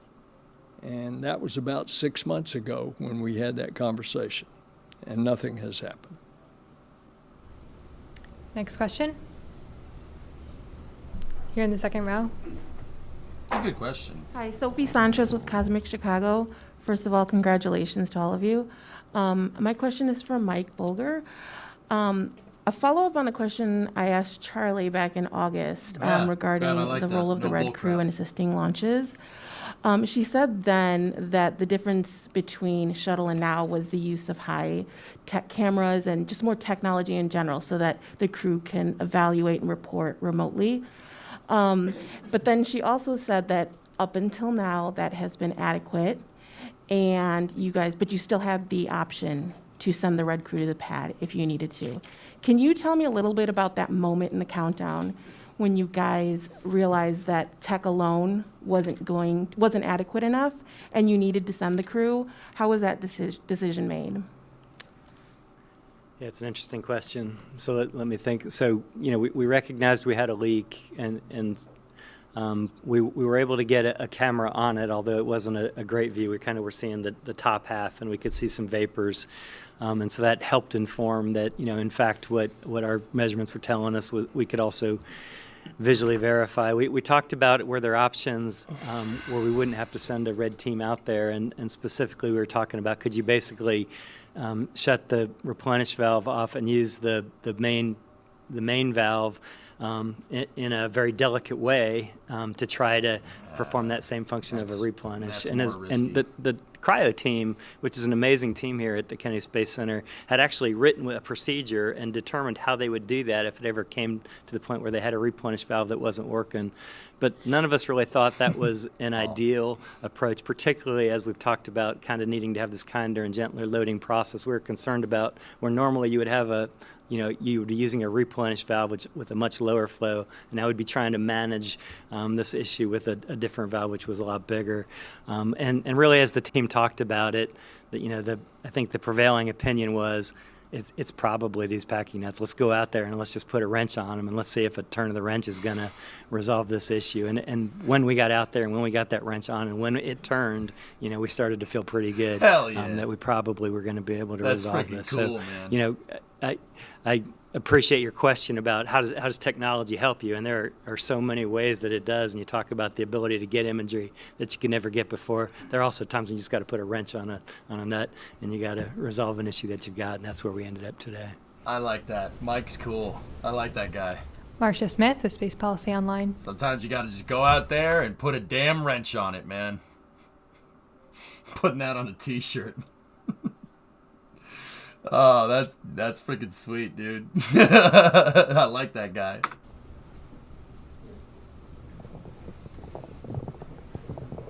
Get out there and kick it. Dude, the ML is pretty toasted. I saw the pictures, Thank you. I think man. this is to Mike Seraphin. We'll check it in I'm a curious second. if you have any update on the CubeSats. Were they all deployed? Are they all functioning? Yeah, Marcia, thank you for the question. In terms of the CubeSat deploys, the earliest deploys are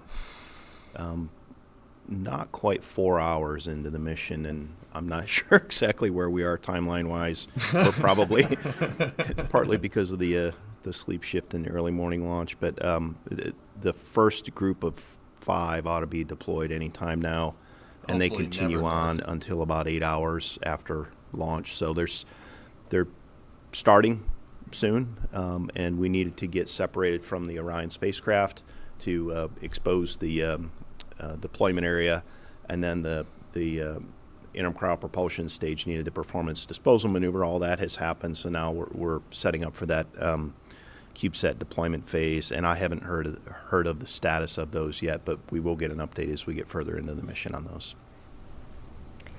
And since I have folks talking into my ear, I can tell you that they are expected to have been deployed at this time.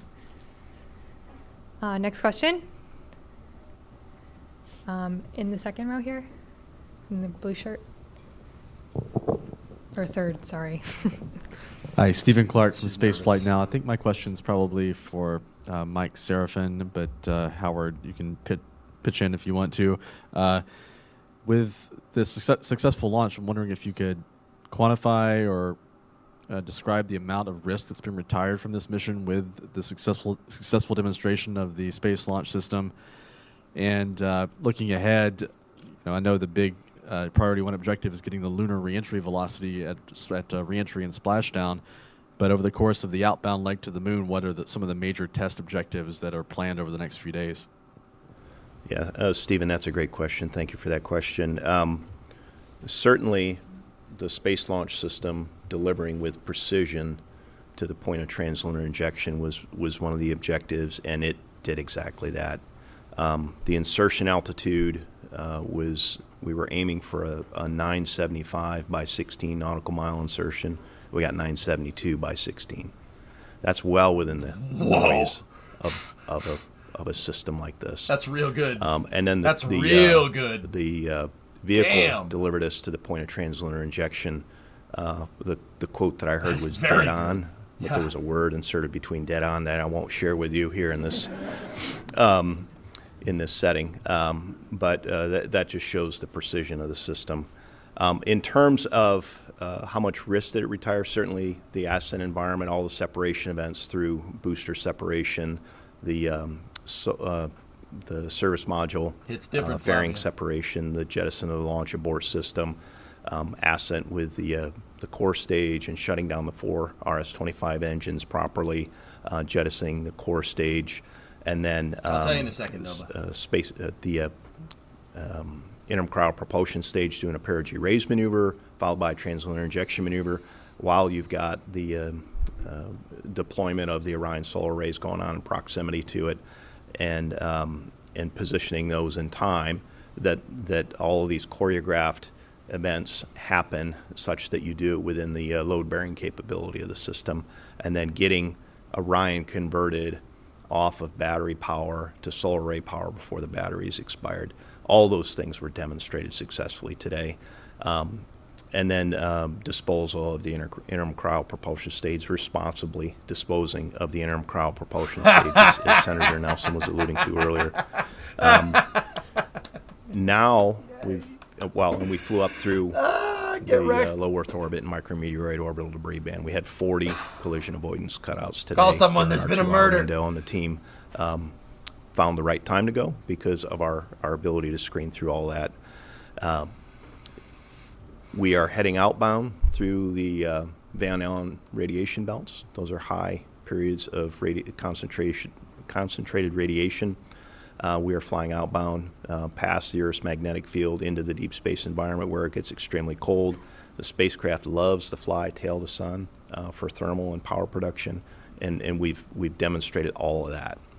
Now we've got a lot of in-space propulsive maneuvers ahead of us. We'll demonstrate the service module.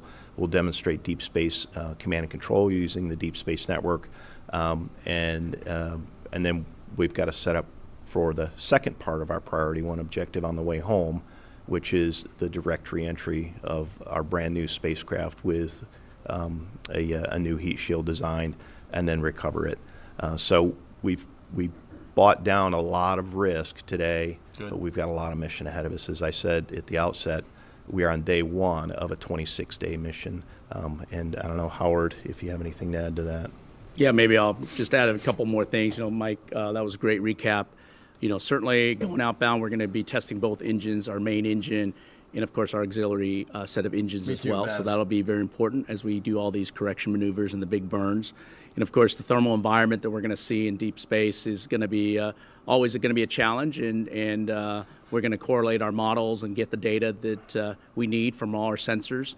And certainly when we come back and do a reentry, our parachutes, we've done a lot of testing on the parachutes, 27 qualification and development tests alone. And so I think, showing that at those reentry speeds and slowing the vehicle down so we have a nice touchdown, 20 miles per hour, will be a great day. So all those things will be really important as we learn and go forward. Lauren Grush with Bloomberg. So before we get to Lauren's question, sorry guys, I don't mean to pause it so much. I usually just listen to the whole thing through, but this was already recorded. So Nova, what does that exactly mean? So basically, think about it like this: you have a bow and arrow, right? You're aiming at a target, right? There's a bullseye. Ideally, you want to hit the bullseye, right? And how close you get, right, shows your margin of error. So if you hit the bullseye dead center, right, that's great. You're perfect. You did exactly what you shot at exactly what you were aiming. You shot at exactly what you were aiming at. That's perfect. I mean, obviously, if it goes over there and you miss the target, right, then that's not what you want. The bullseye in this particular analogy is the nominal window for this to work.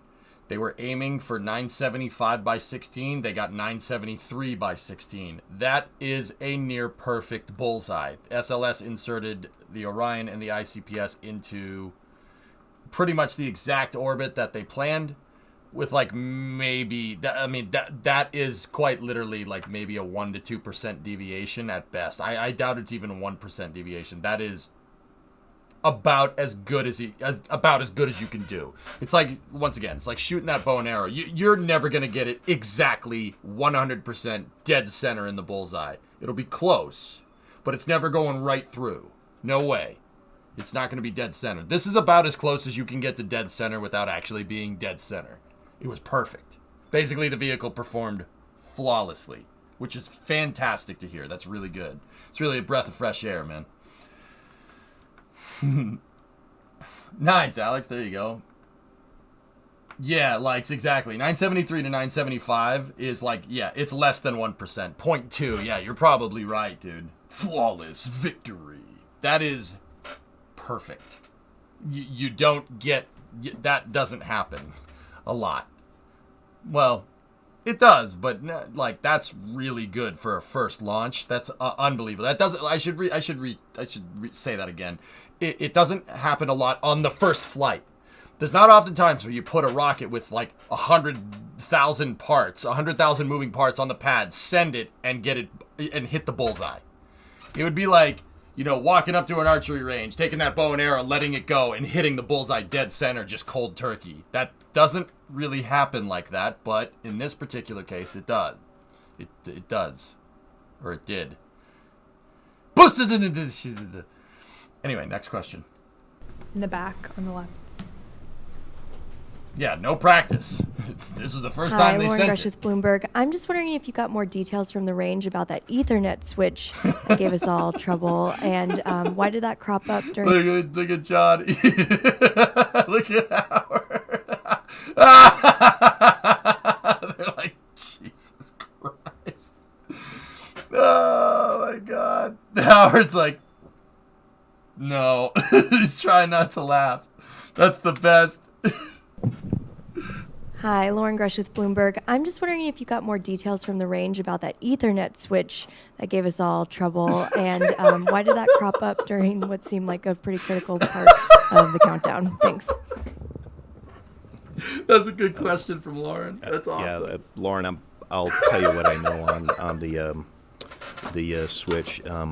It was required to take some of the remote range safety systems and process that at their control center, and they had a computer problem at the range. I think I would direct that question more towards the Space Force and the range, because that is not a NASA system. I don't know, Mike, if you have anything to add on that, but it was a system required for public safety and range safety. Yeah, no, I think you got it. It was basically an Ethernet switch that allowed them to tie in data from their remote sites into their central hub. You know, obviously they didn't expect to lose it at that time. It was at an important time, but they also recovered from it, you know, well, and enabled us to have a launch today. So while it was unfortunate and untimely, it was also well handled and allowed us to get to a launch. So, yeah, you know, kudos to them. Yeah, I think that is a key aspect of what we saw today, was the partnership between the range and NASA Kennedy Space Center and the firing room. They raised their hand very quickly and said, "We've got an issue here," and we need to recover not this here, before we can say that we can safely and responsibly launch. And they coordinated that with very close coordination with our launch director, Charlie, in Firing Room 1. And they gave an estimate as to when they could recover, and they were very close to it. And they worked through it very methodically, and they told us every step of the way where they were in terms of the recovery, and then that allowed our launch operations team to pick up a time very close to our intended launch window open time. I think that the real delay that, we didn't go quite at window open, but we went within the first hour, really was a byproduct of needing to send the red crew out to the pad, and we had to halt some of the loading operations, and in the interest of safety for those people. They were going into a hazardous environment, but in the interest of controlling the environment as much as you could, we had to halt that operation, which in turn kind of slowed the launch countdown and cryo loading and getting specifically the upper stage fully configured. So that, again, seeing that choreography between the Space Force on the range side and the NASA team in Firing Room 1, I think was extremely well handled today, and our hats off to the Space Force for working through that with us. Next question. Here in front. Hi, it's Richard Knuckles from Sky. I've got a question for Emily, actually. So Bill talks about the legacy of this program, and one thing which really has struck me, talking to a lot of the engineers, is the amount of women involved in the behind the scenes in the Artemis program. As you were watching the launch, there must have been an immense pride, watching Charlie doing her thing. Can you just talk about the emotions you felt and how it feels to be part of this Artemis program?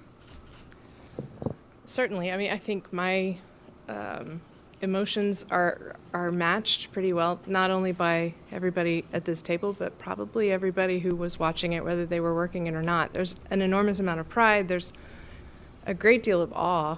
And that pride is not only in the individuals that we know and our friends who have worked so hard over the number of years, who have gotten this opportunity to contribute to this great mission, but also just in the fact that we together have gotten to this place where we're going back. I wasn't here yet the last time we went, and so it's really exciting for my generation and for the Artemis generation to get the opportunity to go to the moon and beyond. The fact that if you see the photos and imagery from the last time we were there, the diversity of the workforce, the diversity of the people who had the opportunity to contribute was maybe not quite where it is today. I think that's a point of pride.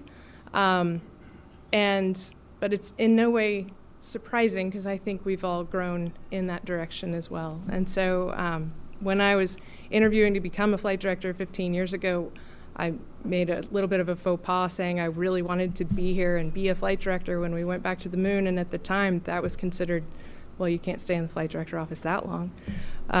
So I'm pretty glad I stuck around.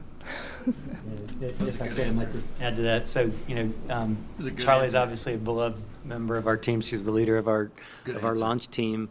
I had a tie earlier today. Charlie wears green on launch day. Charlie has something green. She does her nails green, and so the guys wore green ties today. Just to kind of support Charlie. And if it's your first launch in a new position in the firing room, after the launch, she cuts your tie. And so I don't have a tie today because she cut my green tie. And there were a lot of green ties getting cut. It was really in support of a pretty amazing member of our team who happened to be a female. Yeah. Thank you both. Next up, we have a question on the phones from David Curley with Discovery. Thank you, Jackie. Mike Serafin, can you talk a little bit more about Day 26? That's your primary goal on this mission, and the heat shield. How are you feeling about it? What will you be thinking over the next 25 days? Yeah, David, thank you for that question. As I said at the outset, we've bought down half of our priority one already through the rocket setting up those initial conditions. We do have a long 4-week mission ahead of us, and we're just going to work it day by day, and we need to work it with vigilance, and we are going to do some extraordinarily hard stuff.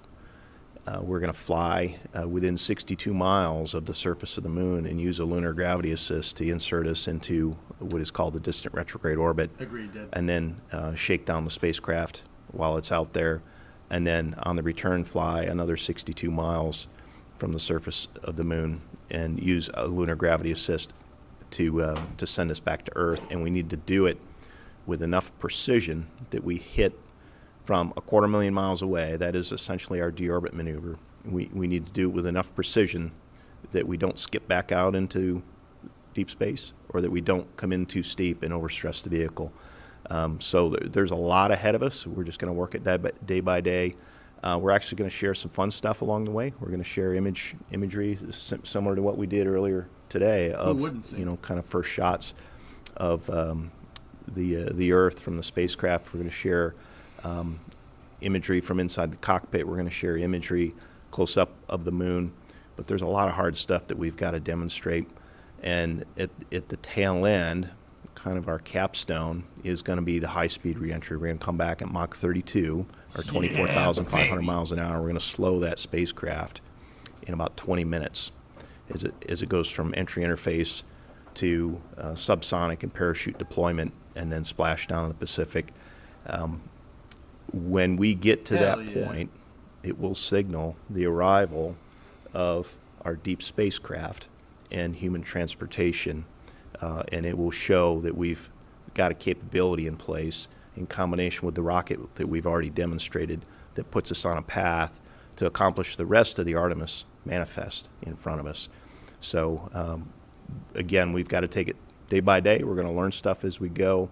We've got thousands and thousands of measurements and data and engineering measurements we're going to take along the way to ensure that we understand the margins, and if they're a little bit less than we thought they were, we need to take those into account before we put humans on board. So we're going to learn a lot from this mission, and if we're lucky and we fly right down the middle, that'll be a great day. And if we learn from it, that goes back to why we're having an uncrewed test flight and why we purposefully set up an uncrewed mission before we're going to fly astronauts on the next mission. Thanks, Mike. I think we're running up on our hour, but we do have time for a couple more questions in the room. Here in front. Yep. John Zarella for My Radar. A couple of things. How much do you lose by not flying the 40 days plus you're down to 25 days in data? You have the mannequins on board and That's you're gathering correct. all this data.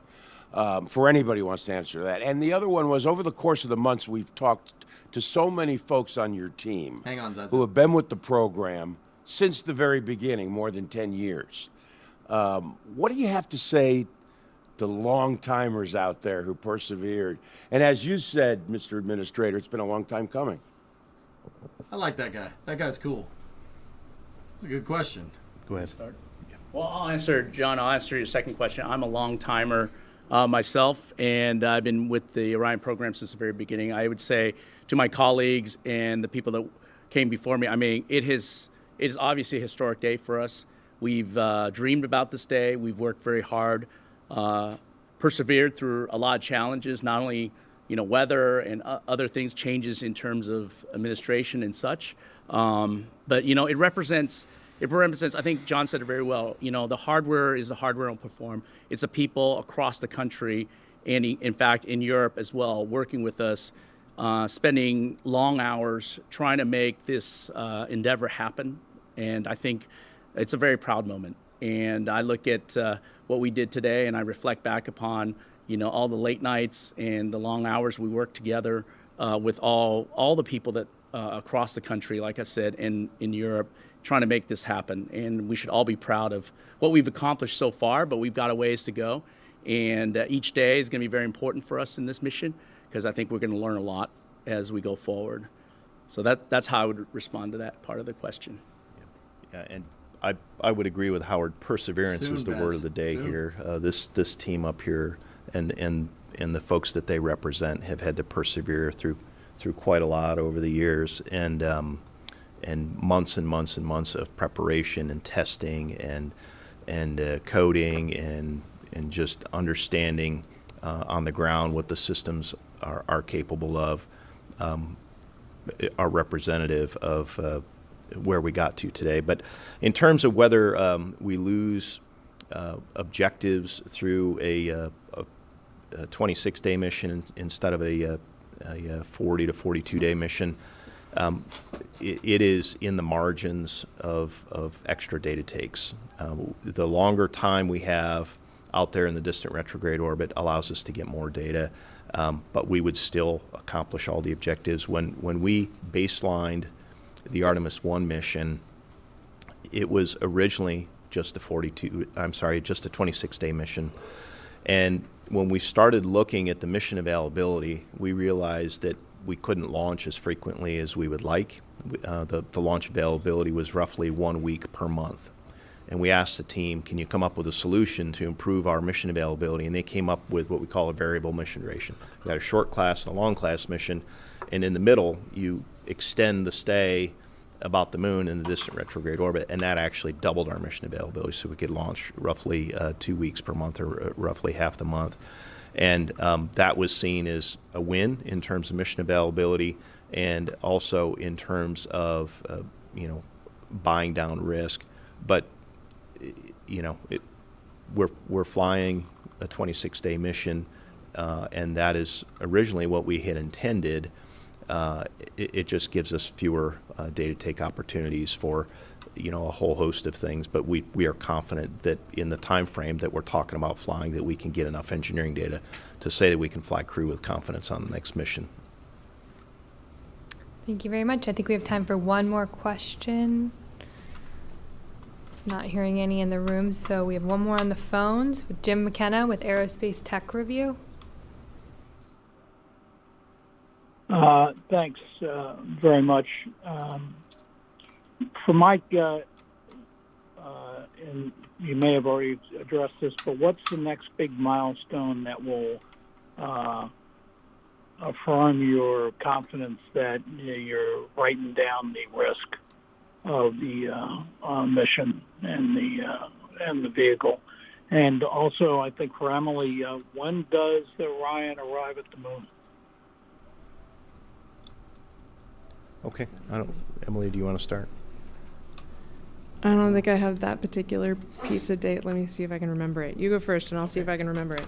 I might be able to help you on both accounts. So, in terms of the next big milestone, it would be what we call the outbound trajectory correction maneuver, which would be the first firing of the propulsion system on the Orion spacecraft, the service module. We purposefully have a 30-second firing of the service module engine, and that happens just under 8 hours into the mission, so 7 hours, 47 minutes into the mission. And then, I'm sorry, Jim, I lost the... When do we arrive at the distant retrograde orbit? I've got it here. Give me just a second.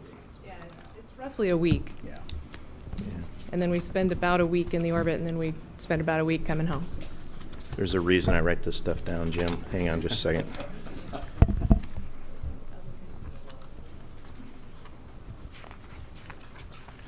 Yeah, maybe she just didn't bring it with her poetic. I mean, look at Mike. Mike has to dig through his notes. That's the guy We that actually runs the issue show. memos on this while I'm stalling for time, just to keep everybody synchronized. Nice. I will find it, Jim, here. Hang on just a second. Go, Mikey, go!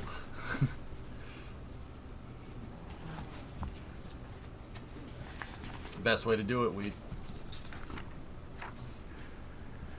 All right, so outbound powered flyby is on the 21st.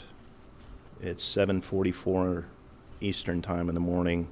So that is the first of the two maneuver sequence that does that lunar flyby in the slingshot of 62 miles from the surface of the moon. We do that behind the moon, by the way, so we're not going to see it until after the maneuver is complete. So we're kind of blind, and we'll when we get acquisition of signal on the spacecraft afterward, we'll know that the maneuver was successful. And then the second of the maneuvers for the distant retrograde insertion is on the 25th. So I guess that's the day after Thanksgiving at 4:52 p.m. But I hope that answers your question. All right, thank you all so much. That's all the time we have this. Okay, cool. So that was the post-launch press conference from this morning, very early this morning. I fell asleep, guys. I couldn't do it. I've been going for like 17, 18 hours between waking up early and then streaming for 16.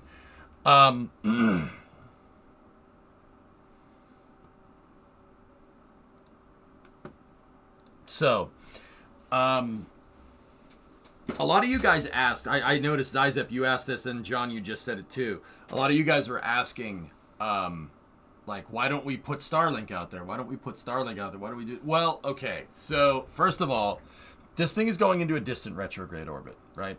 DRO is not where Artemis missions are going to go into the future. So, what does that mean? That's... enter basically Gateway. And this is one of the things that I don't really understand why NASA doesn't say this, because it's kind of... this is really pertinent, but whatever. It is what it is. So, Gateway is going to be basically a remote outpost orbiting around the moon, right? It's going to look, I don't know, this is something from NASA here. It'll look something like that. There's the Orion capsule, and it's just a couple of modules with a propulsion system, etc., etc. And then, you know, this shows it orbiting around the moon. And, you know, I know what people are saying, like, oh, what? Well, okay, we need Starlink out there. We need Starlink out there. Starlink needs to be out there. That's really important. Well, yes and no. Yes and no. How come we don't have simple communication satellites that can connect us so crafts can be on the other side of the moon? Well, Panox, once again, how are you going to do that? Okay, so before I get into my explanation, how are you going to do that? How are you going to put communication satellites around the moon? Honest question, how would you do this?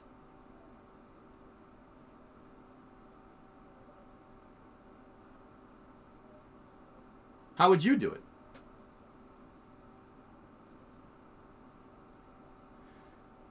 Three satellites somewhat further away that always have a line of sight. And then the moon's precession eats them up and they literally crash into the moon.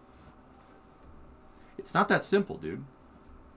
You want to put a communication system out there, they got to be relatively close to the moon, or else a perturbing force will either pull them into the moon and crash them, they'll re-enter on the moon, or they'll get pulled away by something else. Now, what does that mean? Well, the moon, the satellites need to be close. They can't be in a stationary orbit around the moon, or else Earth's going to come by and pull them out of line. It'll pull them back towards Earth. So they got to be kind of close, but they don't have to be too close, but they got to be close enough. And even then, the moon's precession will actually cause them to decay over time. They will fall out of favor. So now you need to maintain a satellite network out there. It's not like tracking data and relay satellites that can kind of just do some small adjustments from time to time and be good because they're in geosynchronous, right? These satellites, the communications array that you're going to put around the moon would be very, very hard. It would be very difficult to keep it resonant. It'd be very difficult because of lunar precession. You can have decaying orbits on the moon, despite the moon having no atmosphere. It's because the moon is basically misshapen. So gravity on one side of the moon is more than it is on the other side. Now, don't get me wrong, it's not a lot, but it is. That satellite network that you're talking about would decay after a couple of years. So now you need to put thrusters on your craft. So now your satellites have life. So now you're replenishing this lunar communications network like every 5 years. I got a better solution, and so does NASA. Gateway is the right move here. I will say that. You could say, oh, toll, but hear me out. The type of orbit that Gateway is going into is called a rectilinear or near rectilinear halo orbit, or NRHO for short. It uses that same lunar precession to stay coplanar normal resonant to Earth. What the heck does that mean? All right, here. What are you talking about? Well, I could sit here and I could try to explain it. I could use a bunch of big words. Here, I'll do this instead. Look at this video. Not this part. The next part, right here. So, this is a representation of an NRHO, near rectilinear halo orbit. The near rectilinear halo orbit basically stays in line of sight of Earth while orbiting around the moon at all times, and it uses lunar precession to stay that way. It stays coplanar normal to Earth at all times. So if you look at this line of sight view, this Earth-Moon rotating frame is just basically a camera that's rotating, keeping the Earth and the Moon basically aligned, and the camera's rotating with it. So that camera would be over here on this frame, and it would be rotating with. Watch the rectilinear orbit. See? This is near stable. Basically, the lunar precession, the non-uniform gravitational pull of the moon, keeps you in this type of orbit. So you are always in line of sight. And because it's a polar orbit around the moon, and the moon does rotate from time to time, it's just the moon does one rotation per orbit. It's called tidally locked. Now you don't need to worry about it. You can land anywhere on the moon because you're technically in a polar orbit around the moon, and the station will always stay in line of sight of the moon, and the station now can also be used as a communications relay for surface activities on said moon. That's why the gateway is so dang important. You don't need a satellite network out there. Gateway is fine. Gateway will do it. And it's stable. It is resonantly stable. That's very important. That non-uniform gravitational pull in this scenario helps keep the orbit stable instead of perturbing it. Does that make sense?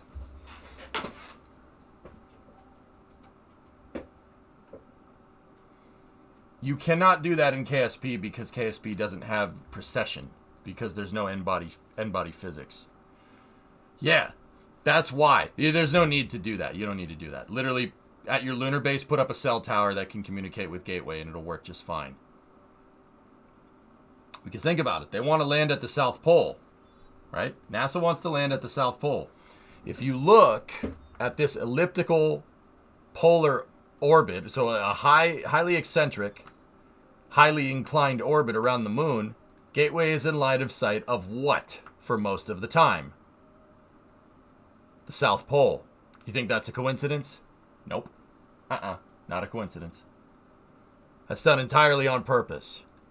So the Gateway will literally, you'll be out of line of sight with the Gateway for maybe 15 minutes out of its 6-hour orbital period around the moon. Because the part where you're going to go out of line of sight, where it's flying over the North Pole of the moon, it's going the fastest. That's where your pericynthion is, the lowest point in your lunar orbit. That's the type of orbit that Artemis 3, Artemis 4, Artemis 5, 6, 7, 8, 9, 10, 11, 12, that's where those are going. And that's important to understand. They don't need a communications array. This solves that problem. You don't need to even bother doing that, because this way gives you, basically, you can land anywhere on the moon. You are in constant communication with the moon with one entity instead of an array of satellites, and it's stable. It's stable resonant, which is very important. Does that make sense, dude? Didn't they say KSP will have that? Nope. Will that provide communications on the far side of the moon? It potentially could, Geek. Sure, why not?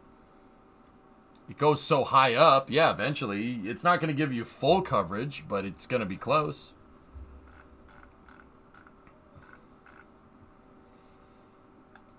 So is Artemis going to be building the Gateway? Artemis and commercial partners are going to build the Gateway. SpaceX is going to help build it. And SLS, the future versions of SLS, will be able to bring more modules out there. What they're going to do in the future is use SLS with Orion and then a stage adapter on the top, and then they're going to send that whole thing out there. Orion will separate, instead of plucking a lander off, it'll pluck a gateway module off, and it'll put it at Gateway.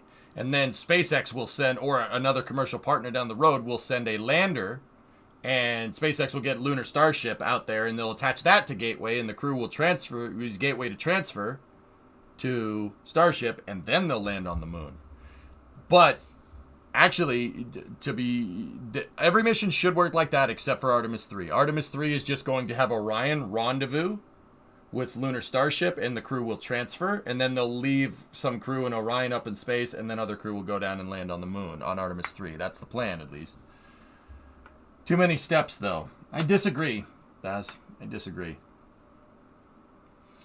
I really don't think so. This is a pretty damn good way to do it. It's pretty well thought out. You can literally land anywhere you want on the moon, as opposed to, say, we had a station in an equatorial orbit around the moon, something similar to maybe a resonant stable orbit that the Lunar Reconnaissance Orbiter is in. I shouldn't say resonant stable, that's kind of redundant. We just say resonant orbit. That only affords you so many landing sites north and south. Remember, water ice is on the poles.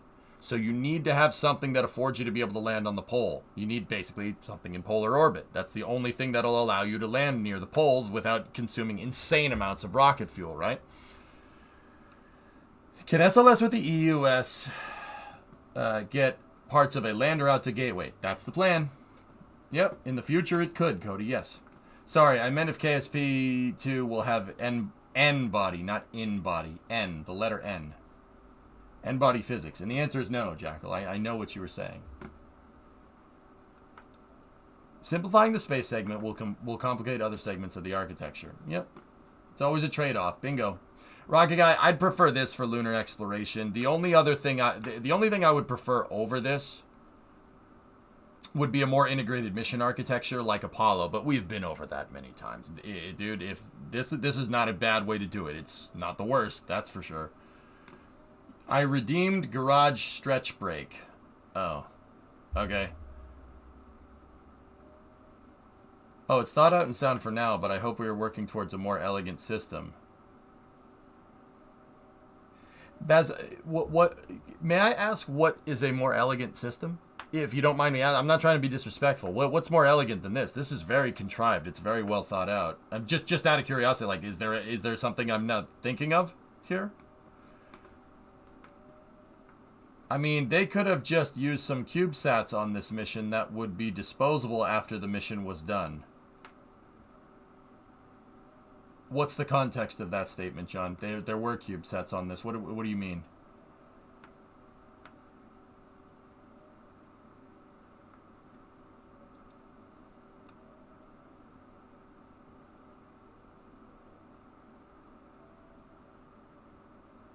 Cheers and coffee.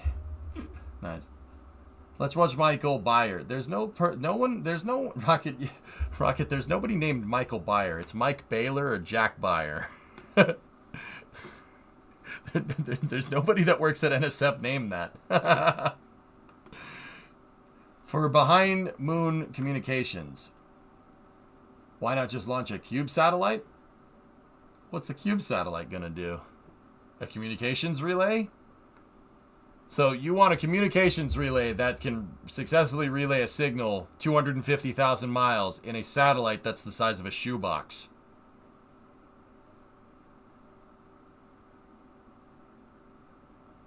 It's okay, Rocket. No worries, man.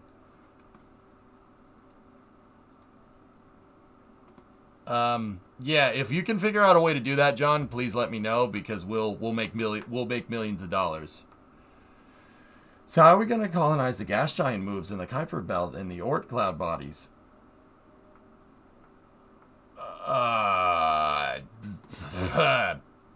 Colonize?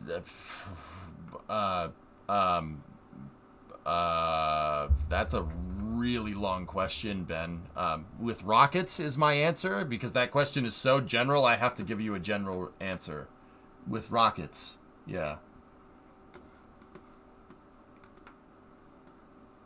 There are many ways to think about going about making a transfer vehicle like this and how it works and getting out to Mars and colonizing Mars. Elon thinks, in SpaceX thinks, the way is to develop the avenue to get there.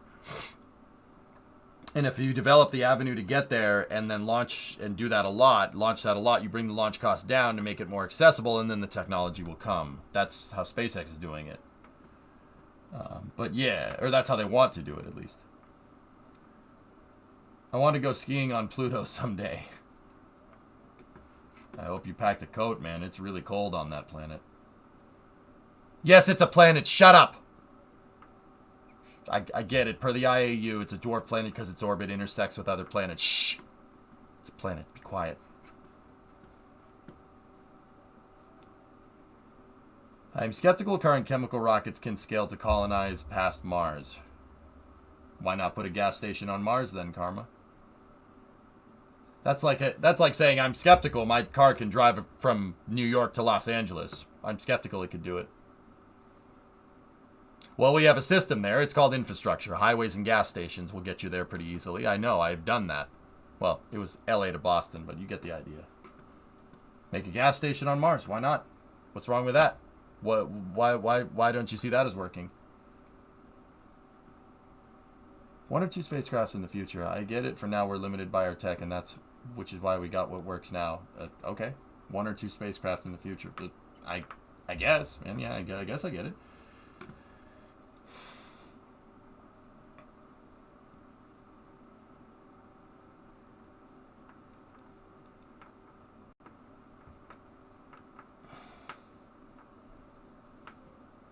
Guys, and don't get me wrong, I'm not saying that we couldn't do a communications network around the moon sometime in the future. That would probably be a good idea. I'm not saying it's a bad idea. I'm just saying with what NASA is trying to do right now, you don't really need it.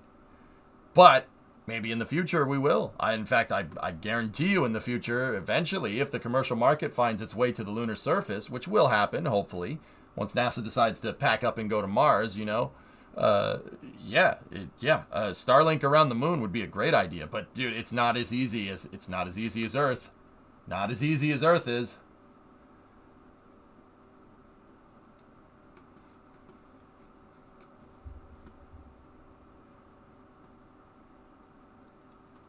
You got an idea to do satellite communications, full idea on paper. What? What about an interplanetary internet? I mean, Ben, that's some of the things that we're going to have to think about, dude. What does an interconnected Mars and Earth system look like? How heavy is Orion compared to a normal communications satellite? Orion's 25,000 kilograms, 25 metric tons. Kind of garden variety geostationary satellite is like 5,000 kilos. Turns out when you put people in the loop, it gets pretty heavy real fast. Well, it has nothing to do with it. Cyclers could work, yeah. A cycler would be a good infrastructure system set up between Mars and Earth, but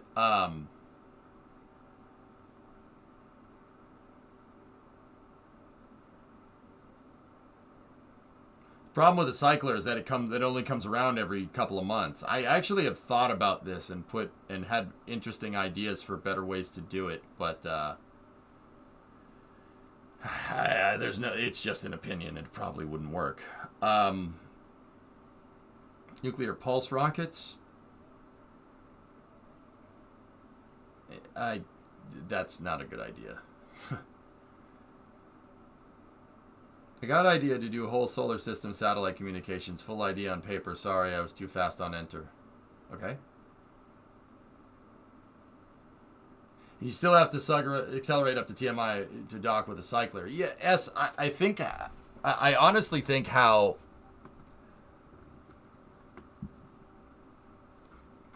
Okay. How this is going to work in the future, at least I think how it's... If it kind of pans out how I think it's going to pan out, and maybe we'll see this by the time you and I are in the retirement home, or you're in the retirement home and I'm dead. But so, okay, let's think about this for a second. If I wanted to get a plane ticket and fly to Berlin from Boston, how long does that take? How long would that flight be from United States to Europe, right? 6 hours, 7 hours, 8 hours, depending if you went far into Europe, right? It takes about 8 hours, right? Now, think about this. So if we were taking the Concorde, it'd take 2.5. Am I right? Am I right? But the Concorde is not very fuel efficient, but it does go faster than everything else.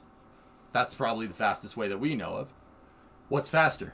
A rocket doing suborbital hops, that's faster. Is that more expensive than Concorde? Yeah, probably. But it'll get you there faster. Which one of these systems uses the most energy? 747, Concorde, or the rocket? The rocket's going to use the most fuel, isn't it? It's not very efficient, but it's a higher energy. It expends a higher amount of energy than the plane would, and it gets you there the fastest, right? Now, what's the slowest way to get across the ocean? What would be the slowest way for me to get to Berlin, short of swimming? I don't think that would end well. Damn it, James, no. Cargo ship. How long is a cargo ship going to take? A paddle boat? No, cargo. Just, damn it, cargo ship. Shit, cargo ship. It's a cargo ship. How long would that take? Weeks, right? If I wanted to ship my car to Berlin with me, how long is that going to take? It'd take months. 2 months, 3 months to get it, get it shipped, get it across the ocean. That's what our infrastructure looks like right now. You have lower energy, high efficient systems to move bulk cargo and higher energy, low efficient systems to move people, right? Right? Makes sense. If Starship point-to-point work, or if Concorde was still flying, that would be the fastest way to go. But that's not the most efficient way to go. The plane is arguably way less efficient than a container ship, right? Future Martian infrastructure, even infrastructure out to the moon, is going to be comprised with spacecraft that favor efficiency over energy expenditure. You're trading impulse for thrust, right? So what is a container ship going to look like in the future? What is a container ship that goes to Mars going to look like? What's the quickest way? If you were doing a straight Hohmann transfer with something like, like the Constellation program or a Starship or something, that's the quickest way. That takes 3 months, right? Who says that you couldn't have a container ship that maybe has a nuclear reactor in it with solar electric or just electric propulsion systems that are extremely efficient, very low TWR? Get there over a longer period of time. After all, if I want to ship bulk cargo, or if anybody wants a television, we ain't getting it. They ain't made in Europe, and they ain't made in the States. They're made on the other side of the world. They're made in China, or made in Japan, or Vietnam, or wherever. It takes months for that thing to get here. But it takes 6 hours to get there. Not 6 hours by plane. If I'm going to China from here, or it's going to take 15. But 15 hours is not 6 months, right? In the future, I foresee supply chains that are working just like that. You have container ships that are doing long duration missions, right? Maybe unmanned, maybe not unmanned, that will use very low energy transfers but are very highly efficient at moving bulk cargo, like an ion drive or something. Basically the space equivalent of a container ship moving cargo to and from Mars. And because they're so efficient, they have thousands of kilometers a second delta V because they're using ion propulsion, right? There's no transfer window. You can go whenever you want. And if we just stagger those every couple of months, eventually you're going to get a shipment of cargo arriving on Mars every month, just like the supply chains here down on this planet. Does that make sense? That doesn't mean that humans won't wait every 26 months to go to Mars. That would be the most opportune time because humans if you're just moving you're going to find the quickest way to do it, which is basically what SpaceX is trying to fix right now. They're trying to make a passenger, a commercial jetliner that goes to Mars or goes to the moon. That's what they're trying to do. But I don't think SpaceX has thought about low energy transfer systems. Starship will be able to get the ball rolling, and that's what Elon's really kind of focused on, getting the ball rolling. Where I'm thinking is after the ball starts to get rolling, if you want to make a city on Mars, yeah, starships can do it, but they can only go there every 26 months. There's not enough delta V. I mean, actually, with refueling Starship, you could basically keep it going for a long period of time. But eventually, the cargo carrying capacity of Starship will exceed the needs of the city on Mars by a long shot, right? So you're going to need some type of lower energy transfer system. Makes sense, right?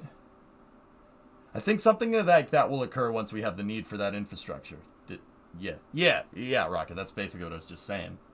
Just got here. Did I miss anything important? I haven't really heard many updates, Zay, to be honest with you. How about we use spin launch in a big net and just chuck people in a capsule over the Atlantic? That's, Geek, that's probably the stupidest thing I've ever heard come out of your mouth. Yeah, it's probably, even if it's a joke. Everyone in this stream is now dumber for having listened to it.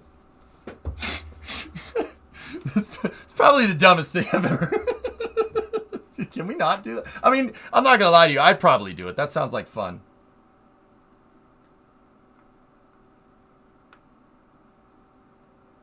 Yeah, Aqualex, I know. Yeah, that's right. I must have missed it last night, but they interviewed the red team. We watched it on stream. It was sweet. Yeah.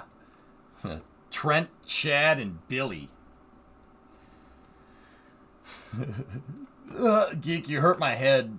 You hurt my head a little bit, dude.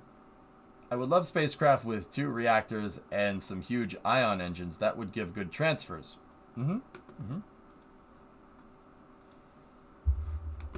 Anyway, Rocket, yes, you want to see Mike Baylor's footage, right?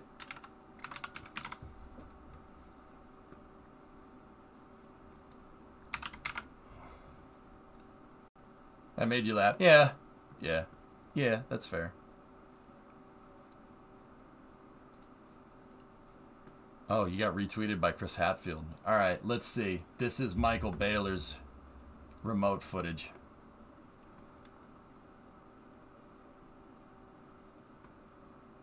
Yes, a company named BWX Technologies, Blinga, is working on nuclear thermal rocket technology, yeah.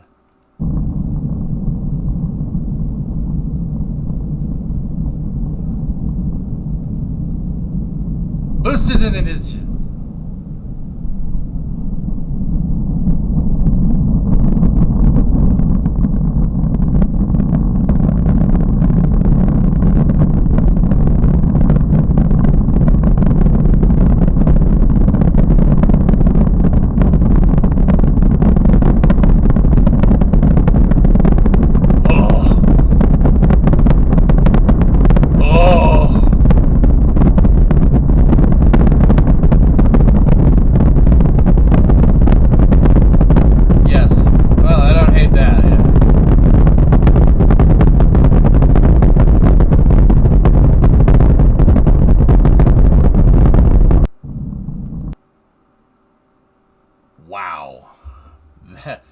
That's...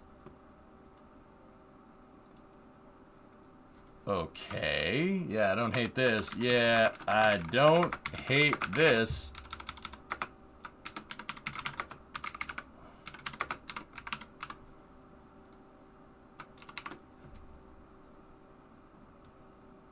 Yep. Okay. Yep. Yeah, I don't hate that. Yeah, that's pretty good. Yeah, honestly, if you're doing things like putting a reactor on board, I'm most interested in a vast mirror drive, a variable specific impulse magnetoplasma rocket. Yeah.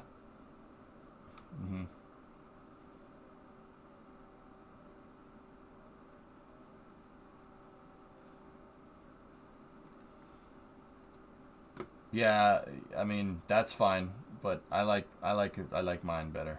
See last, okay? If you like that sound, I suggest turning it up.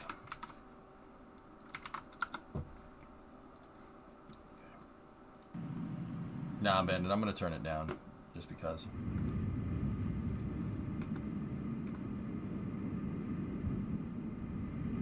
This is coming from Trevor Malman. As far as I know, Hellfish, yeah.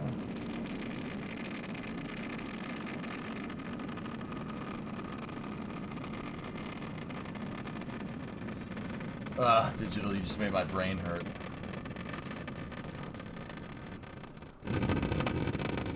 Oh, alright, turn it up. Alright, don't stop yelling at me.